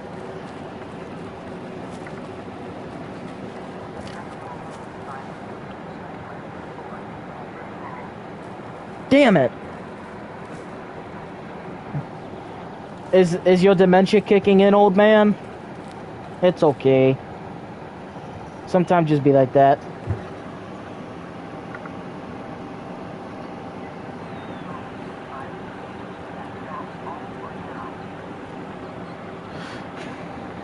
Are you Mr. John Fortnite? Are you the CEO of Epic Games telling me some wisdoms of truth? No, I remember Chapter 5, like, their roadmap got leaked, and I immediately read it. I love leaks like that. I think they're really cool. I don't get me wrong, the surprise is nice, but I love the leaks. Oh my god, it is the John Fortnite.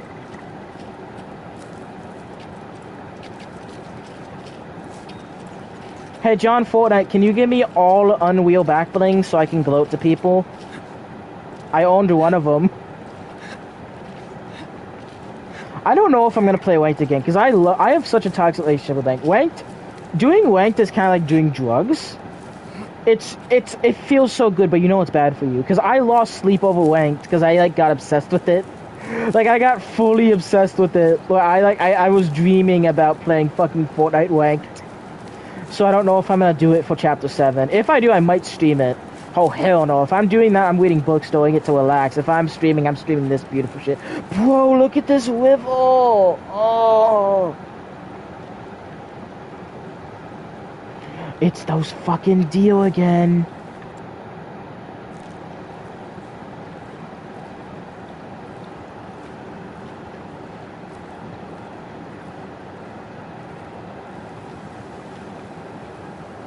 Hold on.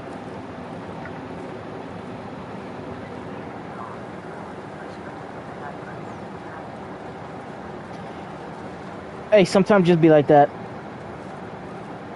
Oh, shit!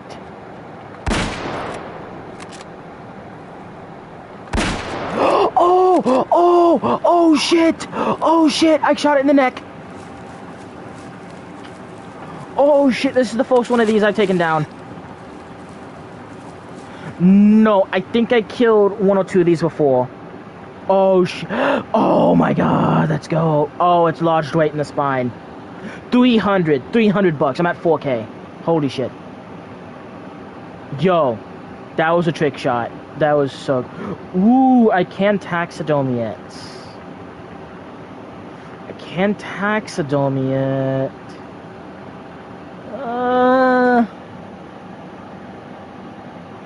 I don't know.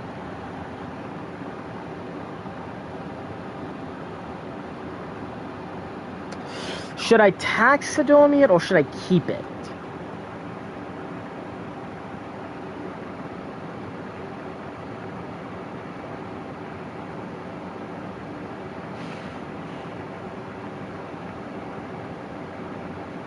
I'm gonna keep it. I'm gonna keep it. Oh, hold on. What does this say?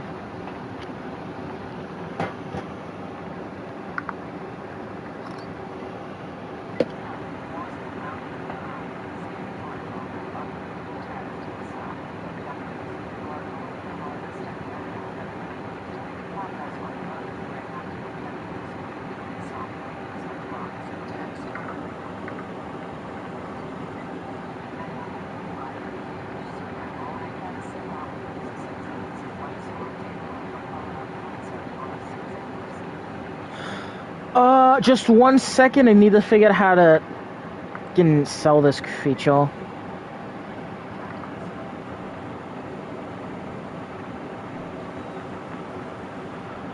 Okay, so here's what my concept would be, right? So, again, the leak I heard for Chapter 7, Season 1 was from, I believe, Top 5 Gaming. It was like a couple weeks ago. I don't know if it's true. I don't know if like, he had bad information. I don't know what was happening. But what he said is there's going to be a huge desert POI, and in the desert there will be, gambling. Oh, there'll be like a casino. I kind of put 2 and 2 together, well, because Season 2, Chapter 7, Season 1 was going to have a desert casino, and that would align with Fallout Season 2 coming out, and Fallout Season 2 is going to focus on the casinos.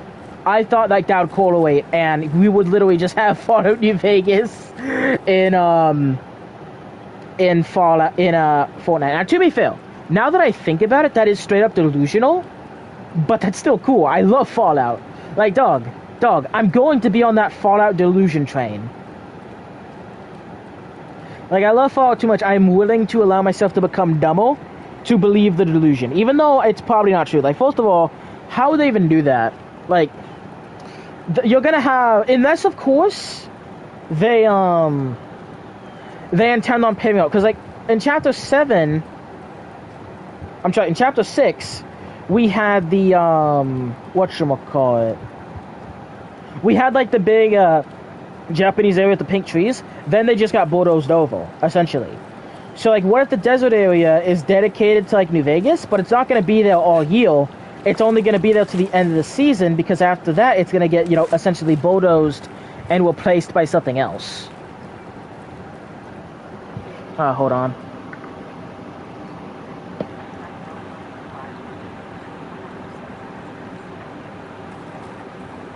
Hell yeah, that's what I'm saying. Because like, I heard a leak that Chapter 1 Season 7 is gonna be Gala themed. That's gonna be about the Norse gods. You can't have. I don't think they could have that and have the desert theme, unless like the map's kind of cut in half and they're doing 2 things at the same time. Meaning the main season will be Gala, but they're doing like a half Fallout season, which would be fucking sick. But yeah, I really just want to see more Fallout in Fortnite.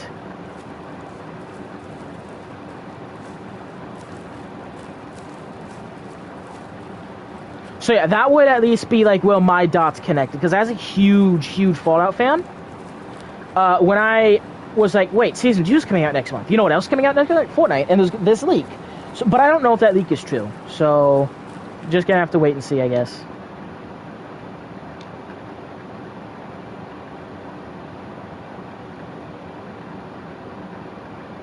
Ooh, my dumbass is going the wrong way.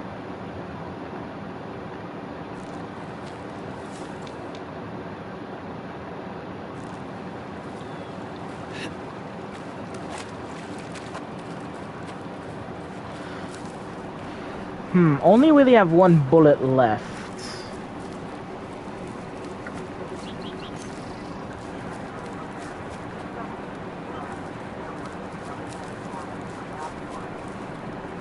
I wish. That would be cool if they were.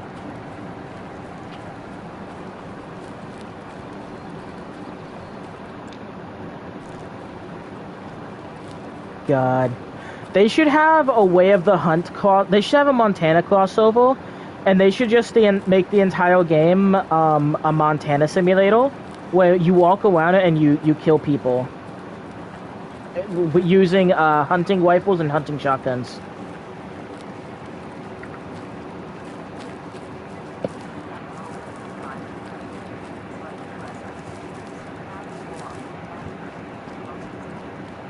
Bro, that'd be so awesome.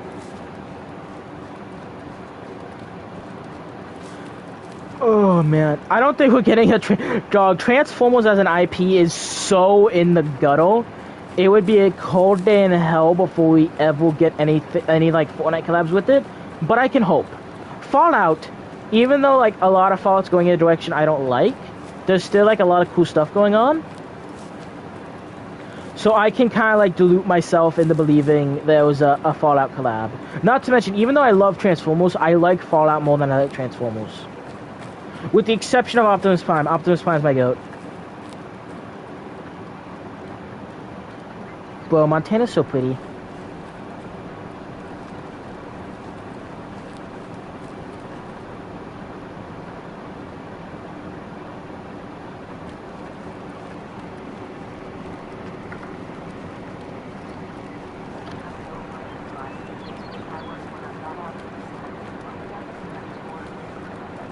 Yo, that is such bullshit. I was gifted a download code for my birthday by a friend of mine like a year ago, and the download code gave me Megatron skin and gave me the Bumblebee skin, and I really liked it. And it does fucking suck that they don't have an emote that allows them to like transform into a car and drive it. Like, you know how I have like my little Master Chief emote where I drive around like a tiny little warthog? Why the fuck didn't we have that for like them? Like, dog, it's bullshit. Like, dog.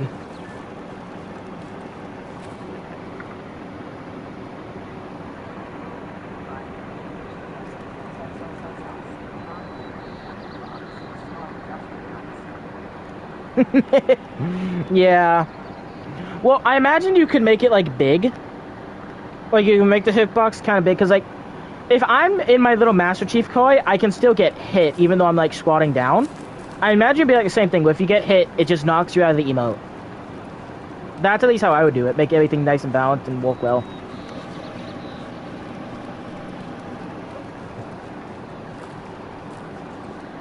Oh, man.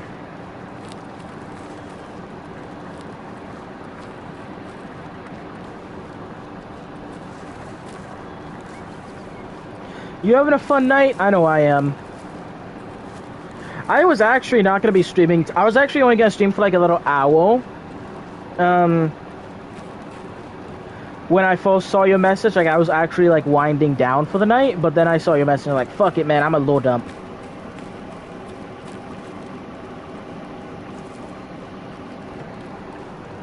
We have been talking for 5 whole hours. That's insane.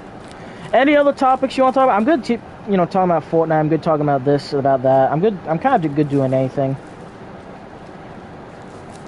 Hold on.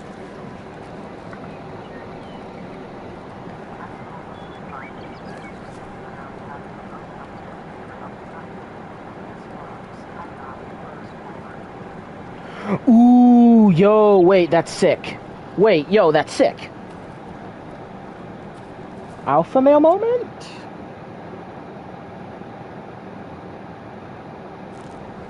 Okay, that's actually really cool. I did not have that creativity. If I ever see a Transformer guy in Delulu, I'm going to be cautious that it's you trying to stream snipe me.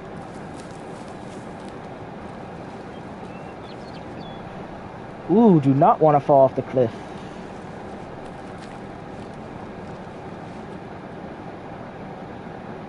My god, this is just so pretty.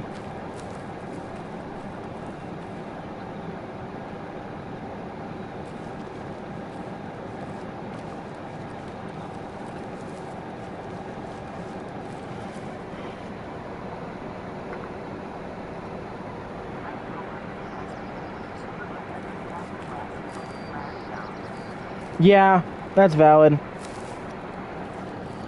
I remember growing up, my 3 favorite cartoons were SpongeBob. Hold on, what do you text?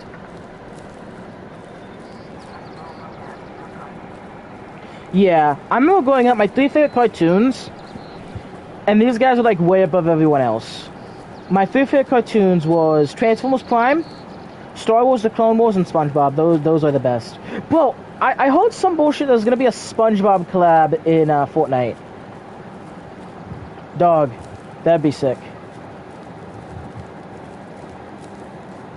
Oh, I also forgot to mention this. Because vampires are just essentially sick people. Hold on. What do you say?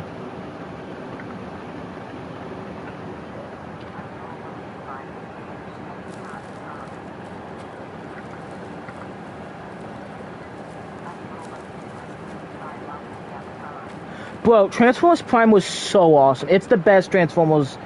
It's so good. Here's one thing that pisses me the fuck off though. I grew up watching Transformers Prime and the Michael Bay Transformers movies. Anyone who has the gumption to say Optimus Prime is a psychopath in the Transformers in the Bayverse, and he's a monster and he's just as bad as Decepticons is a fucking moron who doesn't know what the hell they're talking about. The Decepticons in every movie are trying to destroy and enslave and kill humanity, while actively benefiting their own species. Meanwhile, each and every time, Optimus Prime, despite having less military power... Hold on, I gotta read your thing.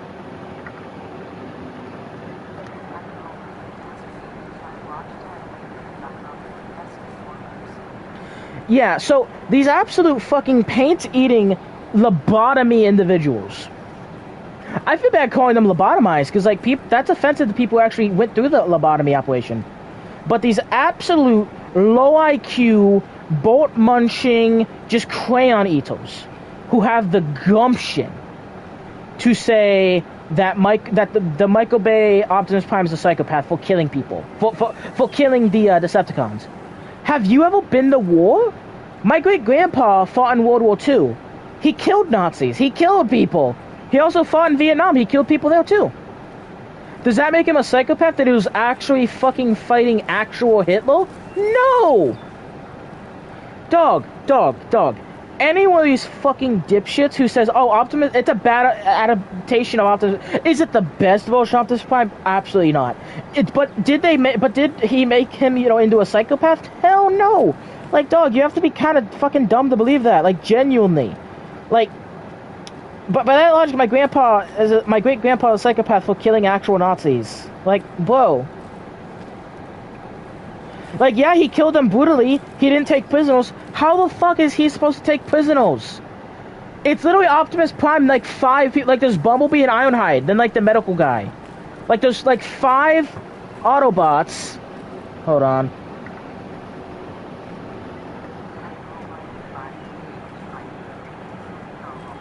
Bro, goated. I've been meaning to read the new movie novels. The only thing I know about the movie novels is, like, Shockwave tried to get Megatron, but he crash-landed in Antarctica or something.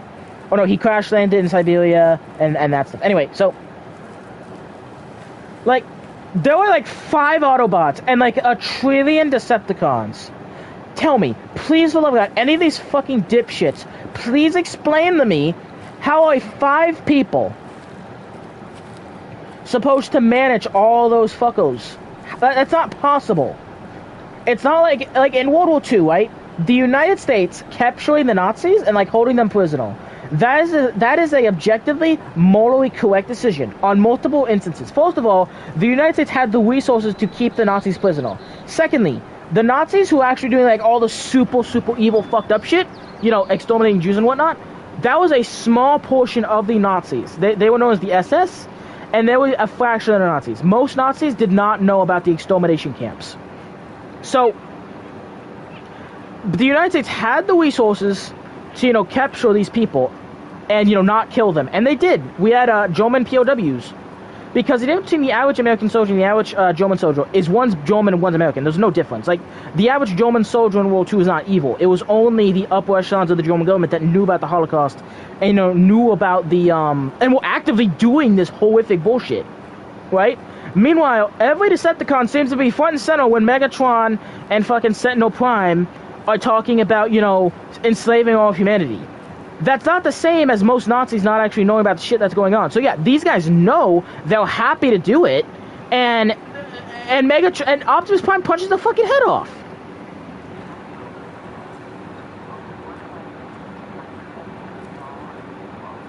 Ooh, that sounds like a good one. I actually need to read those. But yeah, you know what I'm saying?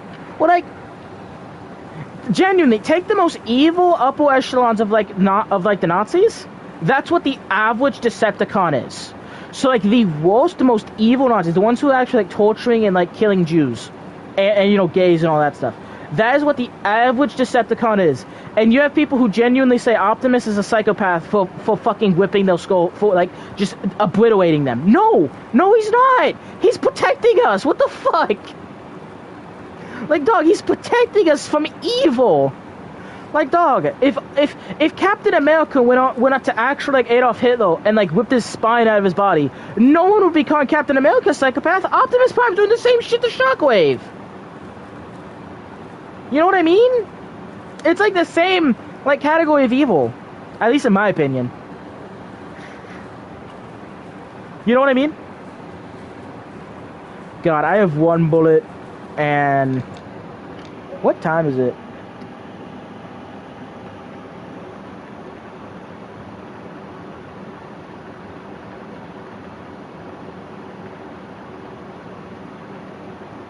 No, but I love Transformers. Transformers is awesome.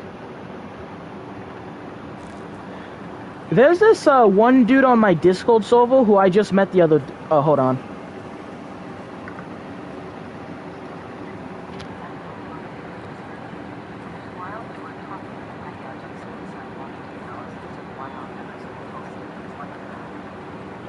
Ooh, you know what? I'm actually going to look into that.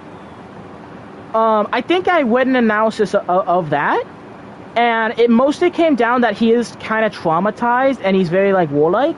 And yeah, that may be true that he's traumatized and stuff, but that doesn't make him bad. He's traumatized because he's in a bad situation. Like, no shit. Like, literally, all of humanity.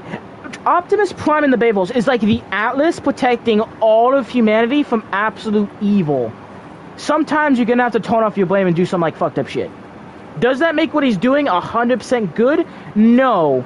But what is he supposed to do if he doesn't kill them? Just let them win?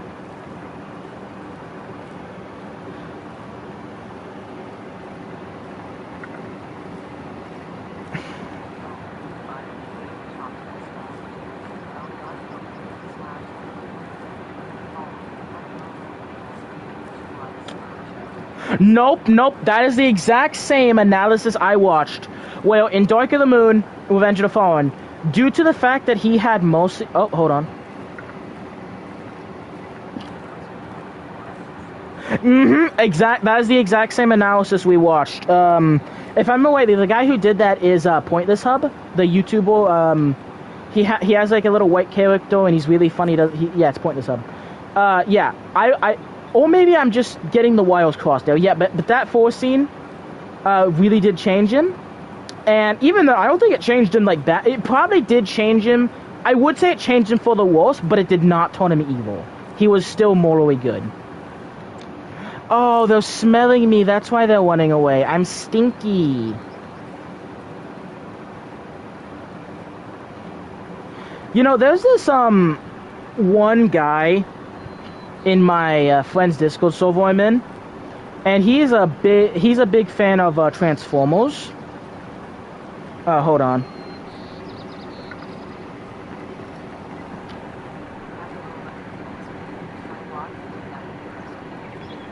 Ooh, TF Theos. I think Pointless Hub and TF Theos came to the same conclusion then, but it's a good conclusion because it makes sense that is what kind of changed Optimus. But again, did it change him? Did it make him like arguably morally worse? Yes. But he had to do what he had to do. If he kept up the mercy, it's been a while since I watched Transformers Revenge of the Fallen.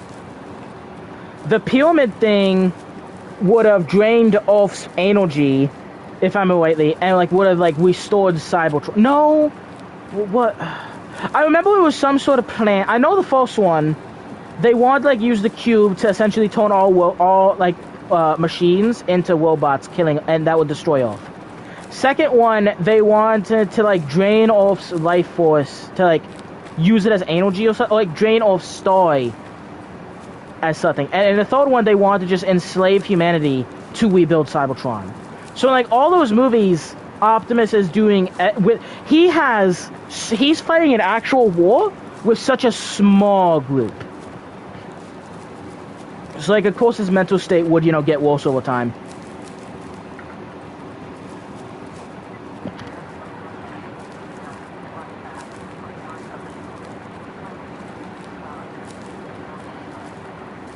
Oh yeah, if I'm rightly in Dark of the Moon. Hold on. No, I don't know that in Dark of the Moon. I know that in Revenge of the Fallen, they had a hard time writing a script due to the script writing due to like a lot of script writers on strike. So no, please educate me on that because I do not know how they had to change Dark of the Moon. Dark of the Moon's a really good one. I'm not educated on that. I don't know that.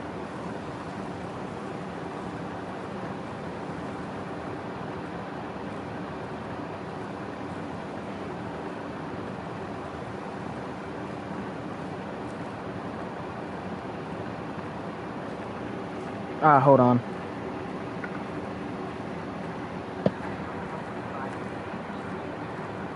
No, I don't know that they had to change the script till Dark of the Moon. I have not heard of that. Please tell me.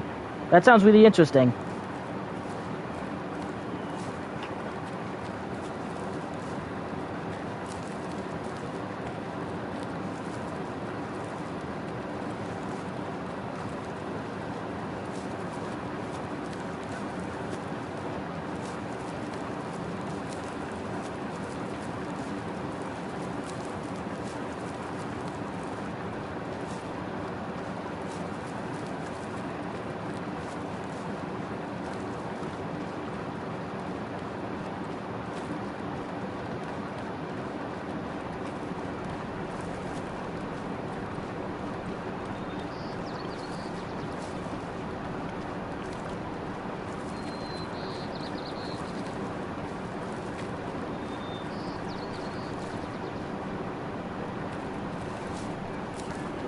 Hold on.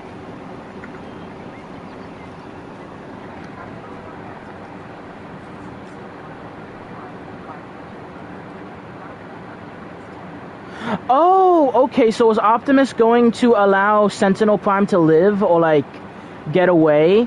Or was, Megatron... Or was Megatron, how exactly did they change it? Because in the end, you know, Megatron killed Sentinel... Oh, no. What happened... Hold on. Sentinel was kind of beating up Optimus.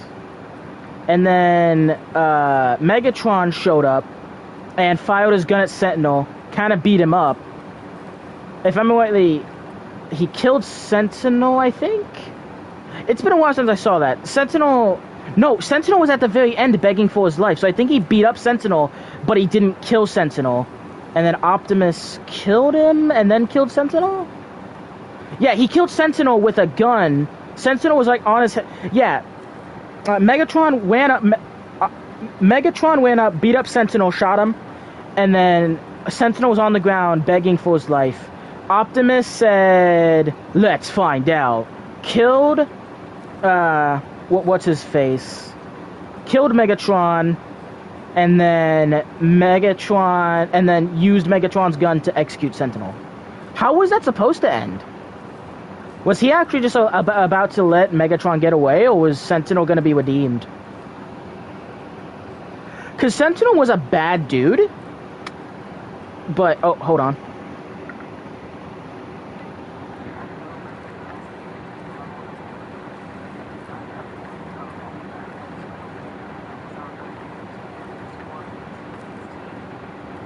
Oh shit, so Megatron didn't end your Sentinel in the original. Megatron offered to end the war. Oh shit, okay, how did that, in the novelization, did Optimus accept or did Optimus kill Megatron? Because here's what my ideal dream would have been. Straight up, we get that ending well, the two of them like kiss and make up. But then I would want like a prequel trilogy explaining the war on Cybertron. Because I know we have Transformers 1, but Transformers 1 isn't like an exact canon to Transformers Prime. I'm sorry, to Transformers Dark of the Moon. So I would like to see like a live action, you know, Dark of the Moon, movie or trilogy. So what the main thing I'm asking is, does Optimus accept the truce? Because I feel like Optimus could, given his mental state, I feel like he could go either way. He could assume that's a lie, and he could try to kill him. Oh, hold on.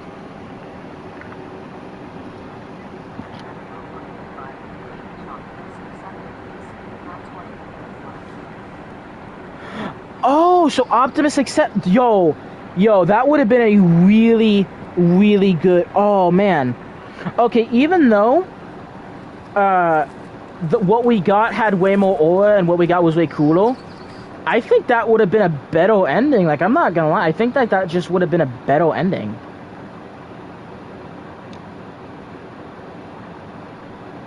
I'm gonna teleport back to the house. I need some ammo. I think that might have been a better ending. Like, I'm not gonna lie, because like that.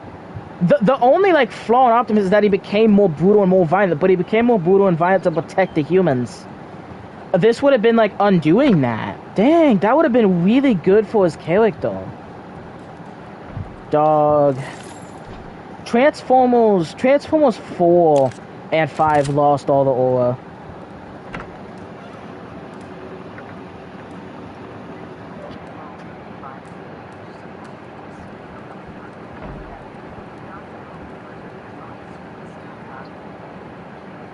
Yeah. What sucks though is Transformers 1. I know Transformers 1 isn't, you know, isn't like canon to the Bayverse. But well, I heard something the other day that like people theorizing that Michael Bay was working on another Transformers movie. I would genuinely kill. Like I would okay, here's my problem with Transformers. Transformers, like the actual IP feels like it's in an abusive relationship with Paramount. It feels like Paramount does everything in their power to avoid giving Transformers like good adaptations since the Bayverse like went away. Cause we had Transformers 3, and that's where Michael Bay wanted to end it. Dark of the Moon ended it, and it would have been so good. Like now that I know that like them making a peace deal was the original ending, it causes me physical pain knowing that Transformers 4 exists. Because I love Transformers 4. I love Transformers 5. They're objectively shitty movies, though. I love them, but they're not good movies. And knowing that that was the original script makes that hold even more. Knowing that Optimus would have had his compassion, his mercy, his peaceful nature would have been able to shine through. That's sad. Especially given the relationship between... hold on.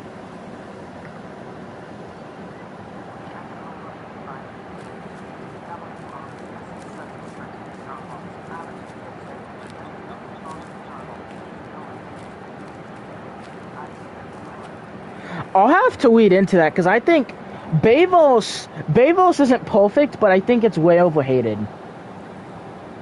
Like, I do not think it is fair how the Bayverse is treated. Hey, this is going to sound very mentally ill and very schizophrenic. Are you a part of a Discord server where your icon is locked down, where your icon is locked down from the Transformers 4, I believe?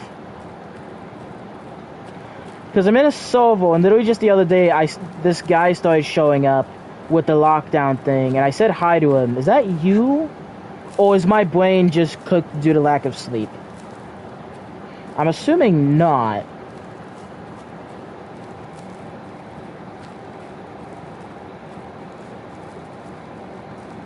Now that I put more than 2 seconds into it, that is kind of a retarded thought. Never mind.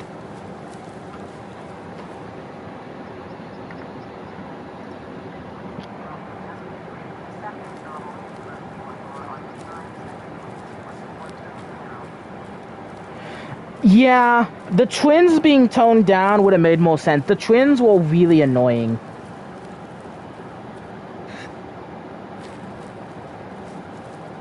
The twins were like low-key kind of pissing me off.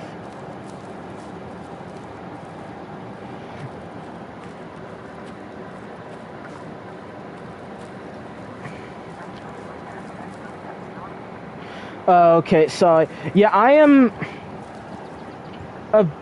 Yeah, I'm playing this Discord, so... And literally just the other day, some random dude showed up and just started yapping about Transformers, so I don't know. Suspicious. I wanted to know if this was an Among Us scenario.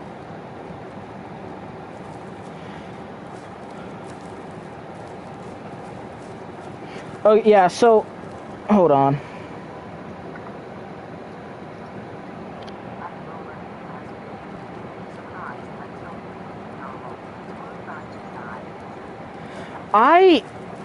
Shit, I might have to read the novel, because, like, I'm a big fan of the Bayvos, and it seems like, honestly, it seems like the novel had, like, better writing. Because, like, I know a lot of, like, the voice lines and, like, the scripts for the Avenged of the Fallen were not very good due to a writer's strike. So maybe it was better in the book. I'm not too sure.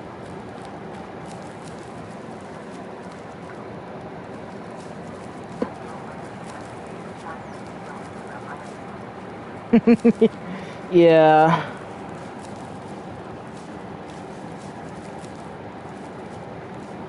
I don't know. It'd be cool. So my dream, now that I know that that was the original like canon ending, I would have liked for that to like been in the actual movie, and then have like a movie or two, or maybe even three. I want one movie that be kind of like Transformers 1. Then a movie that would... Oh, bro. Why the fuck did Transformers 1 get such shitty marketing? It is truly depressing that we're never getting a Transformers, I guess 2. Because, like, Transformers 1 was so good. The only things holding the movie back is Bumblebee, because Bumblebee, they decided to make Bumblebee really like, really just cringe. Like, he was very unfunny. The marketing and celebrity voice actors. I'm not gonna lie, I fucking hate celebrity voice actors, and the guy who plays Thor from the Avengers is a shitty voice for Optimus Prime. Hold on.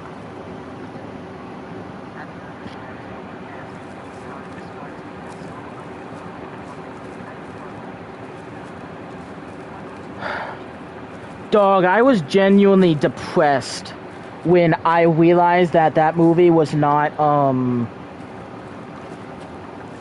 when that movie was not getting a sequel. Like, I saw it in theaters, and it was... No, I'm just schizophrenic, that's not a bail. Like, I was just so sad. Because, like, I need to read the comics or something, because I know Optimus and Megatron have such a good dynamic in the comics. I've just never really seen it. The only like thing I've seen of it is the Transformers 1.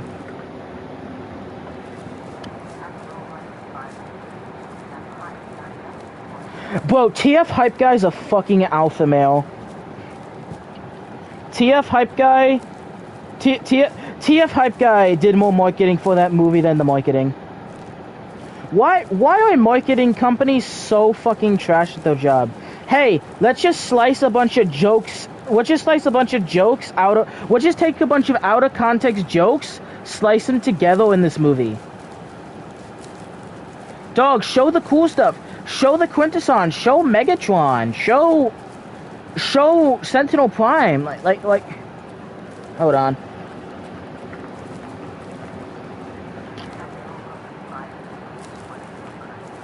Yeah, he is... He was fighting for us all. He was fighting for us just like Optimus fought for us.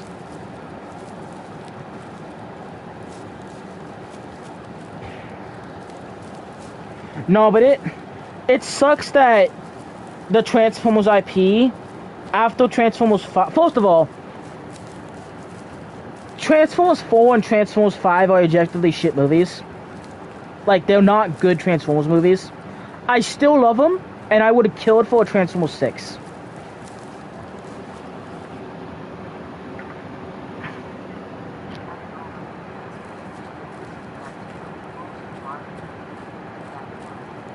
Yeah.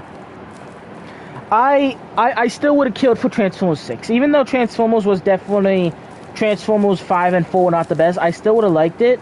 But what I would have liked more is a prequel movie series that would essentially kind of do what Transformers 1 does, except directed by Michael Bay.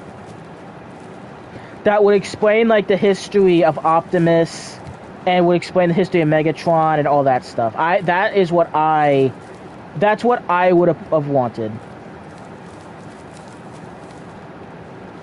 Especially because even though pretty much the entire film would be CGI, the film would still be live action, even though it's essentially animated. And the thing is, animation is kind of like a stigma, where like people don't want to go casually see an animated film. It's like, oh, that's for kids, which is kind of a bad take, at least in my opinion.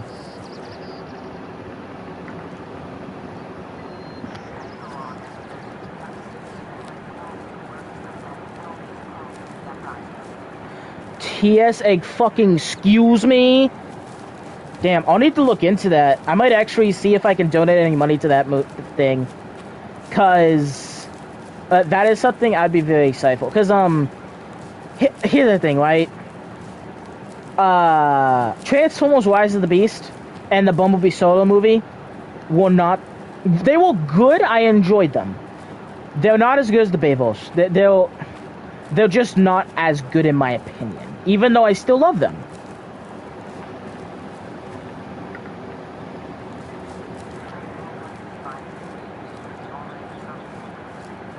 Oh shit, so that's like actually happening.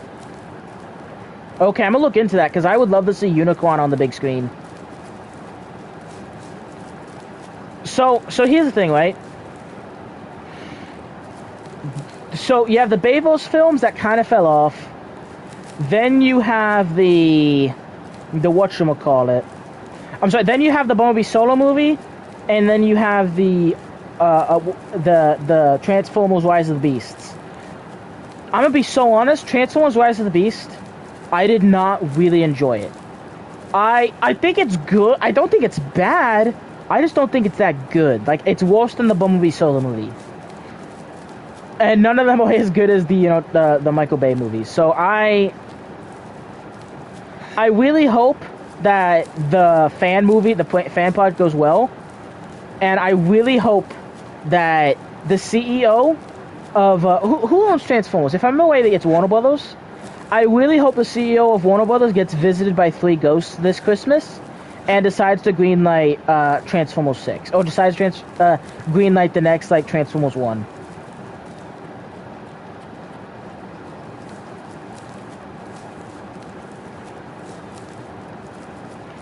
Because I really, really liked it. Although, again, I do not think... I don't think the guy who plays Thor was a good voice actor. I don't think he did a bad job, but it sure shit wasn't a good job.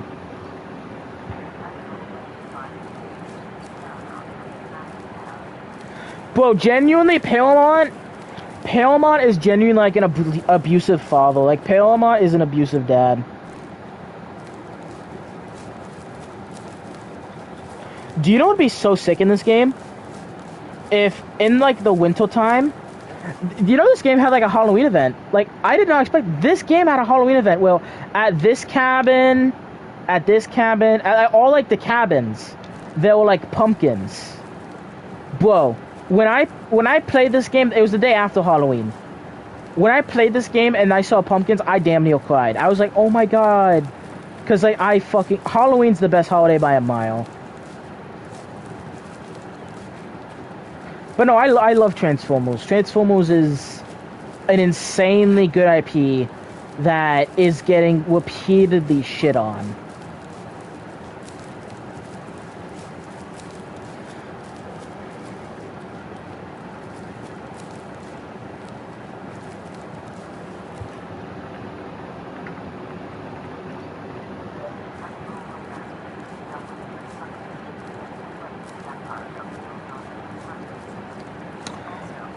I did not get to play Dark the game. I did not play any of you know what? I might actually look into buying the Transformers games, because I never played the Transformers games, but I hear they're good. They look good. Maybe they're good. I'll look into it, but yeah, I love the Transformers IP. I'm really hoping that someone breathes life in it, because Michael Bay essentially made my childhood. Like, the amount of time... I remember being a kid, watching Transformers 1, 2, and 3 on repeat, just on a cycle.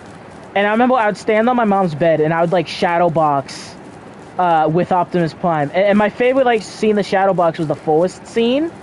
And I would play dead when Optimus would play dead.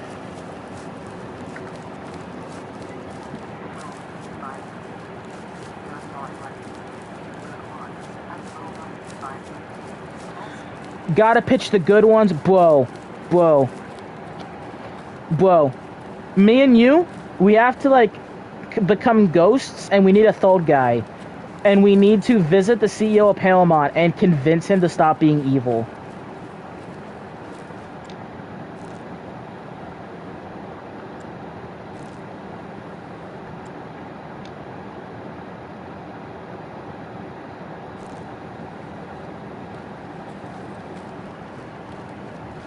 No, but, like, a lot of my franchises are not in the best shape. I'm actually going to do a video about that. But out of all of my franchises that I hold dear to my heart, I think, what's the word? I think, hold on.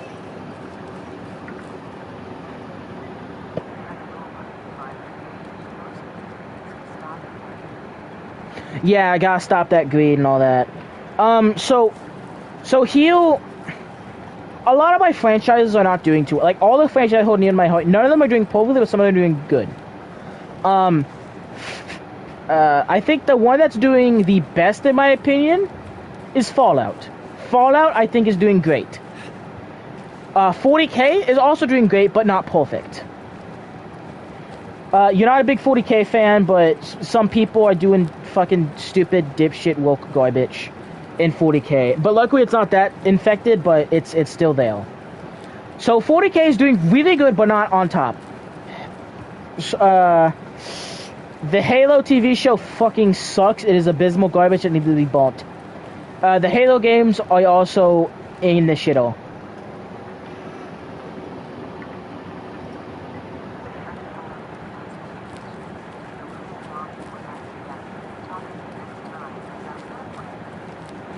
Maybe, because the TF games look interesting. I've just never played them. But the Star Wars is in the absolute shitter. Like, I would say Star Wars is worse than Halo. But Star Wars is at least having something, even though it's shit. Good God, Transformers is so bad. It's just not doing well in that totem pole. Transformers is just really, really struggling.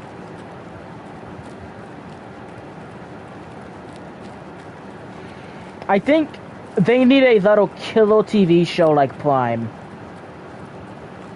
All I know is that when I'm like 30 and the Transformers IP resurges again, I'm gonna be there. I'm gonna be there dragging my kids, kicking and fucking screaming to the theater 5 times to support that film. I remember for Transformers 1, I wanted to support the film because it wasn't confirmed. Oh, hold on.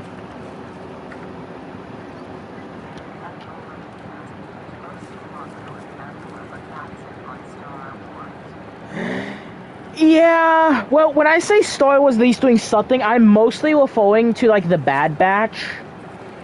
And, like, Disney allowed the guys who made the Clone Wars to make, like, a final season of the Clone Wars.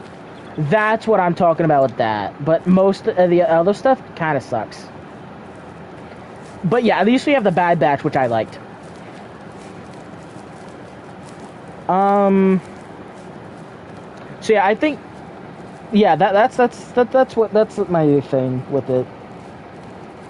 No, but I would really, I think Transformers is really sick. I would love to see more live action Transformers in, like, the Bayville style. Also, I know that, like, the company that did the CGI for the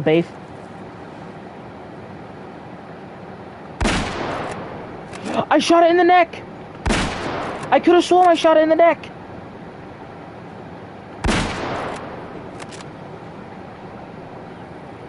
Damn it!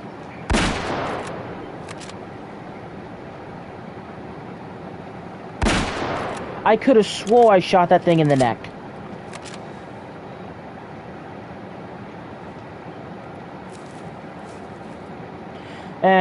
Maybe it was just like in the fall, like it was just a flesh wound. But like the trachea and all that was good.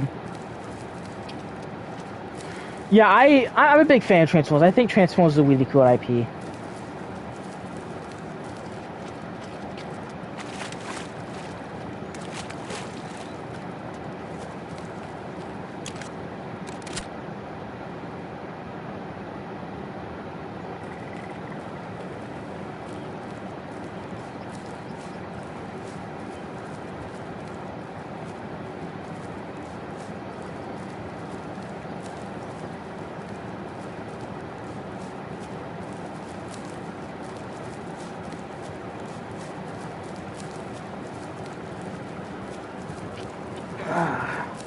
Are you at all a fan of Fallout?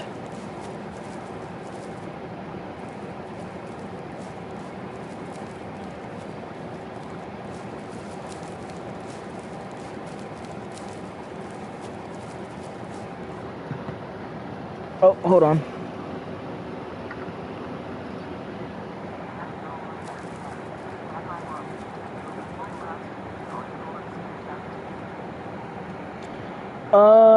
Yeah, one last thing, sure. The message you sent said, I want to continue, but one last thing on... hold on.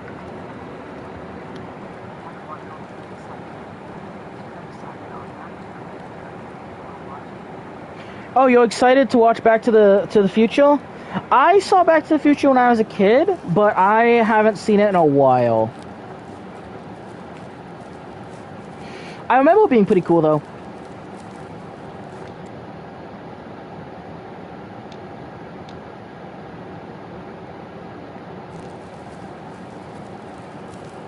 Imagine, like, back... I also heard that they're working on a G.I. Joe Transformers crossover. Dog, if Michael Bay could have directed that, that would have been so sick. Because, like, we already had a little bit of the G.I. Joe vibe in the Bayverse movies with the Army guys.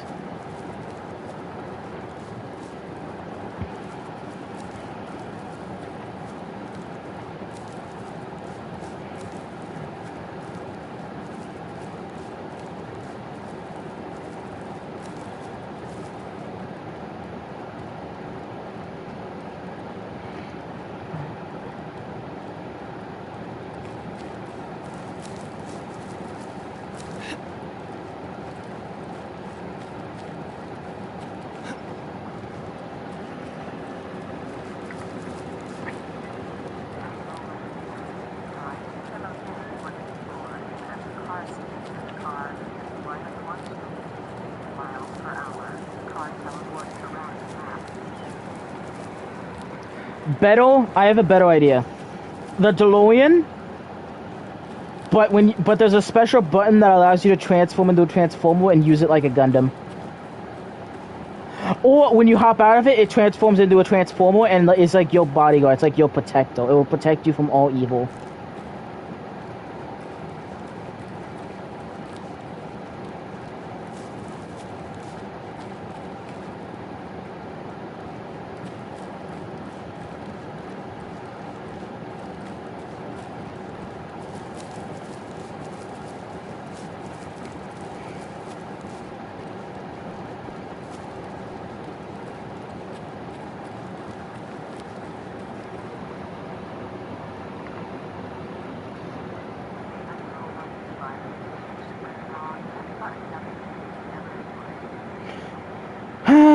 They wouldn't, because they're cowards.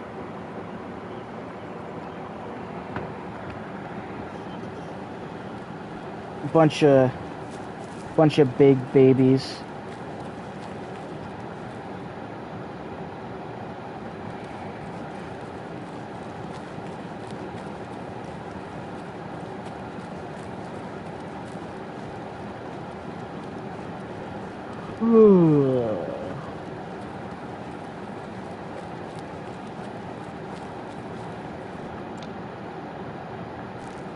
This is such a pretty game.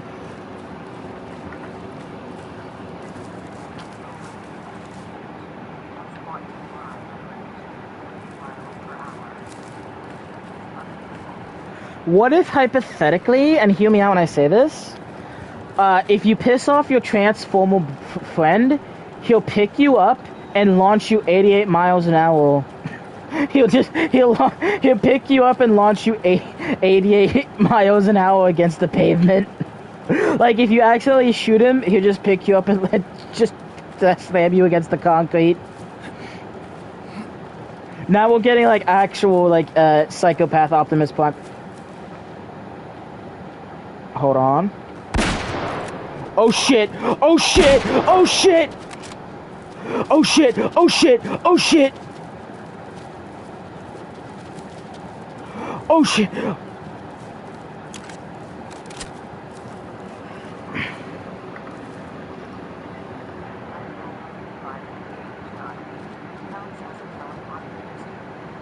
Yo, why this fucking it does count as a teleport. Why this fucking dumbass run towards me? Fucking the fuck were they doing? Free kill.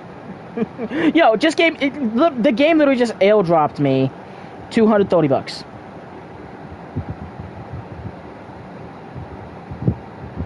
Okay, did I hit its auto? I think I did hit its auto just barely, which is probably why it died so fast. And on top of that, it went into it got lodged kind of like not in its spine, but like next to its spine, all that stuff. So I think I think it died because I would have hurt a Vado Idoi. Damn, I'm kind of rich now. Let's go.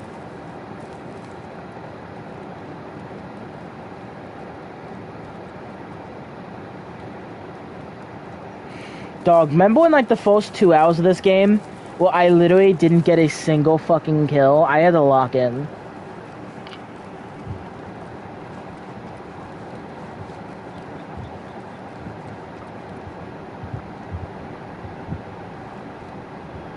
Hey, I think I'm going to take 1 second. I am going to just run to the bathroom. I'll be back in just a sec.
Stand ready for my arrival. I'm excited for Invincible Season 4. Hey, Mr. Sonic, do you watch Oh, hey, Mr. Sonic, this is a question I'm surprised we haven't talked about. What's your opinion on the live-action Sonic movies? Hold on.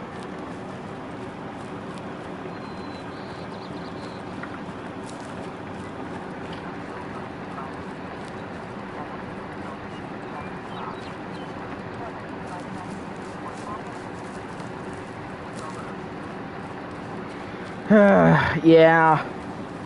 I'm really hoping that chapter would go well. Also, Mr. Sonic, what's your opinion on the live-action Sonic movies? Because I thought the first one was good. I didn't really like the second one. I loved, like, straight up, I think the third one's a 10 out of 10. I'm excited for the next one. I've never played any of the Sonic games, though.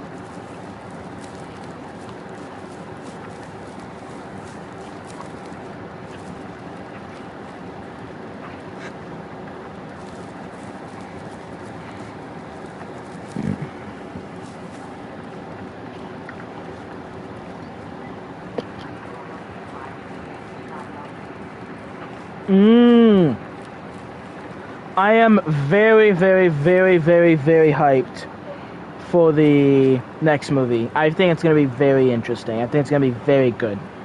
When I get tired, I start talking about Donald Trump. I think it's going to be very good. It's going to be very great. Really, it's going to be quite fantastic, really, when you think about it. Really, you know, there's this Sonic guy, and there's this black guy. He got out of containment, no good whatsoever. But then it turns out that he is good, he's just misunderstood. And then there's these robots really not so good.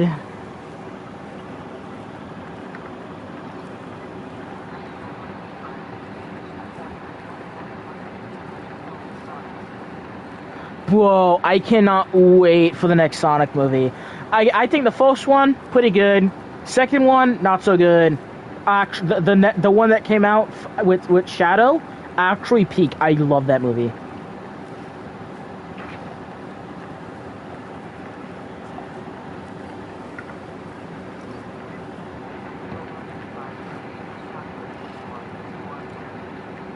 Bro, I can't wait.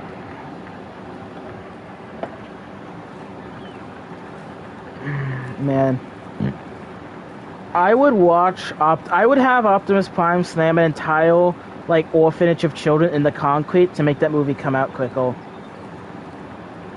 Also, what is your, do you watch Invincible? Comics or movies?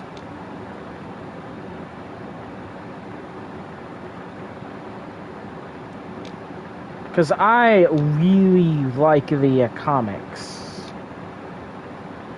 But no, I'm sorry. I think the comics are okay, but I don't know too much about them. But I am a huge fan of the TV show.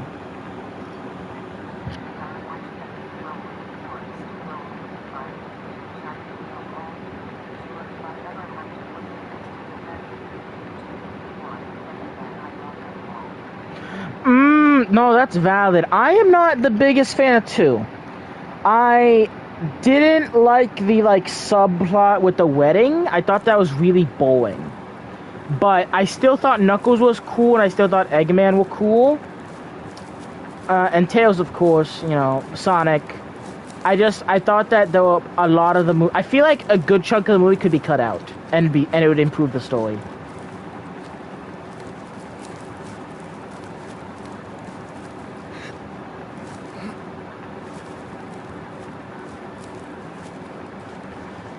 Oh, man. You know what I'm excited for? I'm excited for Thanksgiving. This Thanksgiving, I'm literally just going to be chilling, doing my own thing, making some burgers outside.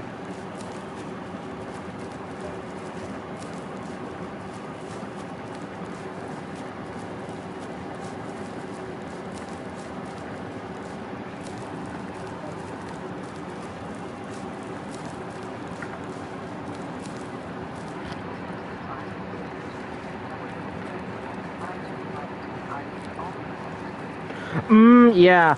I feel like I love Invincible, but I mainly have two problems with it. Well, three problems with the show. First of all, I hear people say that because Amazon's a multi-billion-dollar company, the show should immediately have better animation. In my opinion, that's a stupid thing to say, because you don't become a multi-billion-dollar company by just throwing money wherever. But Invincible is so popular. It has so much weight to it. Oh, hold on.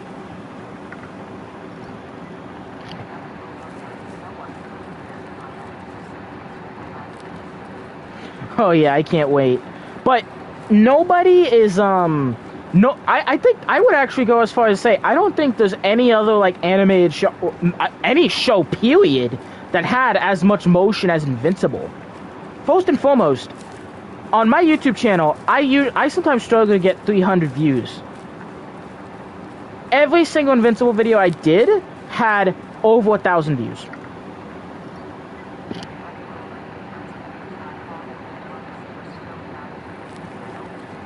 Yeah, I'm excited for it, but so Invincible has debate, in my opinion, more motion than any other TV show. Period. Anime, live action, doesn't matter. It has more motion.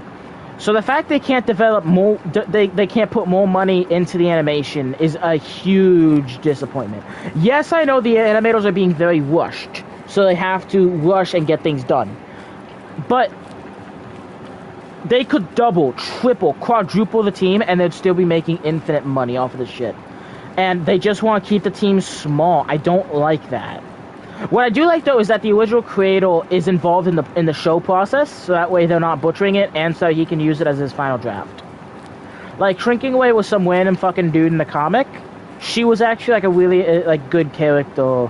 I also don't really mind, like, the gender bend or whatever, because it was a fucking nobody character nobody gave a shit about.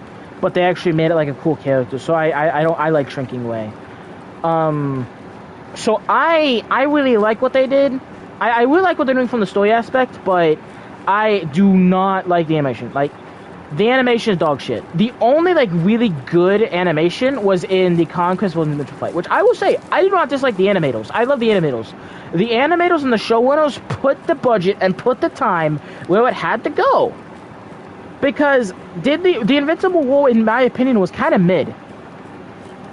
Hold on.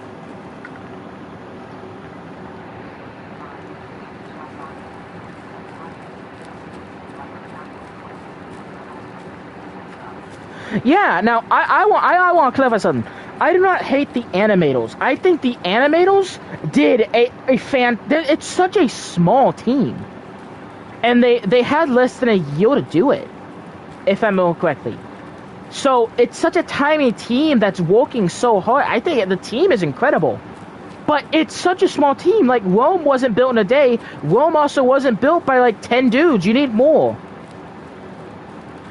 And yeah, they'll treat it like a fucking factory. So, do I want it to, come out every year? Yes, absolutely. I love Invincible, and I want it to come out more often. But they could afford a bigger team. They can hire more animators. They can, if you want something done, you can have something good cheaply, something good well, or something done fast. You can only have two. So because of that, they're having it done fast and cheap. They need to have it done fast and good, but they can't have it cheap. And Invincible is generating so much money, it's so much motion, that the fact they refuse to put any money into the actual animation pisses me the fuck off.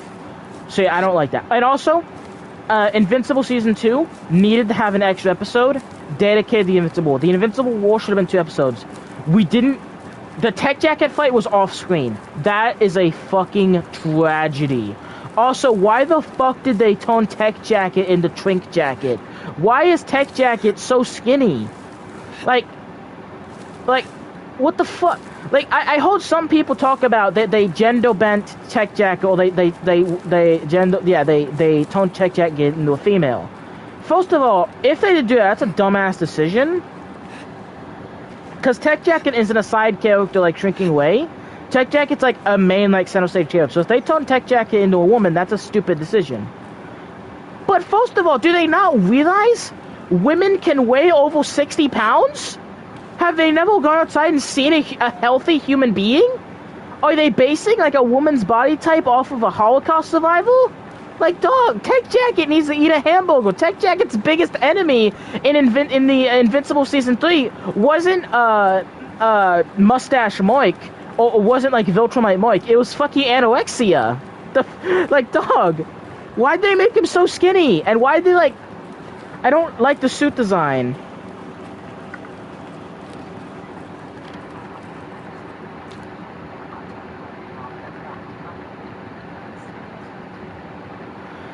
No, that's a valid decision. Again, I still like Season 3. I'm excited for Season 4. I'm not mad. I'm just disappointed that Jeff Bezos, in particular, is listening to our conversation, and he used psychic powers to look into the future a couple years ago, so he would cut funding to the Invincible budget. So that way, me and you would be upset at this particular moment. I am disappointed that Jeff Bezos would do something so petty.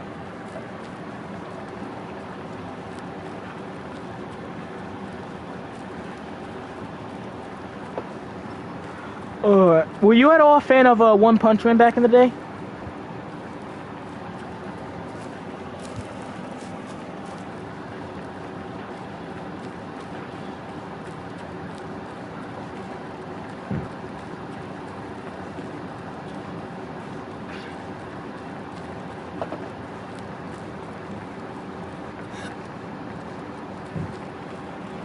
Oh yeah, bro, I loved one. Bro, I grew up watching the Lord Bose vs. One Punch Man fight every day as a kid.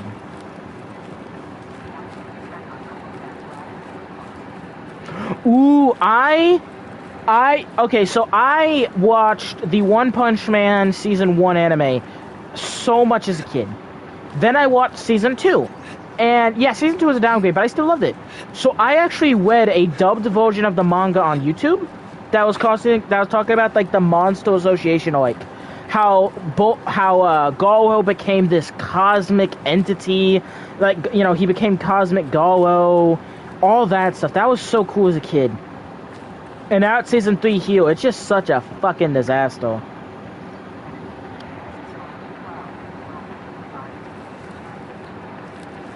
Yeah, like, at least with Invincible, the animation at its world, the animation, at least 90% of the time, is passable. Hold on.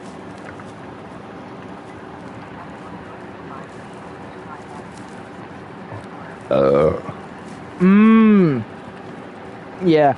At least with, at least the very worst... It honestly seems like the very worst of the Invincible Season 3 animation is the very best of Invincible... I'm sorry. The absolute worst of Season 3 Invincible animation is the best of One Punch Man Season 3 animation. Like, why the fuck were they putting filters, all this bullshit on the animation?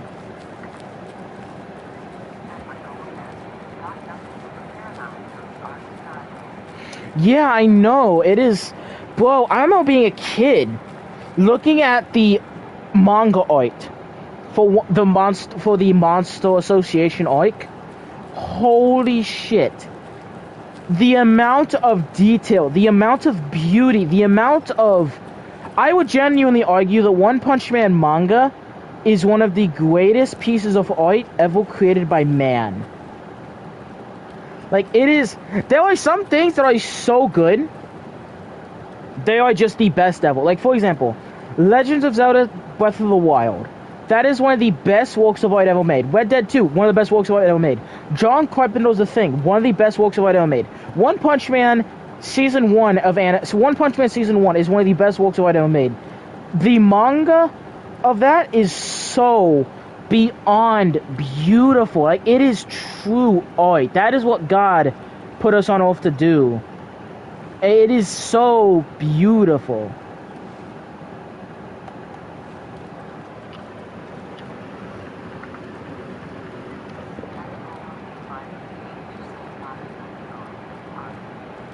Yeah, hell yeah. Also, let me put you on absolute fucking peak.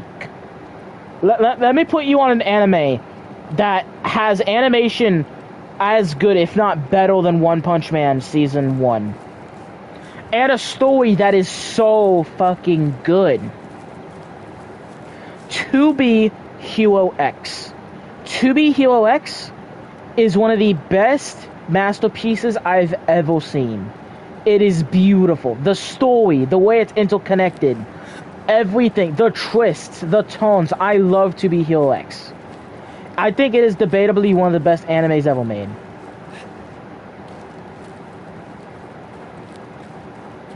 No, it's not one of the best animes ever made. It is one of the best works of art ever made. Like, visually, it's a 10 out of 10. Story-wise, it's a 9 out of 10.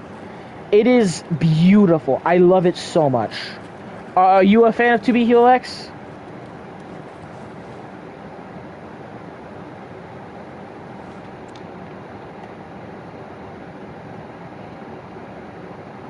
In my opinion, it is absolute peak. I love it so much.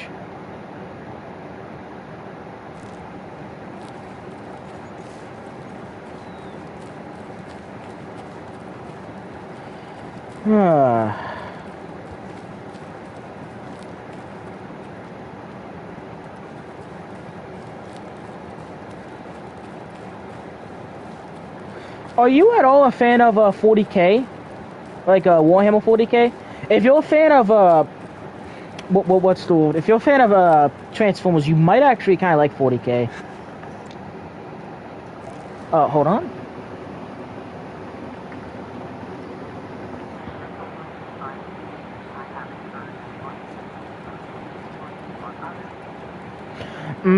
That's fail. Nah, that's fail. Oh, man.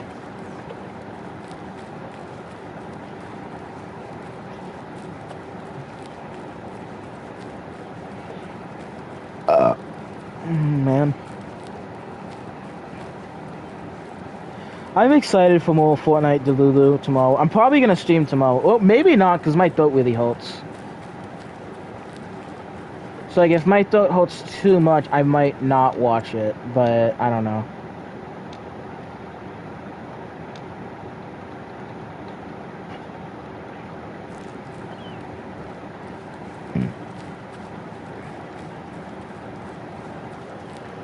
Hold on.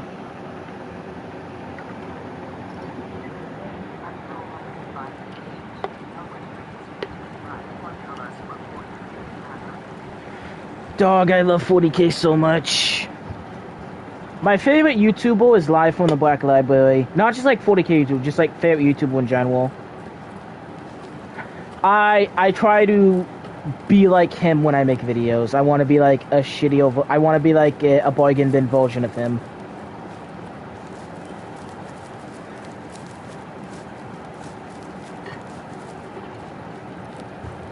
I think he's funny and he's really knowledgeable, and he has a very unique and intelligent brain. Damn. Yo, I've been yapping to you for 6.5 hours. That's beautiful. How have you not removed your eels?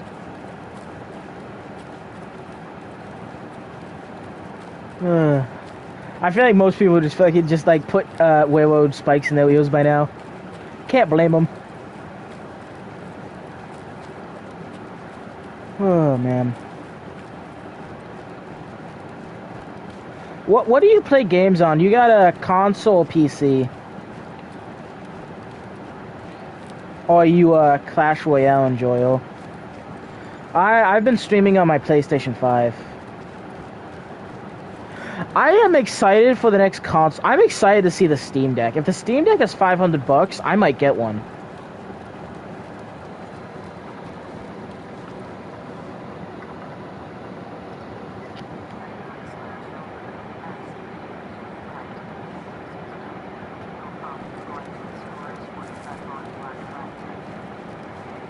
Yeah, I'm excited. I might put, yeah, if I play the Delulu tomorrow, it purely depends on if my voice hurts and if I feel like it. I probably will, because we might not have Delulu for much longer, and I enjoy it so much. Also, did I spell when I streamed? Hold on.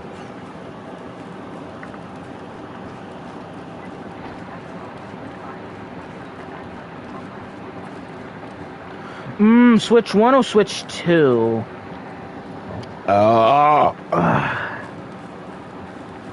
Because if you're a Fortnite player on Switch, you're in the trenches. I played it. I played a little bit of Fortnite on my Switch when I was at a hotel. Dog, I was in the trenches. Window distance, reaction, dog, I was in the trenches.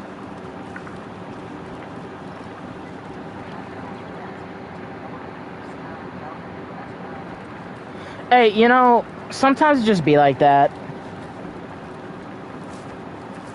Listen. I voice text my friends, and my friends have to, like, create my voice in their head to read it out, because due to having... I have dyslexia, so I can't really spell, and they don't want to listen to voice text most of the time. So, because of that, when I text, I have such an accent, or, like, I have a lisp. My text has a lisp. And so I think it's really funny that, like, they'll essentially use my own voice to, like, in their head when they're reading out my texts.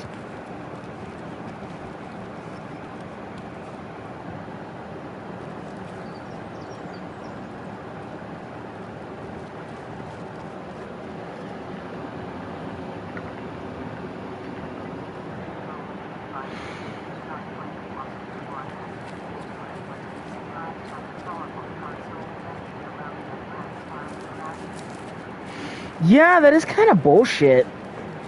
I don't really know. Oh, hold on.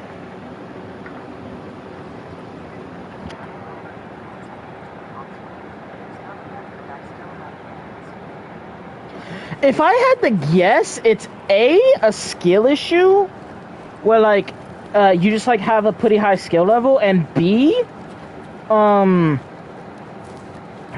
what's the, you're used to it. Like, the main issue I had with Switch...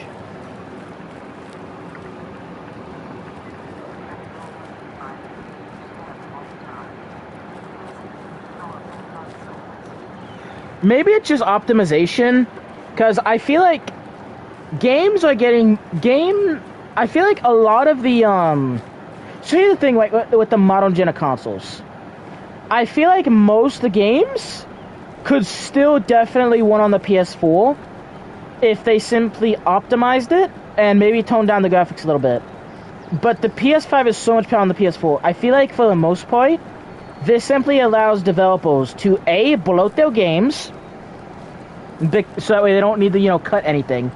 And they don't have to worry about, you know, making it smaller. And B, this means they simply get to be lazy and not spend the time optimizing it. That's what I think a lot of it's doing. Because, like, what games have really pushed the current gen of consoles to the limit? It's Cyberpunk Edgerunners and GTA 6, if GTA 6 ever comes out. So I feel like a lot of it is just... I feel like a lot of, like, the console upgrades are just for those, like, very small, every here and there games like that. And to allow game devs to... and allow game companies just not to optimize as well. Well, there is, of course, better graphics. Like to be fair, graphics... modern graphics would be fairly hard on older hardware. That is just true.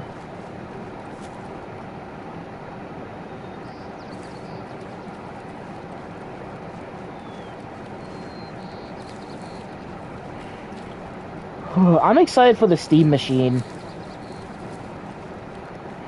$500 and you get to run all the Steam.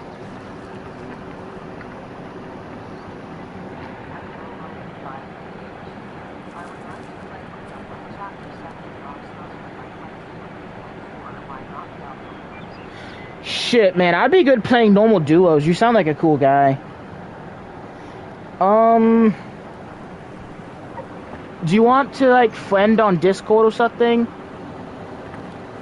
Or like, do you want a friend on Fortnite or something? I'd be up for either. I don't really know how to friend on Discord. I just tell my friends like my name, and they just like shoot me a text, and I just text back. On Fortnite, it's kind of the same thing. I don't know how to send a request. I just my friends that I tell them my name, and they what's the word? They shoot me a request.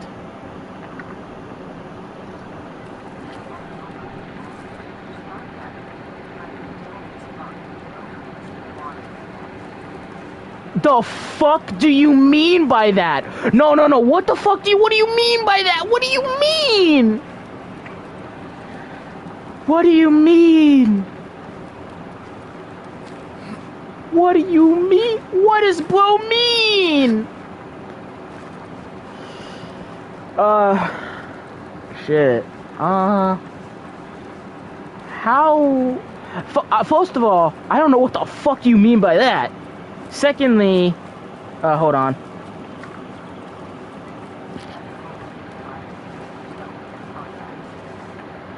Joking and I think you said joking and context. Okay. Well, if you do want to wait, that's cool. But I don't really know how we're getting I guess you could just like text me underneath one of my YouTube videos. Like comment under a YouTube video,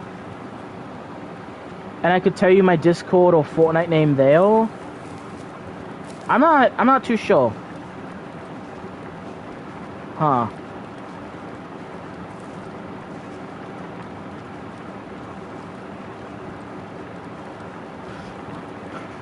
What do you mean you're gonna wait till November's over? What do you mean? What do you mean?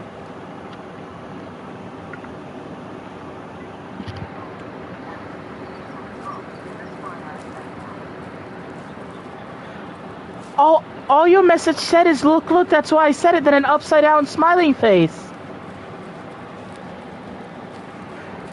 What do you mean?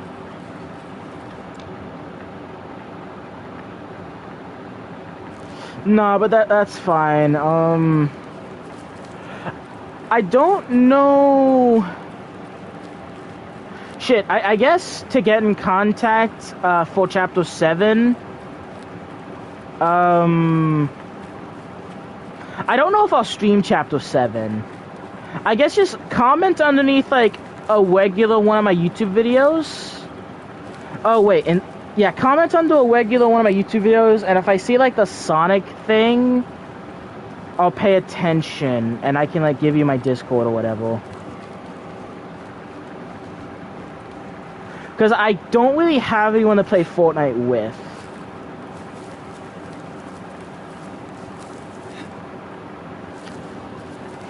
So I tend to just play Fortnite. I either stream Delulu or I just play it quietly while listening to a book. Or I listen to a 40K podcast. Maybe if I wasn't running so loud in this stupid game, I would have encountered animals by now. Some small wheels over up forward I'll be able to run into.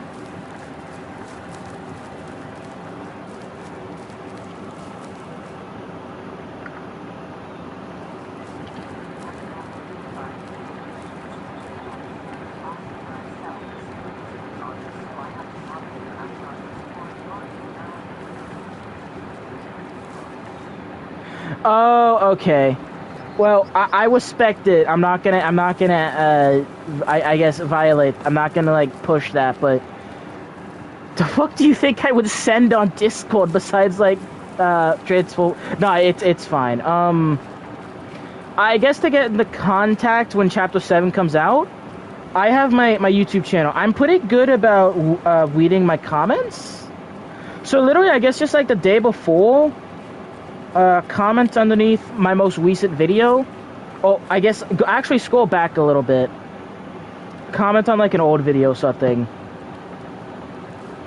And an old like video, not a stream, because I don't think stream comments pop up.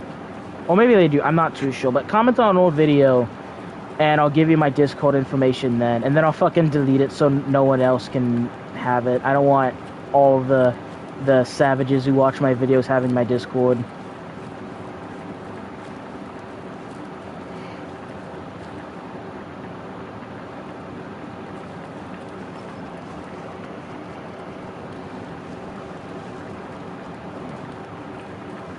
Anyway, I respect the grind. I respect valuing NNN. I respect it. I salute you, Saul.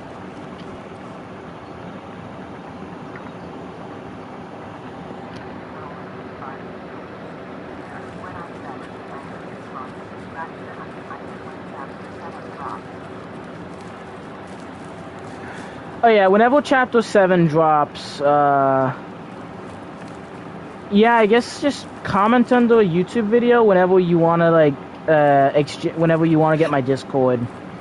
And, if I see, like, a Sonic guy, I'll ask if it's you, and if it's you, I'll give you my Discord info. So yeah, whenever you want to, whenever Chapter 7, whenever whatever comes out, just fucking comment under a YouTube. That's actually... I have a friend called Killer Studios. He's a YouTuber like me. Except way worse. I'm like a much better version of Killer Studios, definitely. So Killer Studios, that's actually how I got his Discord. He commented under my videos asking for it, and I just like gave it to him. And me and him are Discord. We don't talk that much anymore, but that's how I got his info. Or that's how like he got my info. Is he literally just... in my Discord, he literally just went on my YouTube comments, said, "Hey, yo, can I have your Discord?" And I was like, "Sure." And so, yeah, me and him talked about 40K. So, yeah, I'm excited to have a buddy to play Chapter 7 with. I've been begging a friend of mine to install Fortnite. What does kind of suck is I truly, there's no emotion to describe how much I love the Juice WRLD oh, hold on.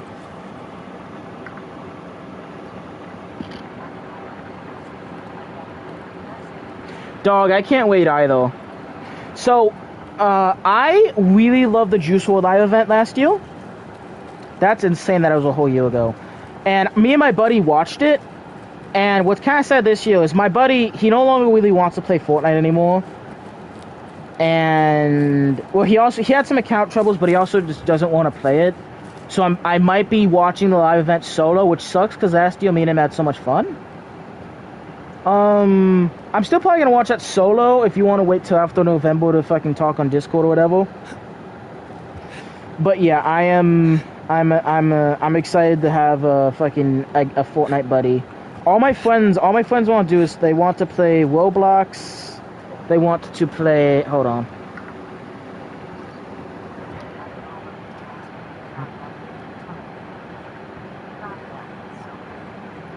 Bro, that event was so good. So, I love the Juice WRLD event. Big fan of it. Oh, hold on, wrong way. Yeah, huge fan of it. I absolutely loved it. And I am very excited for this next event. I'm hoping I can convince my friend to watch it with me. But if not, I'm good doing it solo. Maybe I'll stream it. I'm also going to have to ask my friend. It's been a while since I gave my Discord info. Hey, if I just give you, like, my Discord name, is that, like, enough to get my info? Or, like, to message me? Because I don't really know how Discord works.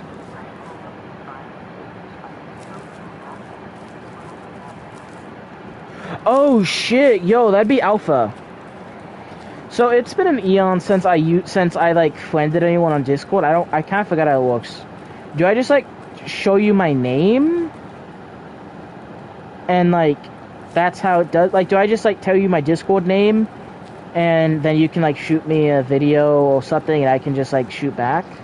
I don't know how Discord works. I'm not gonna lie, I don't know how Discord works. I literally just followed my friend's instructions because I had my friend's phone number and he, like, guided me through how to do it.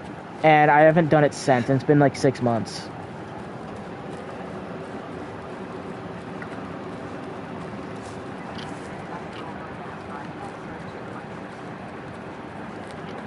Oh, okay. Yeah, my Discord name, I believe, is the same as my YouTube name. It's Lispamel with the, it should be, like, the same character on Discord. You could also fucking join the Kilo Studios. If you look up Kilo Studio 40K, Kilo Studios, again, he's a 40K YouTuber. Kilo Studios, I'm on his Discord server, and I like post a lot of memes. And again, on Discord, I still have like my little my YouTube channel icon. So if you go to Kilo Studios hold on.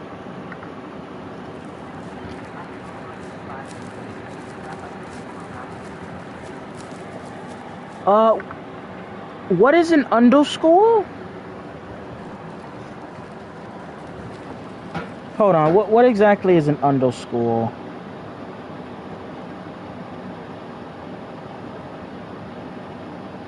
Are you looking up my name, or are you looking up Kilo Studios Discord server?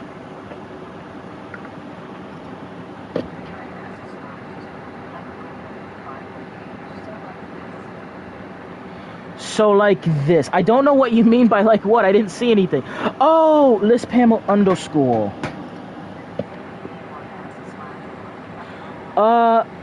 I'm looking at my YouTube name.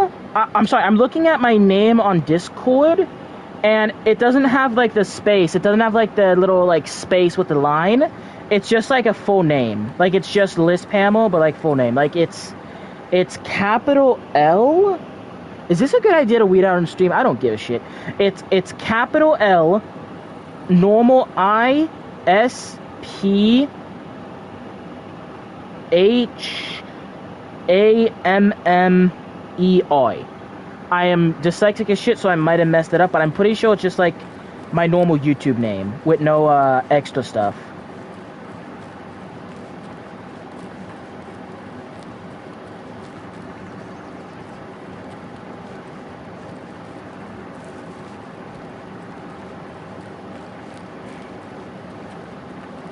Because, like, if you...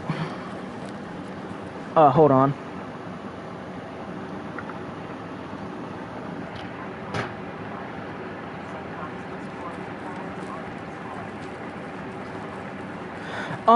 Maybe it is underscore... It doesn't show it's underscored on my end, but again, I have no comprehension how any of this works. So maybe What are you trying to do? Are you trying to, like, shoot me a text? Because a second ago, I had a notification, but I assumed that it was just one of the Discord servers I'm in, one of the 40K servers I'm in, so I just swiped it away. That might have been you. What is your... If you're trying to text me, what does your, like, profile look like so I know it's you? Is it a cat? Because, like, a cat thing just popped up, like, a minute ago. Hold on.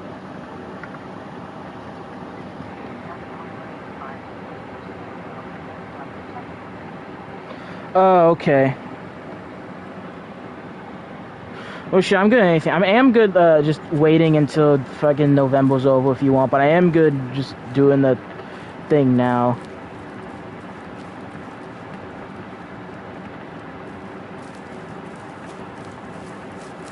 Although, it is at the time of day where my brain is slowly losing its intelligence.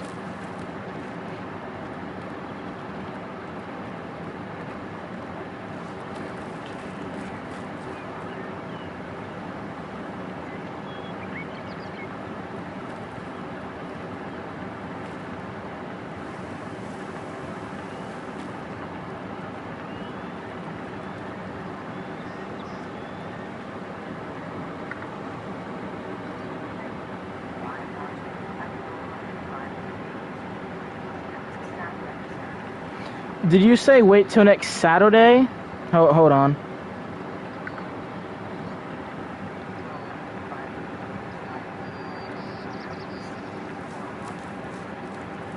Yeah, I am getting kind of tired. I'm good, like, keeping playing, though.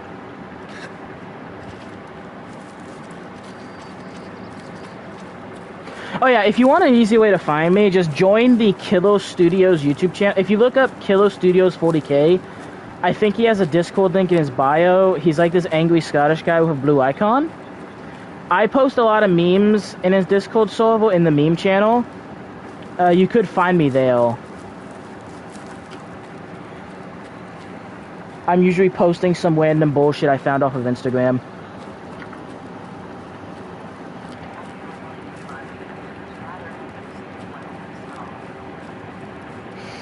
I'm tired, but I'm still good to keep gaming. But I'm probably not gonna last until 5. Well, I probably will hop off at like 5 at the latest. I don't know. I'm having fun. I don't want this conversation to end, but I am getting sleepy, if that makes any sense.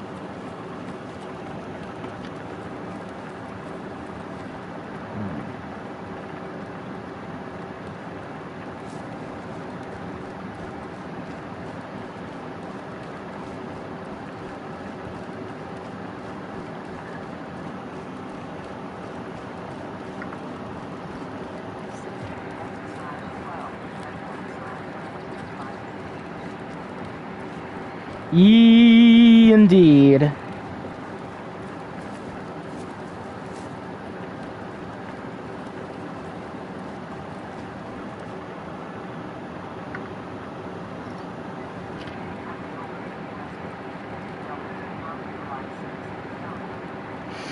I love it. I think it's really good. I really hope, for the love of God, they keep Delulu into Chapter 7. I really hope.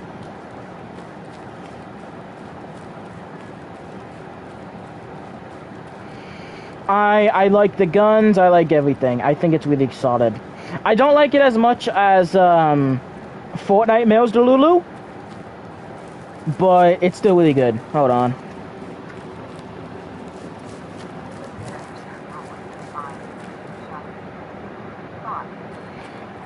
Yeah, I hope it does get so popular, and it's doing so much good stuff.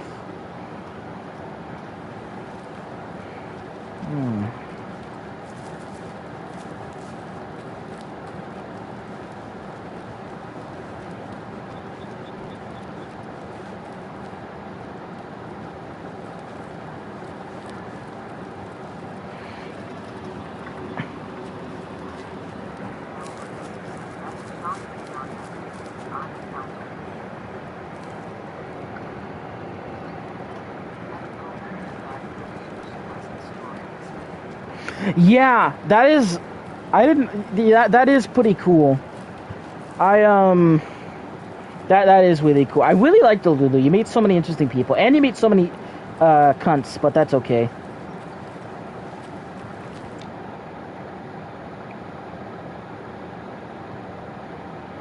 You know, as a wise man once said, sometimes it do just be like that, and there's nothing you can do.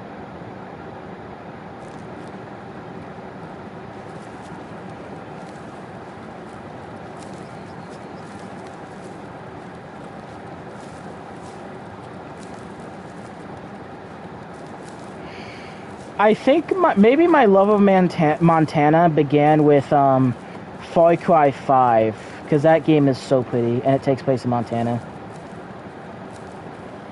Hold on.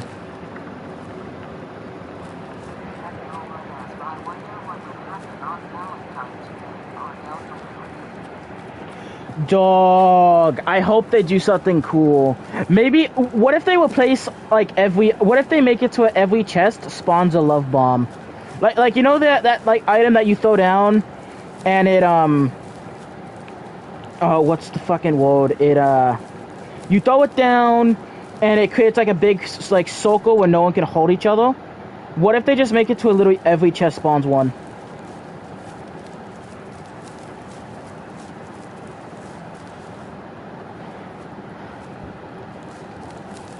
Or they just, like, remove weapons, so the only way to damage each other's pickaxes, and, like, they just add healing. But I really hope they do more, like, wacky events. Remember, like, a couple weeks ago? No, hold on.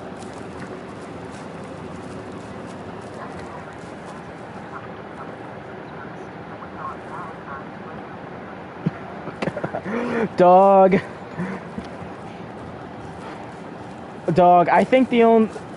Maybe there'll be more though. Like, think about, like, what if there's, like, a lot of women who don't have boyfriends and they're just on Delulu depressed? Like, that sucks, but, like, what if there's still some, like using that, like, if they don't have boyfriends or something? Or, yeah, I think the logical answer is there will be no women playing Fortnite on Valentine's Day.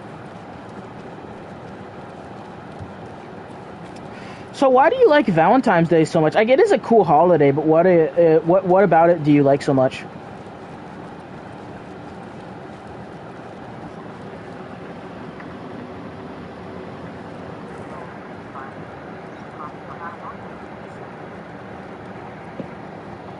Yeah. No, I was saying we agree upon. I saw some fucking shitheads a couple weeks ago who were like intentionally hunting people with female voices. I think I killed 2 members of the group, but kind of got my ass whooped and ran away.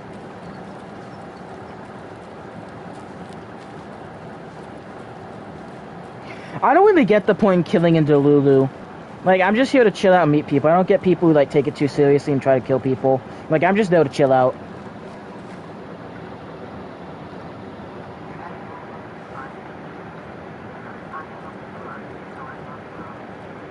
No, that's fair.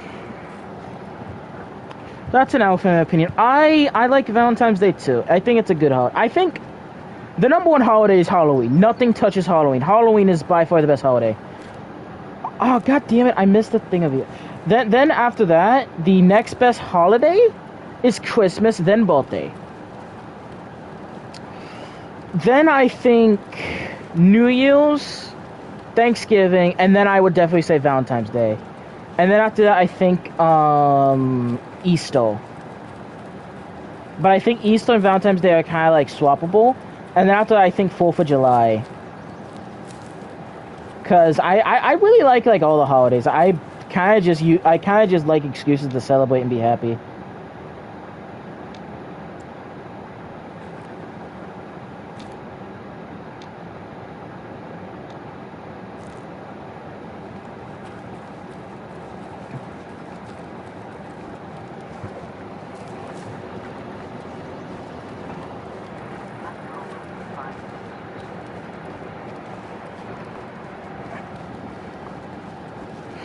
Oh, yo, campsite you can, spawn in. Yo, I feel like I'm gonna fold like a pancake. I'm gonna buy all the DLC to this game.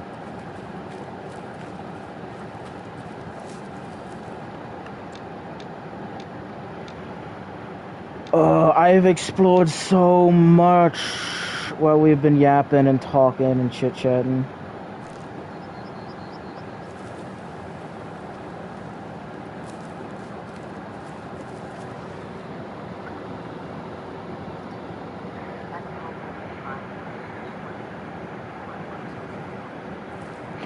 Whoa, I heard about the Christmas Miku.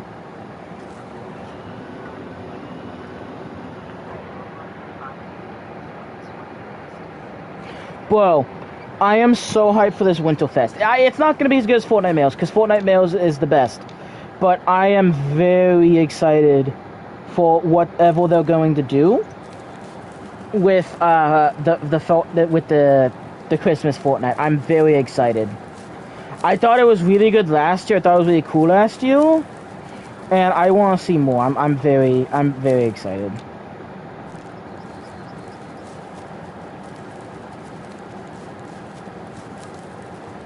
Imagine they have a giant Miku, and she's frozen in a block of ice, and they de-thaw her, and she just says, "It's time." All out. Yeah, she's singing that song. Mariah Carey, Miku win.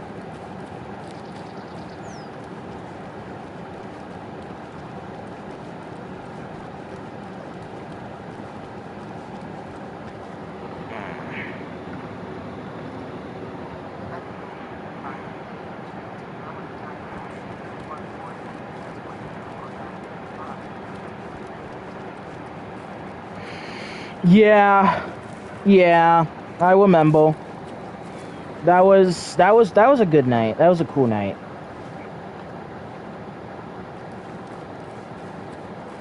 I mean, sometimes just be like that.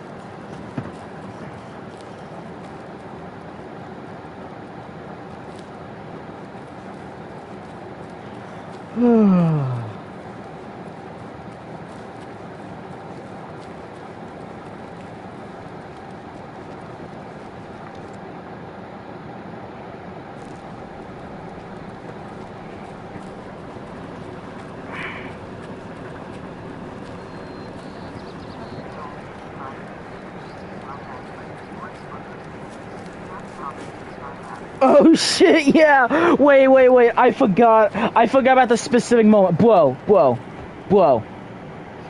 Holy shit. I enjoyed beating the ever-living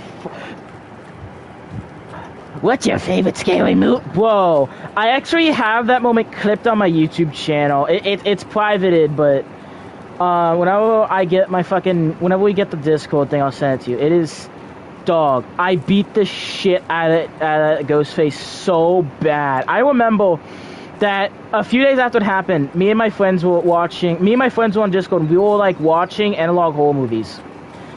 I forced my friend to stream that, and the entire server watched, and holy shit, I've never seen them be so so laughy.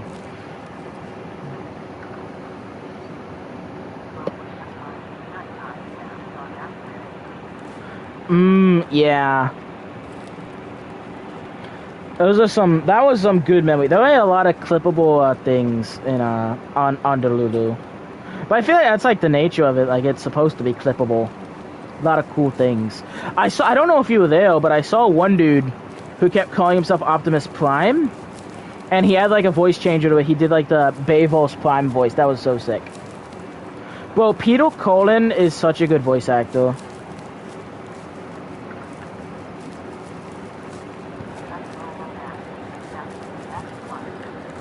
Yeah.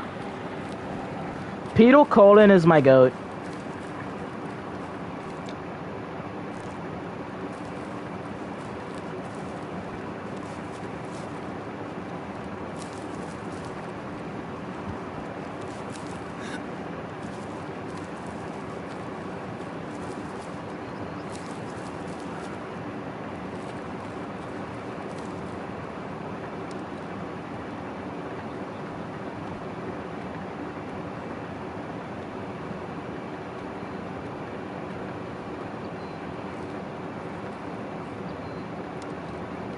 Bro, this is so pretty.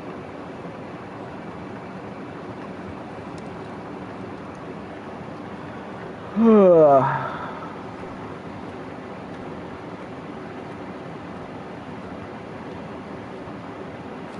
I'm so excited. Oh, hold on.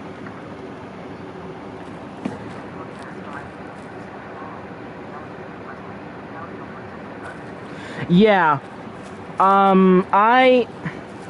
I don't know why I love Halloween so much. It's something about it. Like, it just makes me feel a certain kind of way. Like, don't get me wrong, I'm not exactly a fucking Grinch, you know. I like Christmas, you know. I like all the holidays. There's not like a big holiday I dislike.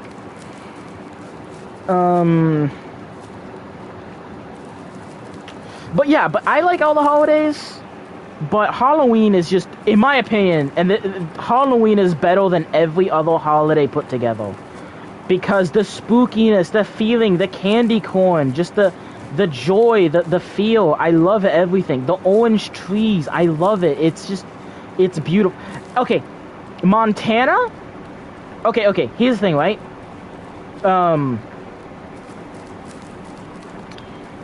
The Chinchilla from my fantasy universe, Montana, Halloween, and nuclear power plants all make me feel the exact same way. And 40K. They like 40K, the Chinchilla, Montana. They all make me feel the exact same way. Just pure joy. And like a special kind of like it's a more potent form of joy, if that makes any sense.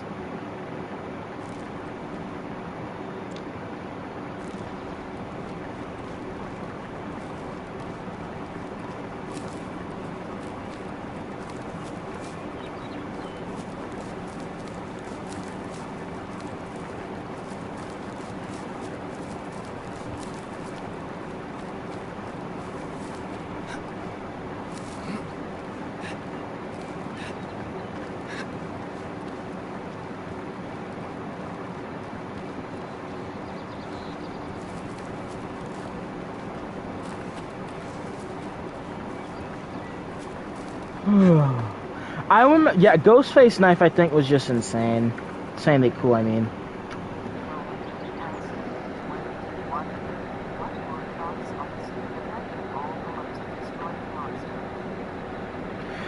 Did you say what are your thoughts on this live event with the goal to destroy the monster? I did not know that that was the upcoming live event. I have no idea what the upcoming live event is. I'm excited for it. I hope it can match, if not surpass, the Juice WRLD live event, which is going to be hard. And I'm just very, very excited.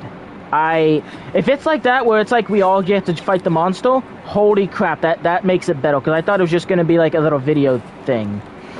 I'm excited. I'm very excited. You just made me infinitely more hyped. Holy crap, this looks so good. No, but I'm really excited. I'm looking forward to it. I've been streaming this game. Hold on.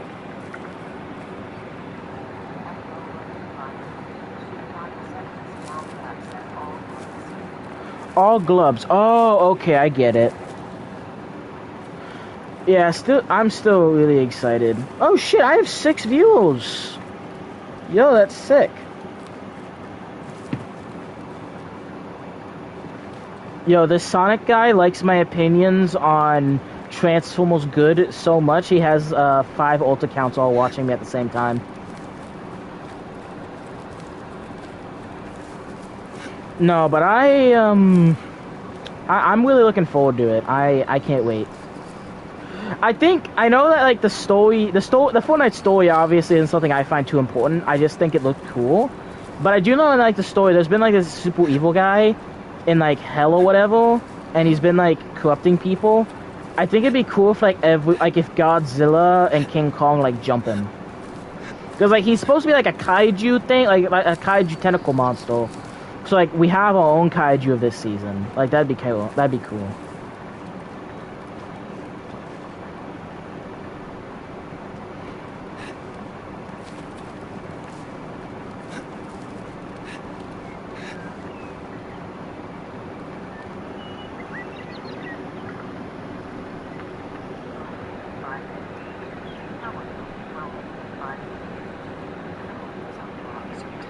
Did I know what? I don't know. Did I know what? I don't really understand the message too clearly.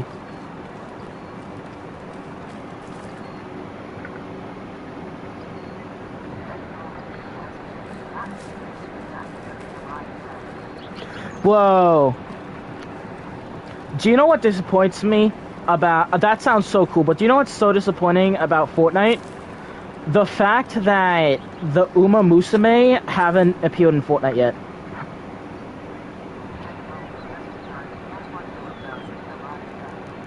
If I had to guess what Miku does, I'm assuming she, like, does a Miku Miku beam to kill the monster.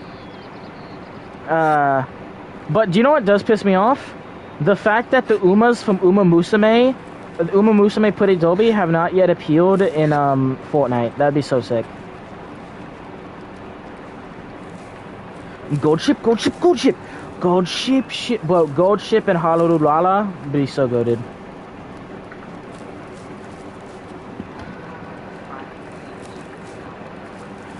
Bro, imagine like Godzilla uses his atomic breath while Miku does the Miku Miku beam while Godzilla just goes punchy.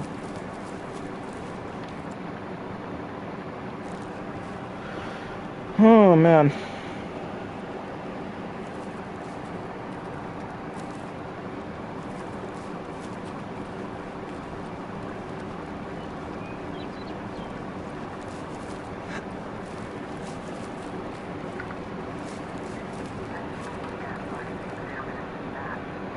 That would be so goated. Imagine if some random, like, Fortnite side character just does everything. Like, imagine if, well, they also had Superman this season. And Saitama, so imagine if, like, Superman, Saitama, Godzilla, Miku, and King Kong, like, all team up to jump him.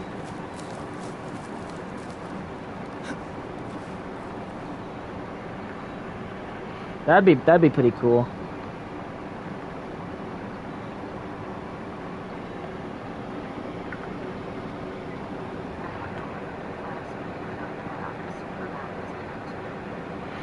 Yeah, that'd be so good. They also had Star Wars, so like Luke and like the Emperor, well, the Emperor's kind of an asshole. Like Darth Vader could all jump him. I'm very excited. I'm looking forward to it.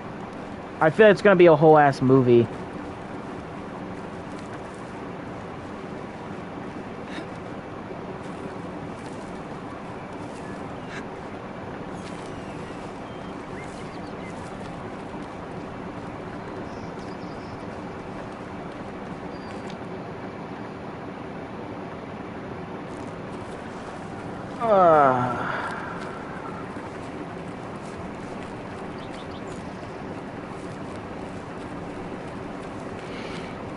It's nice meeting a fellow Fortnite enjoyer. I have a couple people who enjoy Fortnite.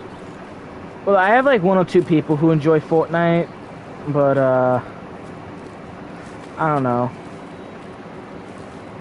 My main like Fortnite people don't really play that much, or they're like annoying the schedule of.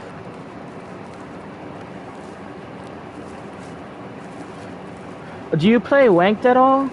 Because I remember I got top 1500 at Wanked.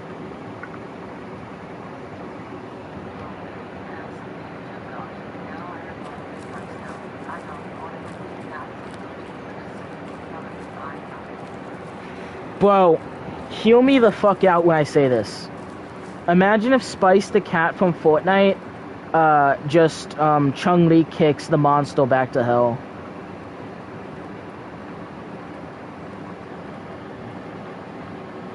Like, that'd be goated.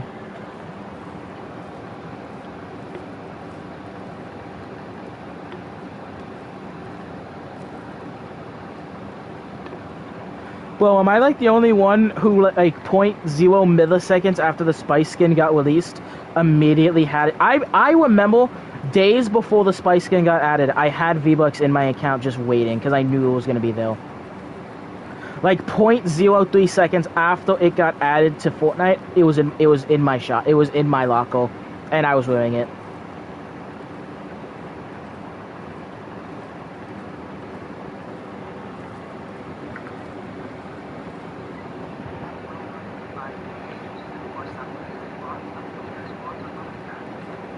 Yeah. Hey, if you want to win November, you should go on Twitter and just type in Spice the Cat from Fortnite.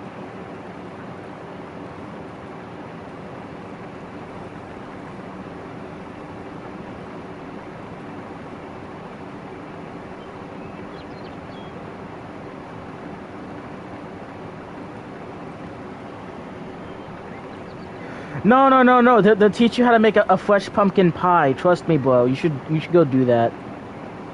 Bro, there's... Hold on.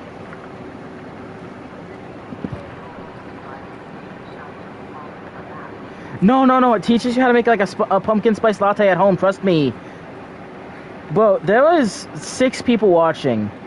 So there's 5 people besides you who are just chilling in the car, watching me and you go back and forth. For 6 hours!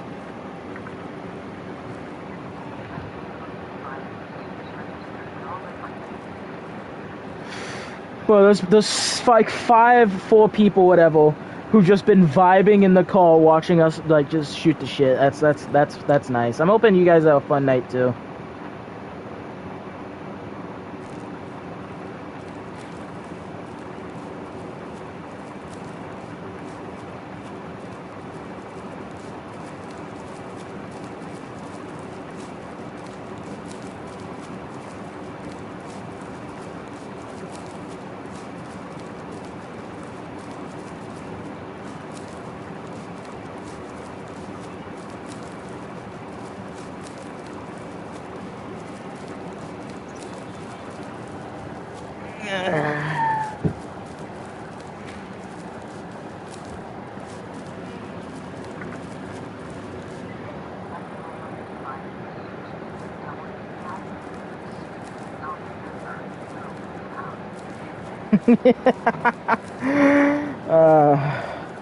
I like that Fortnite Chapter 6 for Fortnite was like one of the worst seasons when it comes to like player count and like money made. So I love the fact that If I remember rightly, Chun-Li went about almost 1,000 days without being in the item shop. Almost 3 years, like 2 years or something. They have a really bad year financially, they bring her back twice. They brought Chun-Li back twice. The second they're not making $80 trillion per second. And then they make Spice. They make Spice the cat. If Fortnite, I feel like Fortnite will become a Goono game. Like Fortnite's becoming a Goono game. And I'm not gonna lie, I'm not against it. I'm not against it. I know I'm not, because I immediately bought the Chun-Li skin when she came out, and I immediately bought the Spice skin, so I'm not here to talk.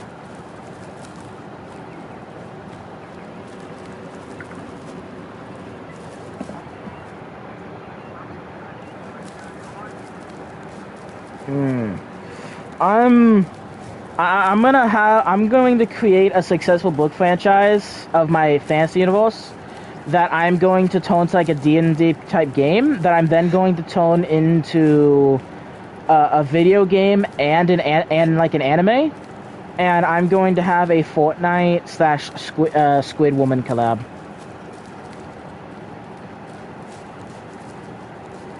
By the way, when I say squid, they really look really humanoid. Like they're not like no tentacles or anything.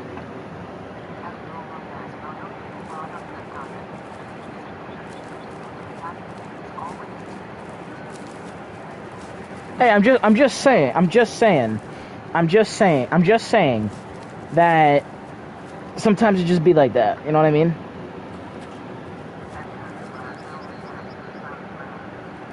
They knew what they were doing when they added the Spice skin. They knew what they were doing when we added the Chun-Li skin. They knew what they were doing. And they knew what they were doing when they added Chun-Li, and then like a week later they added Party Hips to the to the item shop. So they add Chun-Li, then a week later they add Party Hips. I'm just saying.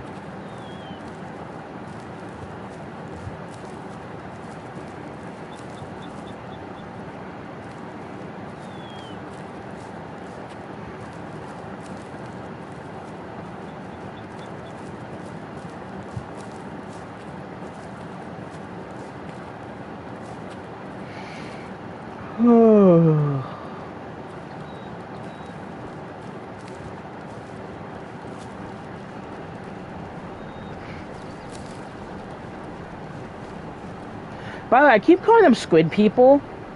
Oh, hold on.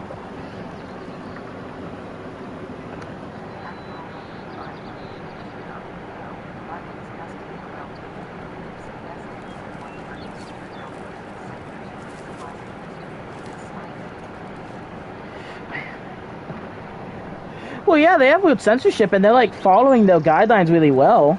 Like, there's nothing stopping them from just giving a woman a more curvy figure in the game. They just know that when they do that, they make a shitload of money. And I think given how much Spice the Cat fucking destroyed the internet, we're gonna see more stuff like it. Like dog, Chun-Li's been destroying the internet. Fortnite Chun-Li's been destroying the internet for years. Now they have... Yo, why do you make that emoji?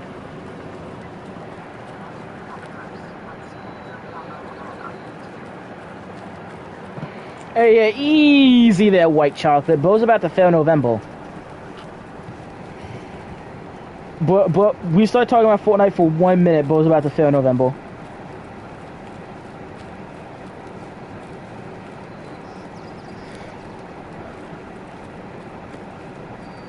No, like they're not adding like anything crazy. Like they're not adding like bikinis or like nudity or anything like that. They're just adding like curvier creatures.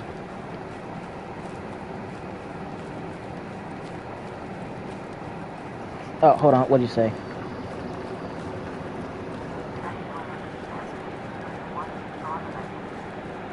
Yeah, I'm the one who thought of it. I'm just saying that, you know, sometimes just be like that. That's all I'm saying. Sometimes it do just be like that.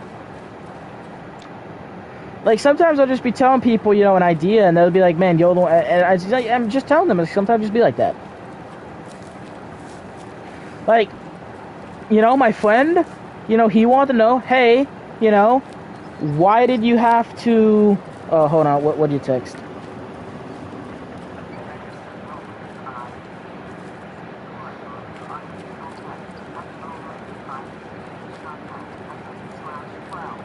Like, you know, a friend of mine, I was telling him about my fantasy novels, and he asked, oh, hold on, what do you text?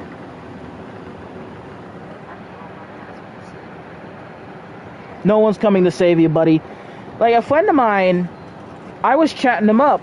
What do you text now?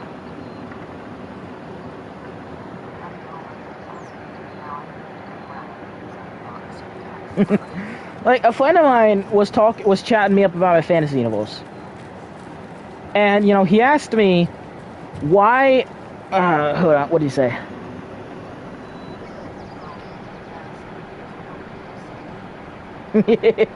Like, a friend of mine was chatting me up about my fantasy novels. And he asked me, why did you have to make it canon that the dragons can procreate with all, essentially every species? And why did you have to make it canon that, what's the word? Why do you have to make it canon that, the dragons do that? Like, why did you give them the ability to procreate with normal species by, like, shapeshifting into them?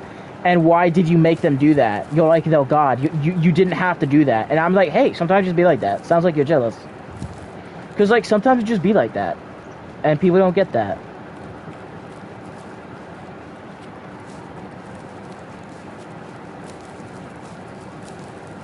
Oh, hell yeah, little camping lodge.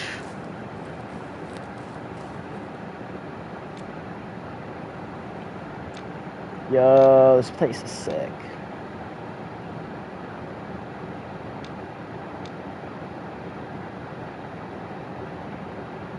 Oh, hold on, what did you text?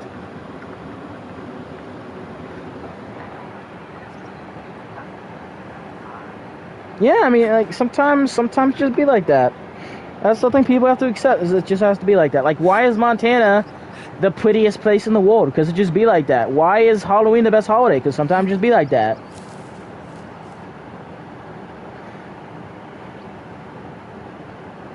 Why do I have dyslexia? It just be like that. You know, you just gotta go with the flow.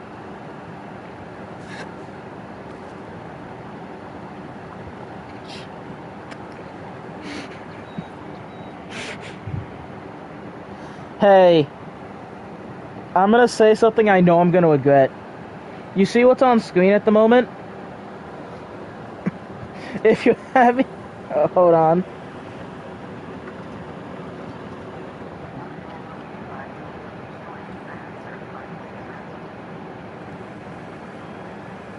I think the message cut off. It just said, and to answer if I play ranked. It didn't say yes or no.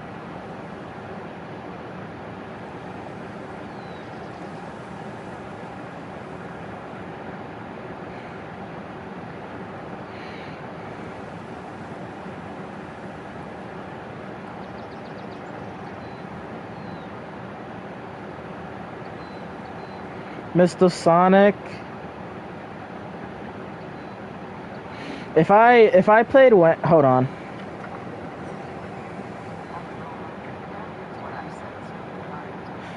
Dude, if I played ranked on the Switch, I would...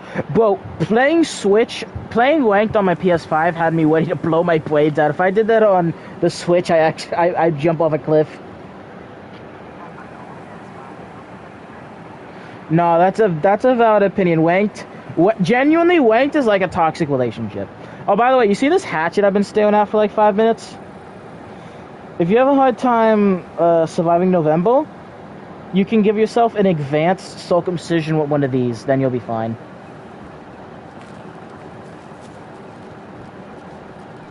That's all I'm saying.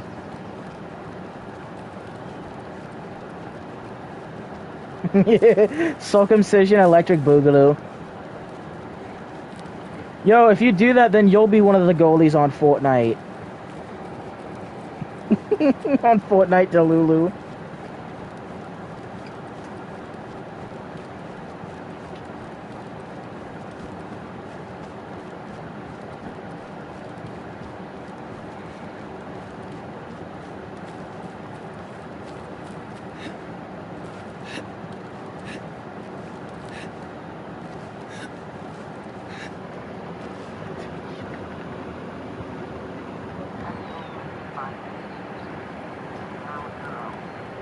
Hey, sometimes just be like that.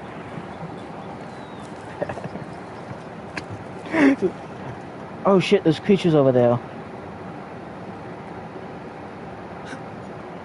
Hold on.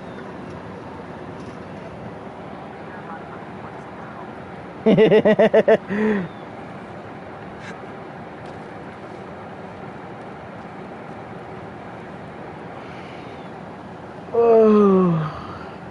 Hey, sometimes just be like that. Hey, I don't know if you were watching like my Delulu stream today, but there was this one go and me and Ho were just fishing and just chilling.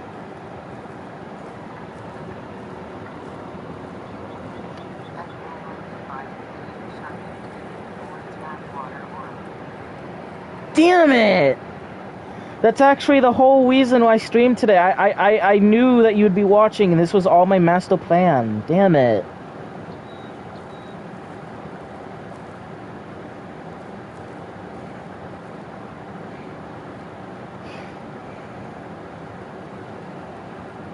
Nah, some people be fucking freaks that they'll actually buy that shit.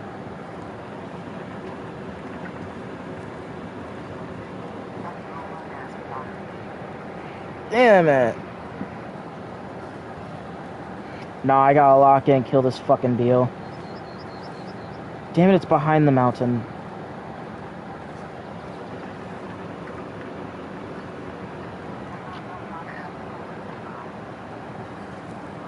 Ugh. I'm gonna kill this fucking deal.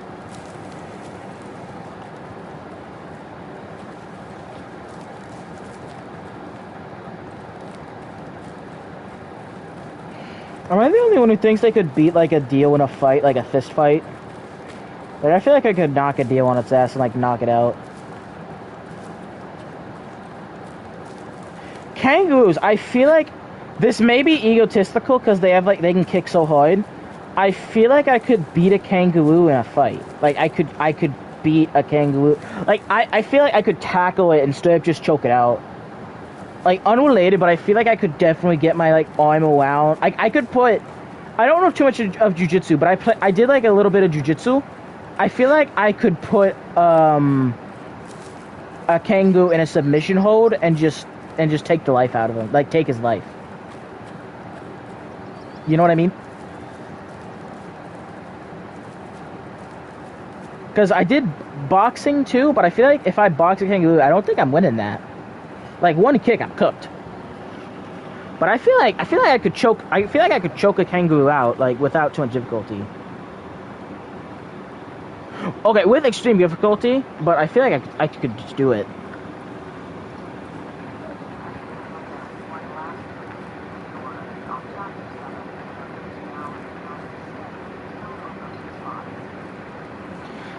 Solo versus bots. That would be nice for just to like test out weapons and like explore the map. Like it is still just big baby mode, but like that would actually be nice just to explore the map. I'm not even gonna lie. That would be interesting.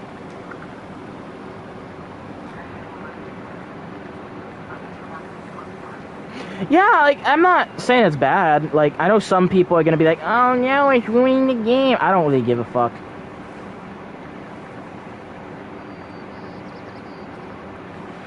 I don't really care. I think it's cool. It's cool that though they give you the ability just to test out new weapons like without needing to like lock in. Like that seems like a cool mode just to explore the map and stuff. I probably won't really be playing it, but I don't know. It seems cool. Pretty interesting deal.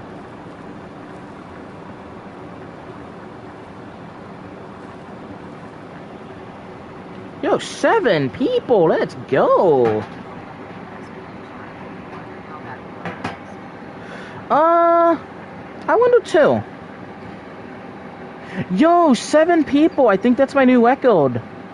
Damn. I gotta catch this deal.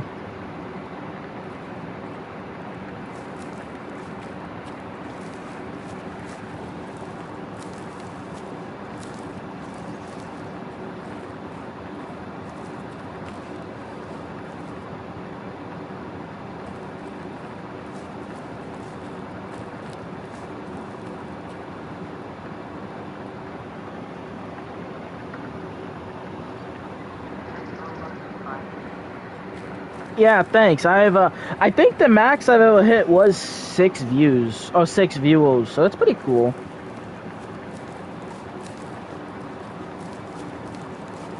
I mean, I don't know. Maybe Way of the Hunt is just that popular of a game, but like all the streamers are sleeping on it.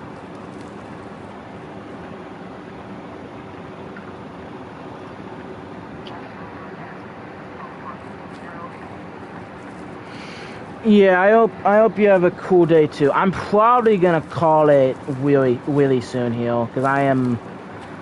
There are two sides of me. There's the fat side, who wants to go like just create a shitload of hot dogs and just consume hot dogs that I have not eaten today. Then there's the sleepy side that just wants to go to sleep. Oh.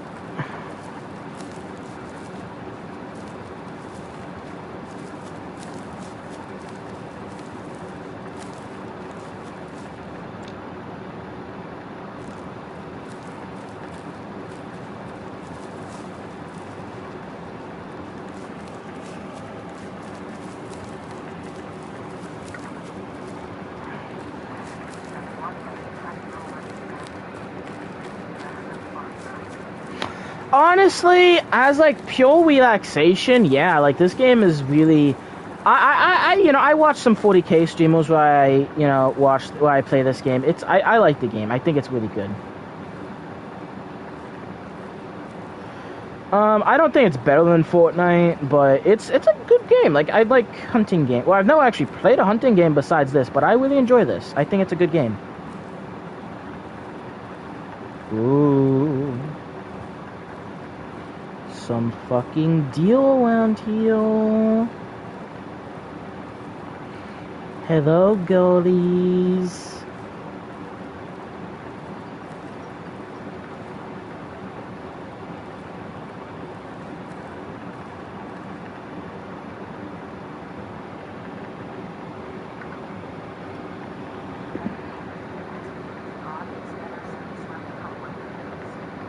Wait, yo, that's fair. That's fair. Well, okay, this is actually something that the leaked Mr. Beast catalog talked about. Of course, trying to be a YouTuber, I read that. He talked about how a fandom being bigger does not necessarily mean, or like a market for entertainment being bigger does not inherently mean that you will find more success there, because there will be more competitors. So there's a lot of times where simply having a much bigger market. Oh, I see the deal.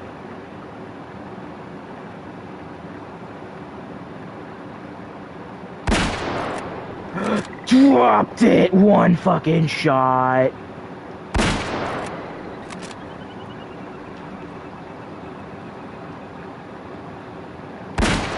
Okay, that was so slow. I should have taken that shot sooner.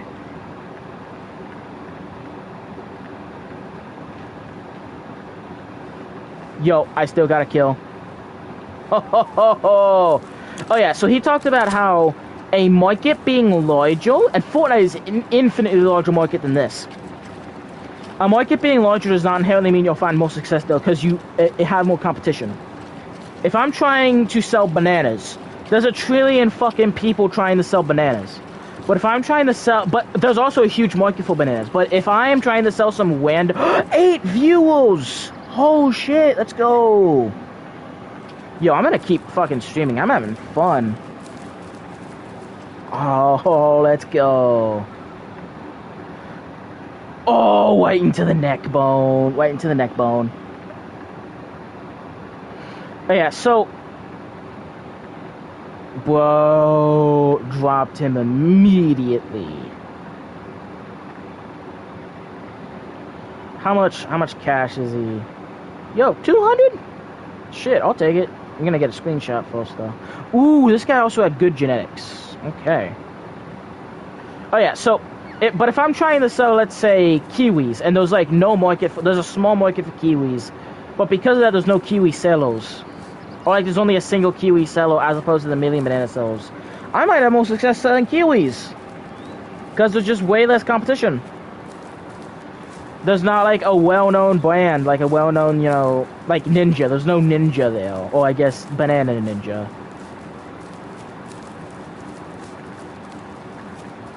So shit, Way of the Hunt streams might just be it. Yo.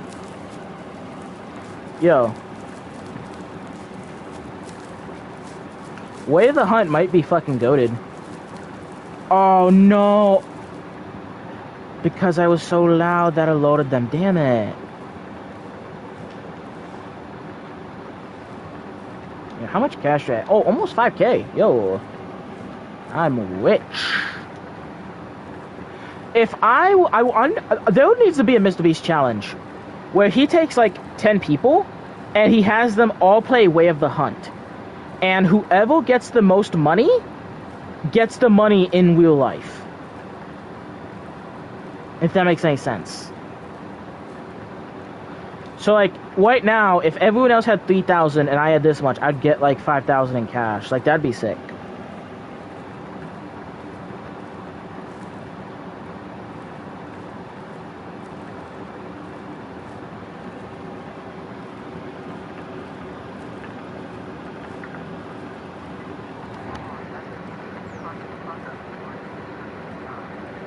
Yeah, I am having fun and like, I imagine, shit, there's a non-zero chance I am the only Way of the Hunt streamer online at the moment.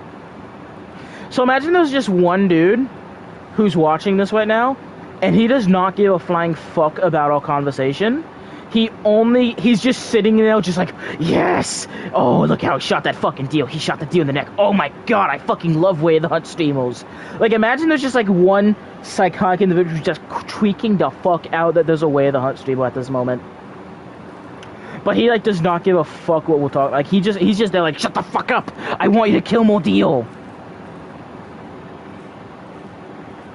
Like, he's just there losing November, if you know what I mean. Just fucking enjoying himself way too much to me. To the stream.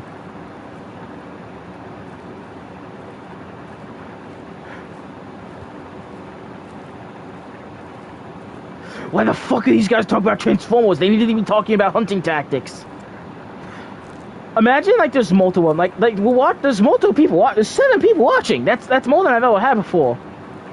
So imagine if like 3 of them, or no, 5 of them, just imagine if, wait, no, just imagine all 6 of them, besides you, are literally just there, like, different versions of Way of the Hunt fans. Like, there's 6 Way of the Hunt enjoyers out there, 6 Way of the Hunt streamers out there, but, like, their normal Way of the Hunt streamer, like, didn't show up tonight, so they're all just there, like, one of them's just there, like, oh, well, you see, he did not calculate that wind speed this direction would, you know, cause the wind to go in this direction, which would then, you know, like, there's just, like, 2 people critiquing me, then one person just like, oh!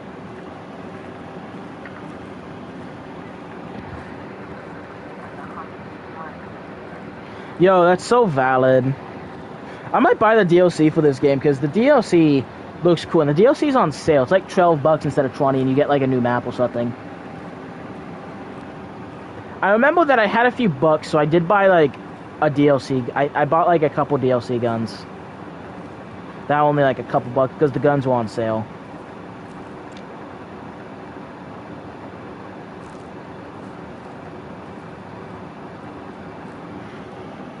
Shit, 8 viewers, let's go. That means 7 people are just absolutely shrieking that I'm watching Way of the Hunt, that I'm playing Way of the Hunt.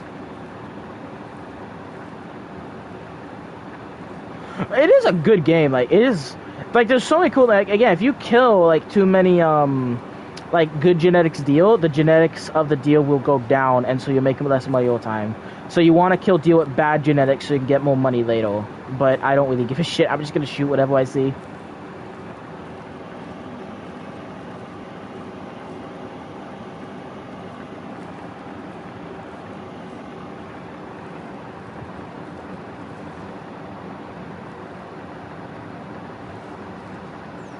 If I don't find anything soon, I will be going back to this location, because there was a lot of cool stuff. Ooh, I do not have any good fast travel points to get over there. Nothing stopping me from just hopping in the car, then quickly, like, speeding over, taking the Jeep over there.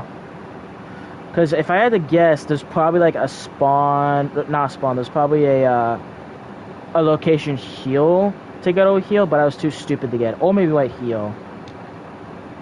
Shit, heal 2. There's a lot of locations I didn't travel to.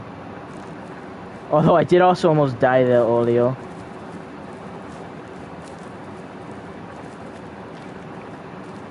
Fucking Bale got shot. I shot Bale in the lower jaw, and it.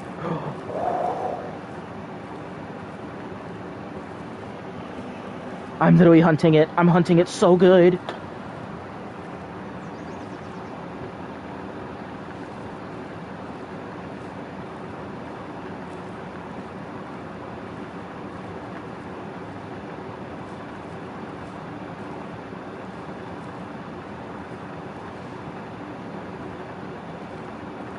Oh no, they got away.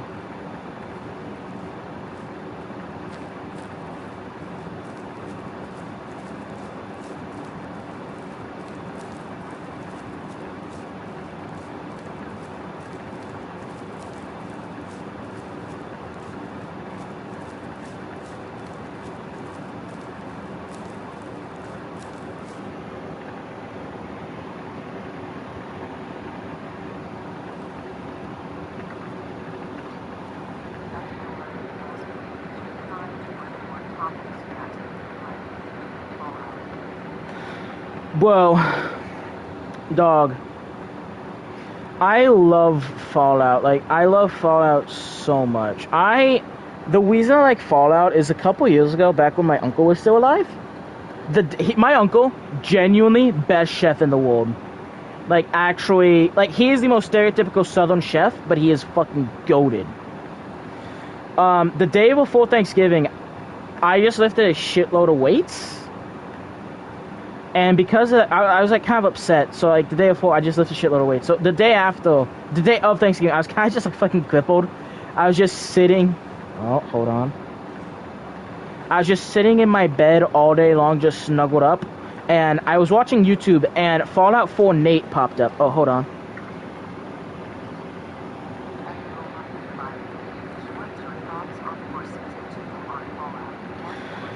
First and foremost, I think canonizing that the Vault Tech is the ones who did the bomb dropping in Season 1 is retarded. I think that's stupid. I like the idea of Ghoul Serum, but only if they do it right. If they completely retcon to say all ghouls need Ghoul Serum 24/7 or they become feral, that's stupid. I like the idea that it's more like anti-dementia. That's like dementia medication. I also don't like that they got rid of the NCR. But what Fallout Season 2 did well, like unfathomably well, is characters. There was no amount of love I have to the Brotherhood of Steel guy, the Ghoul, and Lucy. I love these characters so much. The characters are likable. They're interesting. I love the characters so much. By the way, one thing real quick. Do you think the way of the hunt enjoyers are just absolutely gooning that I'm just like going nice and slow and not running toward the enemy? Anyway, so Season 2, we see that there is a whatchamacallit. There is a... Oh yeah, they're going to New Vegas, and we see a ghoulified version of the Kings, and we also see, whoa, at least one of the people on stream has lost November due to how slowly I'm crawling in this glass. Like they're just like, oh my god, it's Way of the Hunt, my favorite game. Someone's streaming it, and they're crawling slowly. Oh, like some people have to be tweaking.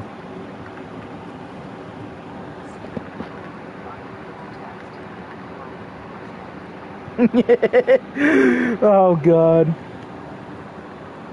Yeah, but so we also saw, if I'm okay, we saw Mr. House alive, like straight up just talking to. I'm grabbing a soda. We saw Mr. House just fully alive, talking to the Ghoul Man. This means that this would mean that he's still alive, and you know the Kings are alive. We also see that the NCI collapsed. But we also see the Wellman guys, the slave owning guys. We see them. So this would then mean that the king survived. If I had to guess, right? If I had to guess what ending it was, Mr. House wins, and he does push back the Wellmans. So if I had to guess, Mr. House pushes back against the Wellmans. He put it would be a Mr. House victory. That's how I see the canon ending of New Vegas, given what information I have. Mr. House victory. He never defeats the Legion because the Legion's just too strong and too big. But he does, push back the NCR. And because of this, the Legion eventually come back, and that would be like the conflict where the Legion come back to New Vegas. That would be like, I guess, like some of the conflict deal, if I had to guess.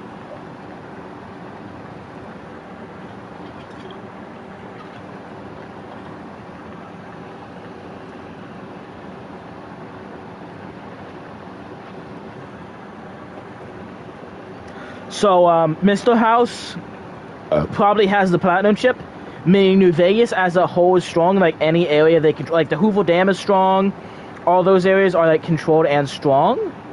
But Mr. House might not have the ability to like. He's strong enough not to be invaded by a Legion, but not strong enough to push back. So the Legion is just this ever-present threat. That's at least That's at least what my guess. I'm very excited though.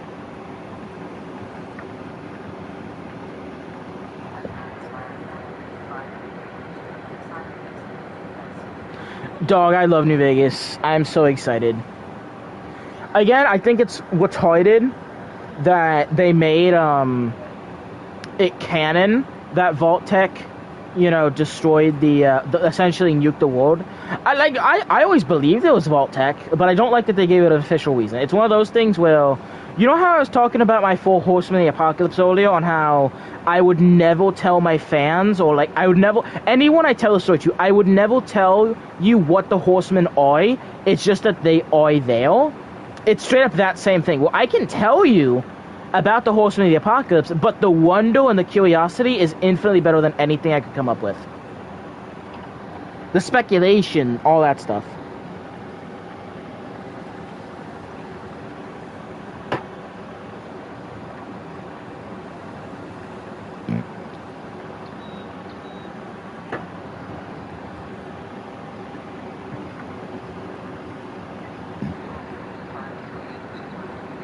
Yeah.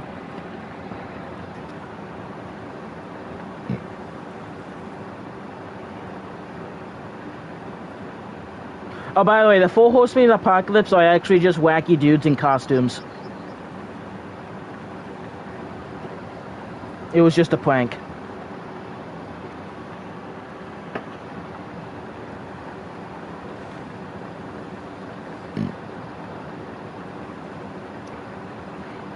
That's how it felt. That's how it fucking felt when Vault-Tec was responsible for dropping the nukes.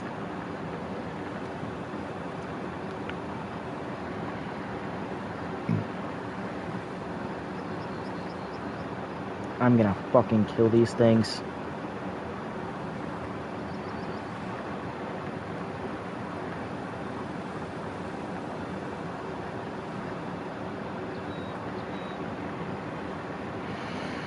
If they sold an invisibility cloak for $9, I'd buy it. Why the fuck are you using that emoji again?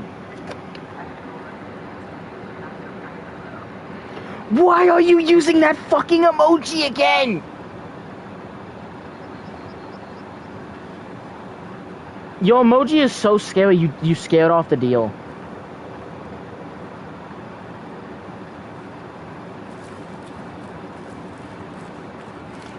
That fucking thing's gonna be my night nails! We have 7 views, you scared one of them off. Or maybe one of them just saw me crawling too long and they... Whatever.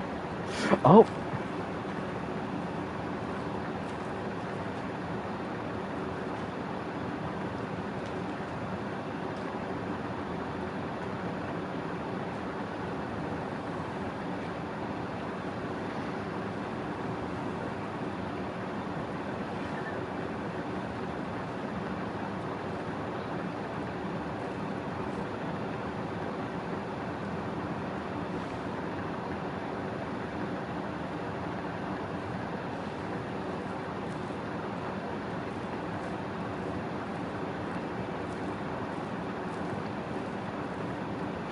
Why are you only sending one of them now? That's worse. That's worse. That's it. Ban this guy.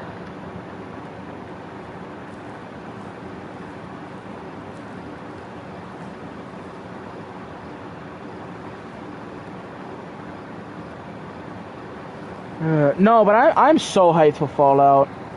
I don't care that I am factually incorrect. I'm gonna keep hyping up Fortnite Chapter 7 season. I'm gonna keep. I don't care that I am incorrect. I'm gonna keep hyping up Fortnite Chapter 7. You trying to make it hard for everybody to last November, huh? No, but I'm gonna keep living in my world of delusion that Chapter 7 will end up being... will just end up being it nothing but Fortnite. Yo, if I don't catch these deal in this, like, go about things, I'm going back to the fucking log cabin and sleeping.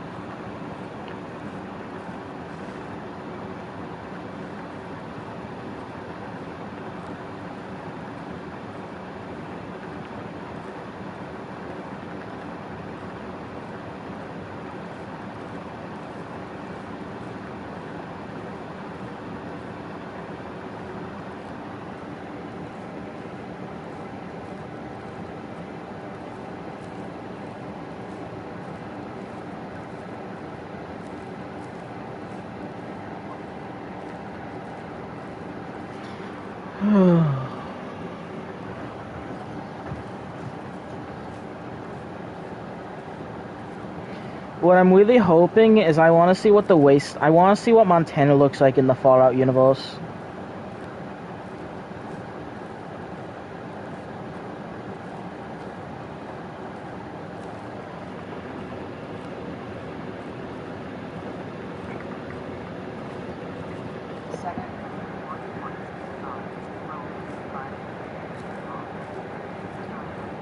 Yeah, I'm gonna be ending it soon. Ending the stream, I mean. I'm mentally stable. But yeah, I am getting very sleepy.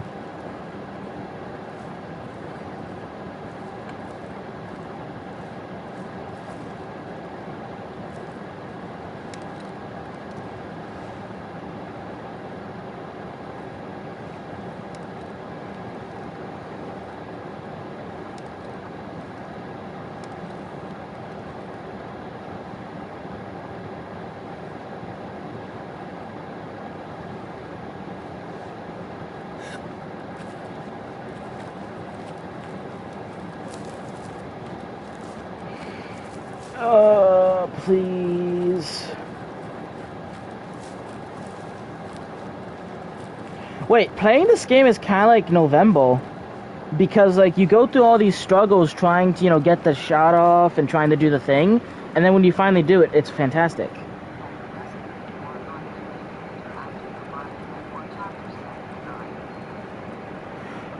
What were you saying if there's, like... Hold on, what my reading pen kind of was schizophrenic. What was your message saying?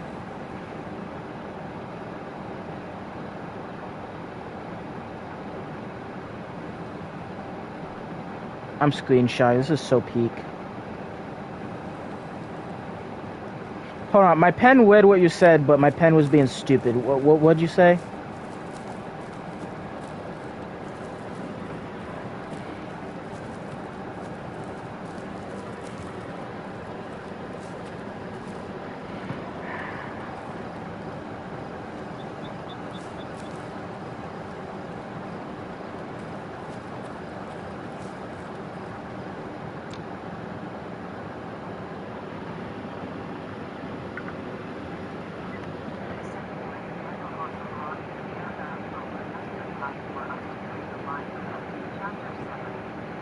Oh shit! Wait, you want me and you to do the live event thing? Yo, I'm hyped for that too.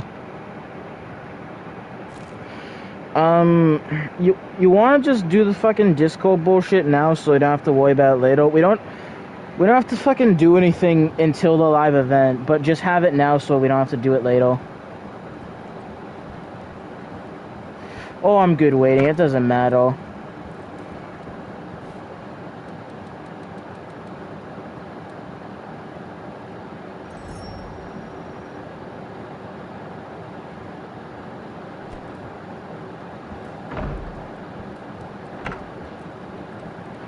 Yo, this is peak.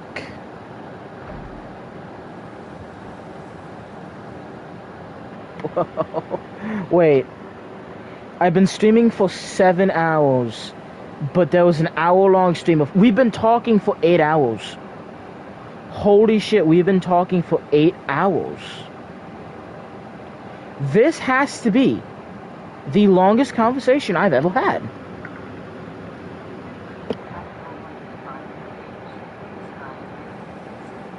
Yeah, anyway, I don't know how the fuck we're gonna get in contact, but I hope we do, before the thing. I am sorry, all of my Way of the Hunt enjoyers, all of my Way of the Hunt enthusiasts, but I have to call it at some point. I'm going to have to call it. Because I still want to grab something to eat, and then I'm showering and going to bed. So, Mr. Sonic, thank you so much for being a good talking, good conversation. And all my Way of the Hunt enjoyers, I'm hoping you didn't lose November to my epic gameplay.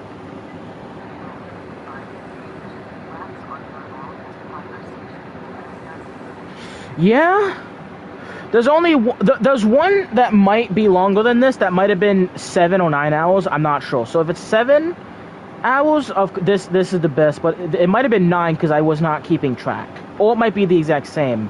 When me and my friend just said fuck it, and we literally stayed up all night long playing Fortnite. So it's this or that. But either way, my throat is sore from all this yapping. And I'm certain that everyone's ears are about to burst if I say a little word. So, Mr. Sonic, remember, whenever you want to fucking get in contact, go on the Killer Studio, 40K Killer Studios server. Just go to the meme area and you'll probably find my random bullshit that I posted there. And if not, just fucking post a thing or whatever, like post a comment under one of my videos and I'll comment and I'll give you my info. Anyway, I am heading out. Good night, everybody. I've had so much fun. Alright, good night, everybody. I'm beat. Hold on, what'd you text?